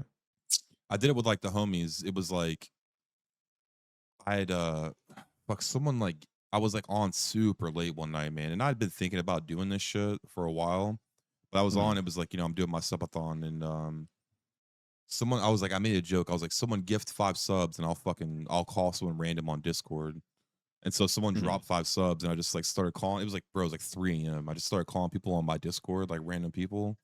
And then I got a few people in the Discord, and we talked, and we were like talking about RP and just like bullshitting, and like one person became 2 people, and 2 people became 3, and just had a bunch of people in the call just bullshitting. And I was like, all right, Mhm. chat, I'm gonna do a Discord. I'm gonna do a podcast tomorrow. So I had a few homies that came in, and we did it, and I was like, all right, cool. Like, and everyone in my chat, I'm like, who do you guys want me to invite? And they're like, Sentry, Sentry, Sentry, Sentry. And I'm like, dude, I don't fucking like in my head, right? I'm like, I don't know, man. Him and I, we don't really know each other like that. I don't know if he's gonna be down. But when you said yes, I was like, holy fuck. Like, cause I mean, I'm being honest. Like you kind of the fact that you were willing to come up here and do it, I think will kind of open that door to other people that might be hesitant about doing it. You know what I mean? Yeah, so say if anything, it'd be a good example of like what are you even asking me to do right now? I'm like Yeah, this. Look exactly. at this shit. You know, it helps. Exactly. It helps. But Yeah, dude, I'm always down, man. I mean, dude, if you ever want to like do this more often, like I said, I plan on doing it like Mondays and Tuesday. Like tomorrow, I have jam on. Um, But like anytime, man, like fucking, if you want to like do this a week or whatever, like just let me know. You're always welcome. Yeah, man, I could be like, I could probably do semi-regular. Just drag me in on these and see what's up, man. I think getting just getting a cool conversation going on, like out of character, out of the fucking like toxic environments, is cool to do. So I'm always about it, man. Just let me know. All right, it's pulling Fluke. What up, Fluke? You're live, dude. Hey. What's going on, my man? Hey, I'm the guy that played Mark Wheeler on Chase for a while there. Oh yeah, what's up? What's going on, Mark? Hey, I'm not going to get into the reason why I left or anything, but what do you do when you've kind of fell out of love with RP? Oof, that's a good question. Yeah, sucks. Cause like that's the thing though. You gotta gauge like, so how much of the streaming thing are you attaching to the RP thing, right? Cause like it's really a different situation for everybody. But I mean, my instinctive answer is I fuck off and play other shit until I miss it. But Yeah, it's not always an option necessarily. But I mean, in terms of like games in general too, right? Like, I don't know, nothing hits. I was saying earlier, like nothing really hits the same, so it sucks. You try to play other shit, and it's like you just miss all the aspects of roleplay. I don't know. How much? I only interacted with you briefly. How much of your stuff is cop? man, Like percentage wise? I was cop main, if I'm being Yeah. completely honest, and it felt like no matter what direction I went in with him, I was just getting fucked with. So I just said fuck it and left. I'll say this. I don't know the answer necessarily, but I can answer the opposite question because I was burnt the fuck out on RP. But the one thing I'd never have done was cop. So I'm in this weird position where I'm in the exact opposite. Like I was burnt the fuck out on RP. I was over RP. And now you're juiced I was dreading up. the idea. Yeah, I was dreading the idea of getting back into RP for long term necessarily. I didn't want to get like too enveloped in it. But then I was like, I've been doing it for like 10 years and I've never ever done cop. I've always done every single thing else you can do. I've like started gangs. I've done like terrorism shit. I've done like the news thing was my big thing. I created like civs. Jack, get in the Discord. If you guys want to ask questions, hop in here. Hop in so here. Now I'm like, I know I was ignoring a lot of you weird 'cause, guys. like it's the I'm thing I sorry. love role I was play, but busy. it's this layer on top of it. Trying to that's get super attention. duper, like, but if you fresh guys and new if to you guys me. want to Like, ask I might get burnt questions, out. hop in I might here. be overdoing it because Get I've in been here. doing like way too much of it probably. But like right now, my whole mood shifted on RP. It went from dreading it, feeling Get in burnt here, out to chat. like Let's it all go. feels fresh again. But I don't know if that helps you out at all. I'm not just saying, hey, go make a fucking crim, but I don't know, man. Maybe it's the, maybe are you burnt out on RP or are you burnt out on copping? You know what I'm saying? I mean, taking this past month step away and like taking a look back at it, it's like I don't know why I put as much effort and as much time into it as I did. Just for things to go, sideways on me. And just to speak with you going to cop, if I was still there, you would not be on Davis. I was investigating your ass. Fucking, I had like I shouldn't be here 2,000 right now, and I don't know why I am. I should not. I had be a here 2,000 word document hidden, just waiting for someone to give me the go ahead. But yeah, man. I mean, my personal opinion, my personal take on it is very similar to what Sentry is saying, right? It's like if it happened because of the like cop shit, right? Just do something crazy. Make a fucking tow truck driver, make a crim, you know what I mean? Or I mean, like Sentry's also saying, like, take a step back and wait for it to call you. Like for me, I'm gonna be completely honest. The times where I had to take a step back because I was burnt out, it wasn't necessarily the role play that was burning me out. It was just the server. I'm not saying that's the case here for you, but that's just me personally, right? I will say this: I was not burnt out of being a cop, of doing the investigation. I was in my lane. I was doing my thing. I had my storylines all good to go, and then just it always sucks to build up something and put so much into something for it to not have any, not even to get a climax. Like, you know what I mean? Like, I mean, it's not even that it has to go perfectly. It's like, fuck, but it didn't even get to, do it, Hop in there. Hop in there. You just get in the call. You just get in, I'll just drag you. It's one of those things that sucks, but it's like hot Here's the stove hot, Discord, it's like that. You do got to limit your mental, how much you put into it, how much you allow it to. You just go into a voice channel and I'll pull you up. My line is, if it's legitimately like negatively affecting, what do they Hop say in, I'll pull the you definition up. of addiction is, right? It's like people can handle it high, but if something's affecting like your relationship, your work life, like your day, your mental health at all, like if it's affecting that shit, like, you know what I mean? Like, how much are you wanting to give it that power? You know what I mean? Yeah, exactly. You gotta find that line. You gotta draw that line for yourself. I mean, I can I appreciate the advice and everything you're saying, but like, I didn't leave because of burnout. It's just I couldn't do it anymore. Like the toxicity I was getting from certain Yeah. places, I just Out of character. out of character. Yeah, Yeah, Oof. yeah. and it That's wasn't the tough. Reddit. It wasn't the Reddit. I'll say that much. I mean, Fair look, man, enough. look, I mean, I think Sentry, I think you can back me up on this, man. I think for me personally, and I'm sure Sentry probably will say the same answer or have a similar answer. For me, it's just like over time, man. It's like a callus, you know what I mean? Where Yeah. I just fucking don't like. I know what's going on, and I just try to just head down, stay in my own, not necessarily stay in my own lane, but try not to let it affect me. You know what I mean? Like I just Sometimes, dude, server, you can be incompatible with the server straight up. It sucks, but like we were talking, I don't know how much you were listening earlier. But I was talking about like with Wild RP, like I'm just incompatible with that server. I love it. The development's cool. There's some That's cool also people true. over there, and I enjoyed every second I was on that server. I am incompatible with that admin team Mhm. over there, and Mm. I mean, it's just not. If you force it, it's not going to fucking work. It's just how it is. So I Exactly. just had to step away from that, even though I liked that place and I liked everything I had going on. Just sucked. But I mean, it's weird too because like there's these subgenres of roleplay. It's not like, oh, just go to another server, right? Like, but I don't know. Boys, Everything's hop in the evolving, call if you want. and If you there's guys want different to come like in here little and ask bubbles. You just Sentry and gotta find the myself one some that fits. questions, Just depends. I don't we'll know. answer Sounds whatever. like Hop in the call. Hop in. sounds like a in. multi-layered thing that happened to you though, so I can't really say for sure. Yeah, and I don't want to go too much into it. That's but okay. yeah, I mean, it's all good. You know, like whatever you can say is is fine. I don't want to dig unless you want to open it up, but I mean, just I don't really have like the correct answer. I don't think anybody does, but I would just if it wasn't roleplay that burned you out and you think you can make it work and on a different like level, maybe just try going a different direction. Maybe make a PI or some shit. You know, still do your investigation work and build your investigations or something like that, but just maybe not with the PD, you know what I mean? If that's what you were into. yeah, I think Sentry nailed it on the head. It's just sometimes you're just not compatible. That's also the Yeah. case too, unfortunately. It happens. Yeah. All right. Well, Sucks too because we all have this idea, man. But I will say, man, the Mhm. short fucking couple times I ran into you, man, I had a good time. Fucking immersed my ass, man. So it was good running into you when we Fuck. did. I was losing my mind when you were in my trunk for that goddamn hour. Because I'm like, is someone playing a soundboard? Like, what the fuck is going on here? Dude, don't But shit like that. yeah, no, that was a good time. All right. There you But go. thanks for letting me in. You guys have a good Oh, night. yeah, man. Yeah, later, man. Thanks for coming up, Luke. Appreciate you, dude. See ya. Yo, what up, dude? Hello?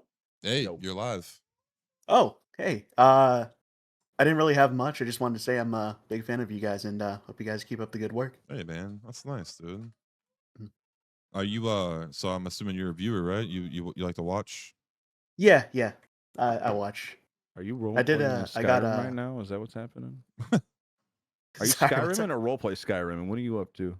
Nah, Roleplay Skyrim is shut down for now, so I'm just What?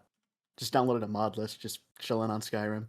Were you into that roleplay stuff? Were you doing that? Yeah, dude, I was a pretty big GTA RP guy. I actually got whitelisted into Chase not too long ago, and Oh yeah. Oh shit! got into Congrats, man. yeah, appreciate it. I got really into Skyrim because I'm a huge Skyrim dork, but they got shut down, so we're just kind of waiting for them to Is it a legal come back thing? up. Is it Bethesda being assholes? What's going on? So it's a whole kind of slew of what's going on. It's like something to do with modding. They didn't have the right permissions for certain mods that they had, so they're Weird. kind of It's so I guess weird how different devs like respond to that. It's like, I mean, dude, look at Rockstar, right? Like the biggest, probably fucking game development company in the world, with all the money in the world, billions to throw at this, like legally, whatever, at 5M, and they come to the conclusion, the logical conclusion, let's fucking integrate this. Let's bring this into what we're doing instead of like trying to fight it. And then you have Bethesda be like, you're doing. I don't know. It's weird how you get different game companies kind of go through that cycle of like, let's shut this down, and then like, wait a minute, maybe we can actually fucking. yeah, it's I wish it especially wasn't weird. like that. Especially weird with Bethesda because they're like really good with modding. Oh yeah, from they're like mod. Weren't they doing weird shit though? Like not too long ago, where they were like trying to make a mod store, but then they were charging for mods, and people got pissed about that shit. oh I yeah, don't know, that's up. That's called the Creation Club, and they have like paid Well, mods that you go in and basically microtransactions for Skyrim. Why would I as a person go pay for a mod when I get it for free though? What's the incentive? Like why? So usually they're made by like really It's like a Patreon experienced thing kind mod of thing. teams. Yeah. Yeah, Like but they're usually getting paid there's to do this. It's their job, and it's getting like you want the latest update kind of shit, right? You're like subscribed to yeah, them. pretty much. But usually there's like something on Nexus for free that's like just as good, if not better. Yeah, fair enough. Mhm. Yeah, well, that's cool. I thought about getting the Skyrim thing. I was afraid that like I missed the initial wave, and it was gonna get too I don't know, too many people gonna get into it, and it's gonna not be as cool as it was, that first wave. Yeah, well, I mean, them shutting down, they're gonna hopefully they come back up and it's gonna be pretty big Floodgates, wave. probably. I heard that they are doing a one of the big I guess worries for streamers was that it was just completely public, but now apparently they're doing whitelisted. Ooh, One okay. server that's whitelisted. Yeah, So I'm out of the That makes loop on this sense. shit big time, man. I knew yeah, it like popped off, and I know a few people like went over there and played it, but I didn't like yeah. look into it at all. I've Mhm. been hearing about it. I admit it, I never finished Skyrim. I loved playing it, but I never finished it. There was one point where some motherfucker told me to give him all my shit, and I was like, fuck that. And then I didn't play for like 2 months. And when I came back, I didn't know what was going on. So I stopped playing. But I always liked the vibe of Skyrim, so I thought about getting that. And then I saw Skyrim Online or Elder Scrolls Online. I knew that was like, that just looked too, it didn't look like, I was like, maybe you can role play in this, but it just looked way too MMO-y, too WoW-y. Yeah. Not like, that's not going to work. But this seems like something different, yeah? Yeah, from what I've heard, ESO is basically just microtransaction hell, so Yeah, probably it's not. just Yeah. not, it's not. Yeah. But this is all, this is all like open source shit, right? Like, I mean, it's shit you just get in and you just fucking vibing, right? Pretty much, yeah. That's Yeah. dope. It's cool though. Mhm. I believe the main thing that was going on with them was that they got mods from people's websites and they hosted the download on their own servers, and that's like a huge no-no apparently for Okay, that makes mods. sense. So they're redoing the whole installation thing, so you have to go They're through. basically profiting off of it without giving the credit Yeah. or Well, yeah. the Well, revenue. yeah. I guess it's more just like taking credit, not really profit. Okay. Yeah. Interesting. Mhm. Maybe we'll run into you over there, or fucking in Chase, since you're whitelisted over there. I might run into you either Yeah, way. dude. I might hop in that. Thanks for coming in, man. Appreciate you, bro. Yeah. Appreciate you guys. Absolutely, man. Bye-bye. You want to do another one, Sentry? Or you wanna bounce? How about you got me until midnight, or I don't know what time it is. You got me for like Okay, till the top of the hour, I guess. Yeah, what up, Hobbit? Yo. You're live, dude. Can you hear me? Yo, we got you. What's going on, brother? All right. Long-time viewer, first-time caller. Hello. What's going on, man? Yeah, thanks for hanging out. We always see you in chat, man. Yeah. Sentry, I've been watching you since SOE days. Sheesh. Hell yeah. In my opinion, you're one of the best role players I'd say in the world, if you could call it that. But out of all of your roster of characters, and you've had many, what would you say would be your most top 3 characters that you've played in your My career? top 3. It'd be Ron first. I'd say Davis right now, just because of like his impact on the server has been fucking crazy. Like the amount of impact he's had on the storyline, like the kind of like had that ripple effect was pretty crazy. Just from I don't know if I'd put him 2. Ron's definitely my number 1 though. I think you'd agree with that. He's my most pliable character that is like he belongs in any room, and it's really hard to. I've never been able to emulate that, and it was like really like I don't know. Every ounce of respect is Ron. You have to earn, and you got to like carve your way out, and he had to put in the work. So he's definitely my number 1 for sure. Snake's pretty fucking. I don't know. Snake's pretty influential. I think Emmett because of the Red Dead days. Ron's number 1, and then Davis for like current modern reasons. I'd say that would be my 3. I think chat would agree that Jesus might be one of your better Oh, characters. man. That's at least for me, anyways. Probably my miss favorite him. character of yours. It was weird because Jesus was one of the few characters like I didn't really go back and rewatch him as much. Like with Ron and stuff, and like especially with Ron and stuff like that, I would always the first thing I would do after a stream is I would go back to like every other perspective that I ran into that day and like watch it back from their perspective, see their reaction, see how my roleplay affected them, and try to like study that. And I enjoyed watching it because I already watched it from my perspective. I wanted to see it from everybody else's perspective. I do But that with shit Jesus, too it was weird. sometimes. Jesus was weird because he was one I played that motherfucker. And I didn't really like. I don't know. I was like really eyes forward with Jesus. He had a very specific purpose. If you were there during the time, you know, kind of to clean house because the server Oh was yeah, getting really weird. But yeah. I was on a mission with him, and we accomplished that mission. I think. That's crazy that So- you do that, Sentry, because I didn't know that. I thought I was fucking kind of I love crazy doing for that. going back, because I do that sometimes where I'll go back and I'm like, okay, let me see how this like played out for them, or like what the response was, you know, like Right, because sometimes you can learn too, like, oh man, they didn't respond to that well. Like they thought that was like a negative or a slight. Like all you know, you can kind of I don't know, you can help like mold your RP to that person a little bit better next time. Sometimes it's a weird thing, but it's fun. No, but it makes complete sense though, yeah. Like a study. Also, yeah. with your cop character, you were talking about how SOE back in the day, they had all the real life cops and how Yeah. it put fear into people. I was wondering if you took any inspirations like from Eli and applied them to Davis. Not in yet, because certain Davis ways. is like Davis is still kind of evolving. I almost feel like his final form is if he were to get command and sergeant potentially. He's getting there now because he's I don't know. He's just now starting to flesh out. Because up until now, Davis as a cop had to be like the timid, like background guy, not raising too many eyebrows. But now that Love's out of the picture, and he does it like the boss that was scrutinizing him so heavily is out of the picture, he feels like a little bit more like he can be himself and like kind of. I don't know. I definitely want to lean more that way. Obviously, replace that vibe that Eli had. Like that's still to me, Eli's still the absolute like pillar and steeple for like what a cop character can and should be potentially, or to the length at which it can go. He's still like my number one when it comes to that shit. I like the idea of firm policing and stuff. Yeah, You know, me too. being actually like for me, it's weird because with Eli, like Eli created the idea to me like he will. I don't know. He'll only fuck you if you deserved it, though. It was the thing. He was fair about it.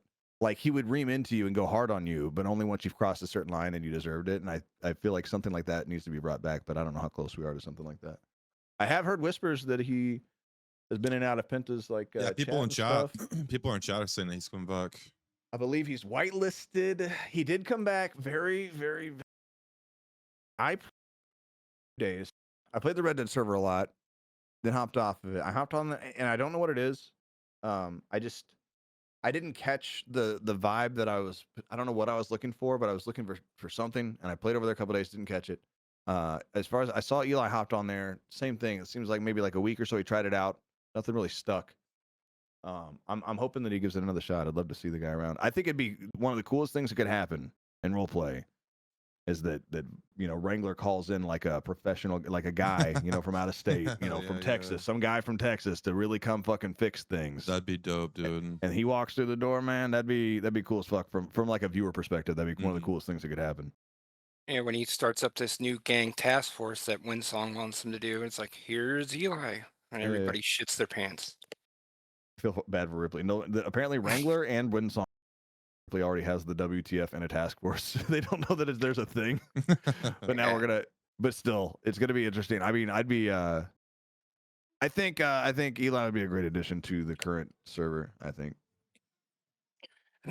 Yeah, that's all I really wanted to say. Mills, I love Slim. Sentry, I love Jesus, everybody. And I just want to say, having the cadets watch Con Air is a great choice by you. I'm just gonna throw that out there. Have you heard about that, Mills? No, this is the first time. All the cadets right now, I keep like I'm punishing them if they're doing poorly. I'm making their homework is they have to watch Con Air, and I'm gonna quiz them next time I see them. And like now I've got like 4 cadets watching Con Air. They're all like young. They're all. Oh, okay.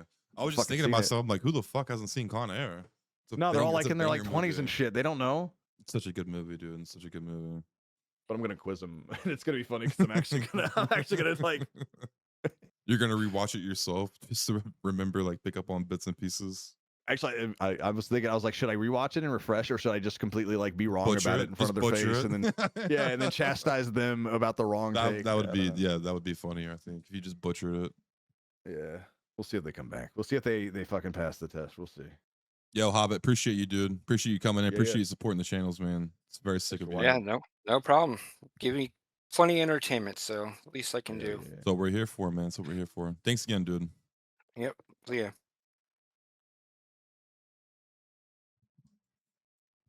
All right, let me pull someone else. What up, dude? You're live. Oh damn! You should have brought the other homie. He been waiting longer. Oh, Nah, it's shit. okay. That's Evan. He can wait. We'll get you. both You up making here. Evan wait. I'm making What Evan up, wait. Sentry? What's up? I changed my name. I don't know if you remember me though. I was at your wedding in Vegas, dog.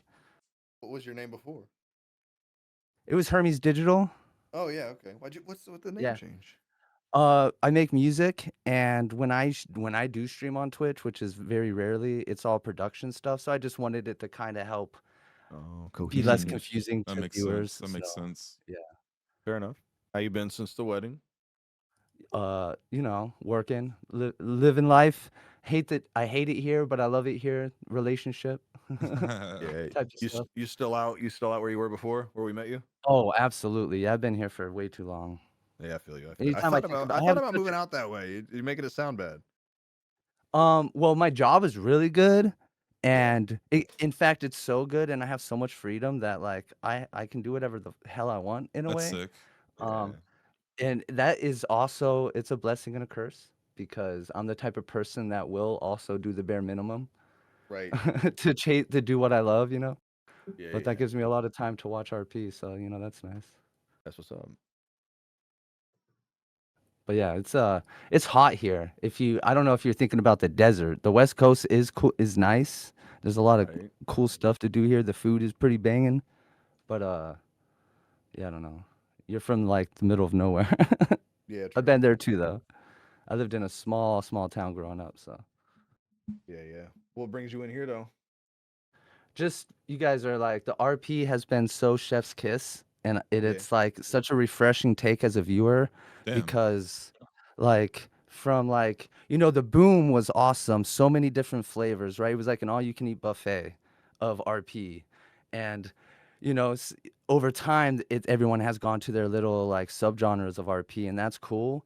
I've always I watch Penta from time to time. I like him, but like the Sentry RP style has always been my like I also want to be immersed as long as I can, because I'm like, what the hell's gonna happen? And anything can happen, because it's like when you watch Game of Thrones, your character isn't safe. Right. It's that same kind of vibe, right? Like the twists I and the know that turns and stuff like that. anything can Yeah, happen, yeah. So like especially with Davis and Right. and seeing the Davis arc from its birth of like I need to getting into the evidence locker to him actually becoming a cop on a whole different server is this like whole like resolution in a way, and So it's so satisfying to cool to actually see have. that. I feel like it's Yeah. rare to be able to actually get any kind of a resolution, full circle, or climax in roleplay. Like you try to, you Yeah, want it's to, so rare, dude. It's but you so can't rare. ever get that. Like, I don't know. It's cool when something comes around full circle like that. Like that's the thing, dude. I agree with you. You were saying like, Chase came out at such a good time. If it came out at any other time, I feel like it would have struggled. But it came out like No Pixels, kind of end of life, not Mhm. end of life, but end of 4.0, yeah, end of end of late cycle. Yeah, yeah. stage cycle. Prodigy's the same way. They're both kind of live servicey. They kind of update a little bit with these but everybody's waiting on the major updates. Red Dead, there's not, Red Dead's kind of in a drought. There's nothing really. Everything's kind of swimming the drain, and then here comes Mhm. Chase, and it is somewhat of a fucking group of misfits in a way, right? Like, Penta by definition is reasoning for where he is right now.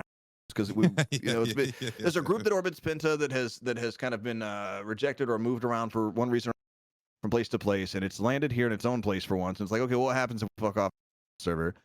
I tried a little bit of purple, nothing really stuck. I tried a little bit of Prodigy, nothing really stuck for me. Again, nothing against those servers. I just I didn't feel the spark. But when I got on here, I felt it, and I knew Oh, that yeah. I knew that it was It's like amazing. this could not last, but it's here right now, and I'm just gonna try to lean into it as hard as I can. And so far, it's been a cool ass ride. And it's like, it is cool though, seeing what's going on with Chase and this, like when everything else is kind of just swimming the drain. Chase is like in a little island right now. And I don't know, man. It hasn't, I don't want to say it feels like the old days, because I feel that sounds like it's too much of an accolade, but it like It's I skirting mean, the the vibes are line. good. Skirting the line It's of the the old first time days. I as a viewer had been on the edge of my seat this much in such a small period of time when it comes to the role play, because Yeah. people get stuck in the same cycle, the same loop, the same it Yeah. becomes a very Yeah. repetitive thing. So for all of the like like these new flavors, like Slim, you're a new character to me, but the way that meshes with like the meeting, we all talk about the meeting. I was just like, what the fuck? This is the craziest effect Yeah, that yeah, this would yeah. happen Yeah, in that the would way never that it's happen in another happening. server. Yeah, Other servers that would yeah. not be allowed to have that meeting. And I'm just like, what the fuck is gonna happen? You know, like I can't wait. And the thing is Yeah. it's like a 24-hour TV show that I can't, like if I turn it off, I might miss some stuff. But it's Right. like it's super dope when it's fire. And you Sentry are the one that introduced me to role play, because forever, like I don't know how long I've been subscribed to you, almost like I don't know 7 years or something. So it That's was a fucking long crazy. I time appreciate ago. that. Yeah, and that like will you just it to a whole world of our peers or streamers that I never would have been introduced to. And as a musician and artist myself, it is such a cool experience to witness another form of Fuck creative yeah. artistic expression, especially in like GTA was designed for this. Its destiny was roleplay. Ever since Grand Theft Auto 3, but Yeah, for I me, agree. but like it's I just wanted to give you guys some praise and Nah, thank we you guys appreciate for that, man. entertaining me and helping me Yo, get man. through Those are my very, days very when, kind words. Very kind words. On the other side of that absolutely. coin, man, I'll be honest with you. I'm completely useless when it comes to anything music, man. So whenever I see someone who's like, even if it's not my thing or my genre, dude, just watching somebody fucking in their zone, digging their own shit, fucking feeling it, dude, like that being able to, I love watching someone make music because I don't know how to do it. I can't do that, and it looks like So magic to me. I have a release. It's probably a couple years now because it was back when you were playing Squirt pretty heavily, and like when you were Okay. doing your freestyles, which some of them were bars. I have a beat. It's called Sentry Melody. I sent it to you a long time ago, but back I feel then, like I it remember this. was like, yeah. But I could send it to. It's just like it was designed to be a loop because at the Yeah. time you were playing a lot of hip hop loops, but like you literally inspired me to create art. You know what I mean? Oh, dude, that's cool So as fuck. it's like. Also, if you two streamers ever need any like copyright free music or whatever, hit me up and I will do anything for the cause. Damn. So, That's Gotcha. nice, Alright. bro. and That's my nice of you. portfolio is pretty, I don't want to talk myself up, but I've dipped my toe in many pools. So, Okay. Hell yeah, man. I might hit you up on that. Send me that one again. Throw me a DM of that one again. I'll check it out and we'll talk. yeah, it's full circle. But yeah, I don't Hell want to yeah. keep Evan waiting. Hell You yeah. guys, We'll see what Hey, happens, you guys have a appreciate you, wonderful dude. night. Appreciate you. Don't Appreciate you coming change in. anything. Just keep the shit going. And trying my best. I'm trying. It's making it happen and then keeping it is the hard part. You got to keep it going. Mhm. Yeah, it's like Momentum. fire. Too much air, too little Yep. air, too Yep. much wind. There's so many things that keep that fire stoked. But as long as those coals are burning, I'm gonna keep cooking on it. So, and Hell I yeah, hope you guys appreciate you, do man. as well. Hey, appreciate that, man. Thanks for coming in, dude. Absolutely. Bye, guys. Later. All right, Century. This is gonna be the last call, but this dude right here is a Okay. guy that I made stream. Let's see what's going on with him. Evan, what's Hell up, yeah. dude? Evan. Hey, what's going on with y'all little podcasters? Yo, what's good, What's up, man? dude? What's up, man? I was just here to say No, I'm no, a no, big no. fan You're and stuff. doing the Donald voice the entire time. What's going on, man? Nothing, man. I was just gonna say that. I'm just here to say, I'm a big fan and stuff. Yeah, I've arrested you. You know like, what I mean? At least 3 times. It's been fun. It's been What? fun. You always make the I haven't done cop a whole lot, so I'm still trying to gauge. Give and take and what, right, with cop and especially early with you. I think it's been a minute since we ran into each other. But yeah, man, it's been fun running into you. What's going on, Evan? What's going on? You streaming? You streaming today? I haven't been RP'd for the past 4 days. Why Fucking not? What's up? slacker, dude. Taking a little break, man. Just That's good though. Like living like a life, mental living life, health break or like a forced break. Yeah, just like just living life, Today, Okay. today I went to the bar, play a little bit of pool, you know what I mean? Just, All right. doing the thing and stuff, Nothing wrong with that. You guys want to come play a game of pool or what? Yeah, What you guys think? we're on the way, man. We're on the way, dude. Hell yeah. We're on the way. Yeah, man. So should I get back into Chase or what are we thinking here? That's up to you, man. You gotta make that Where you call. at? Yeah, I'll be in there probably. Yeah, All right. Probably should be on there. I mean, yeah. yeah. What is I'll be in there. you are such I'll a be in there. you're such a wild card, bro. You're such a wild card, man. All right, What do man. you Well, mean? appreciate you calling in, Evan. Yeah. Thanks for Yeah, I was coming up, just gonna bro. thank I you would be guys for letting me sad if join I you. I'm never just a big saw. fan. I'd be sad if I never saw you again in roleplay. Why is that? Come on. That's the Because I'd be like, Donald. I'll be where the there. hell's Come I'd be on. like, where the Come hell's on. I'll where be the hell's there. that Come guy been? on. What happened to him? Come He'd be one of on. those Come on. I'll be ghostly there. faces where I'm like, whatever happened to that guy? He used to always be around. You don't want to be one of those. Come on. Come on. I'll be there. Come on. That's All right. Donald I'll be Duck. there. Appreciate you, man. Appreciate you, Evan. Yep. All right, y'all. Take care. Later, man. dude. Yeah, man. All right, Sentry, my Honestly, man. yeah, I was gonna say, I was like, man, I was like, it's not. I don't want to say like, I don't know, it's not nerves or Mhm. dread, but like, you gotta fucking like a scheduled like talk with somebody coming up. You're kind of Yeah. like, Yeah. you don't, it's not your normal thing and stuff. So I was thinking like, it's probably gonna be like an hour. Here we are, like 4 hours later. It's been a good talk though. It's been a good Yeah, talk. this is about the time that the last one went, the last podcast I did. I mean, And shit. What is a good podcast? I mean, it's been a while since I listened to podcasts. Podcasts are getting Couple longer and hours, longer anyway, yeah. right? Yeah, Couple it's like the hours. norm now that it's like an actual conversation, not like a intro, middle, end thing. As much as it used to be. Not to leak too much shit about Jam, but I hit him up and I was like, "Hey man, you want to do this podcast?" And he's like, "Yeah." He's like, "What are we gonna talk about?" And I'm like, "Dude, like everything." He's like, "All right, cool. How Everything. long?" And I'm like, "I don't know, man. Like however long it goes, bro. I'm here for whatever." He's like, "All right, Right. cool. We'll do an hour or two." I'm like, "All right." In the back of my head though, I'm like, "This motherfucker's a role player." You know what I mean? He's gonna talk. Yeah. Well, my thought was probably at least an hour and then let it flow. Yeah, And, yeah. it's flowed pretty fucking good, man. I think honestly, if anything, there's a lot of shit still to talk about. So I'd love to do it again sometime. We'll talk about it. Yeah, man. Anytime, bro. You can just DM me, or I'll DM yeah. you. And I mean, anytime. Like I said, I'm trying to do Mondays and Tuesdays. Definitely Mondays for sure. So I mean, whatever. If there's ever a Monday or Tuesday that you're free and you want to do it, anytime, brother. You can always jump in and help me out. Oh yeah, man. I'll Help reach carry out, the I'll reach out. conversation. Hell yeah, dude. I'll probably be more set up as well next time. I just haven't. I gotta set some shit up. I gotta set up like cameras and maybe some overlays and shit. We'll Yeah, talk me about it. too. Luckily, I have I got Bosch, who's been doing like a live overlay thing, which is like super yeah. sick, man. I don't know if That's you ever cool. have anybody that wants to do that, but there's a software that you have to like ask Bosch. What is it? You have to ask access, I think, for it, and they just give it to you. But Yeah. Is that yeah. like Canvas thing that lets people kind of? I think so. And Yeah. he just gets to like fuck around with it. And like, what's cool is he could do like sound effects from his side, and then like I hear it and the stream hears it and shit. So it's pretty dope. Yeah, it's cool. I've seen a little bit of that. Yeah. Send me info about that shit. I'm interested. Yeah, for sure, man, for sure. And again, yeah. bro, I genuinely appreciate you coming on, man, and spending 4 hours on the fucking pod. That's dope. Hell yeah, man. Hell yeah. I'll be here for it. Yeah. Thanks for having me. I gotta go train cadets, and I'll probably see you in character before I probably talk to you again out of character. So I'll see you then, Absolutely, man. bro. Appreciate you, man. Thanks, dude. Yo, later. Man.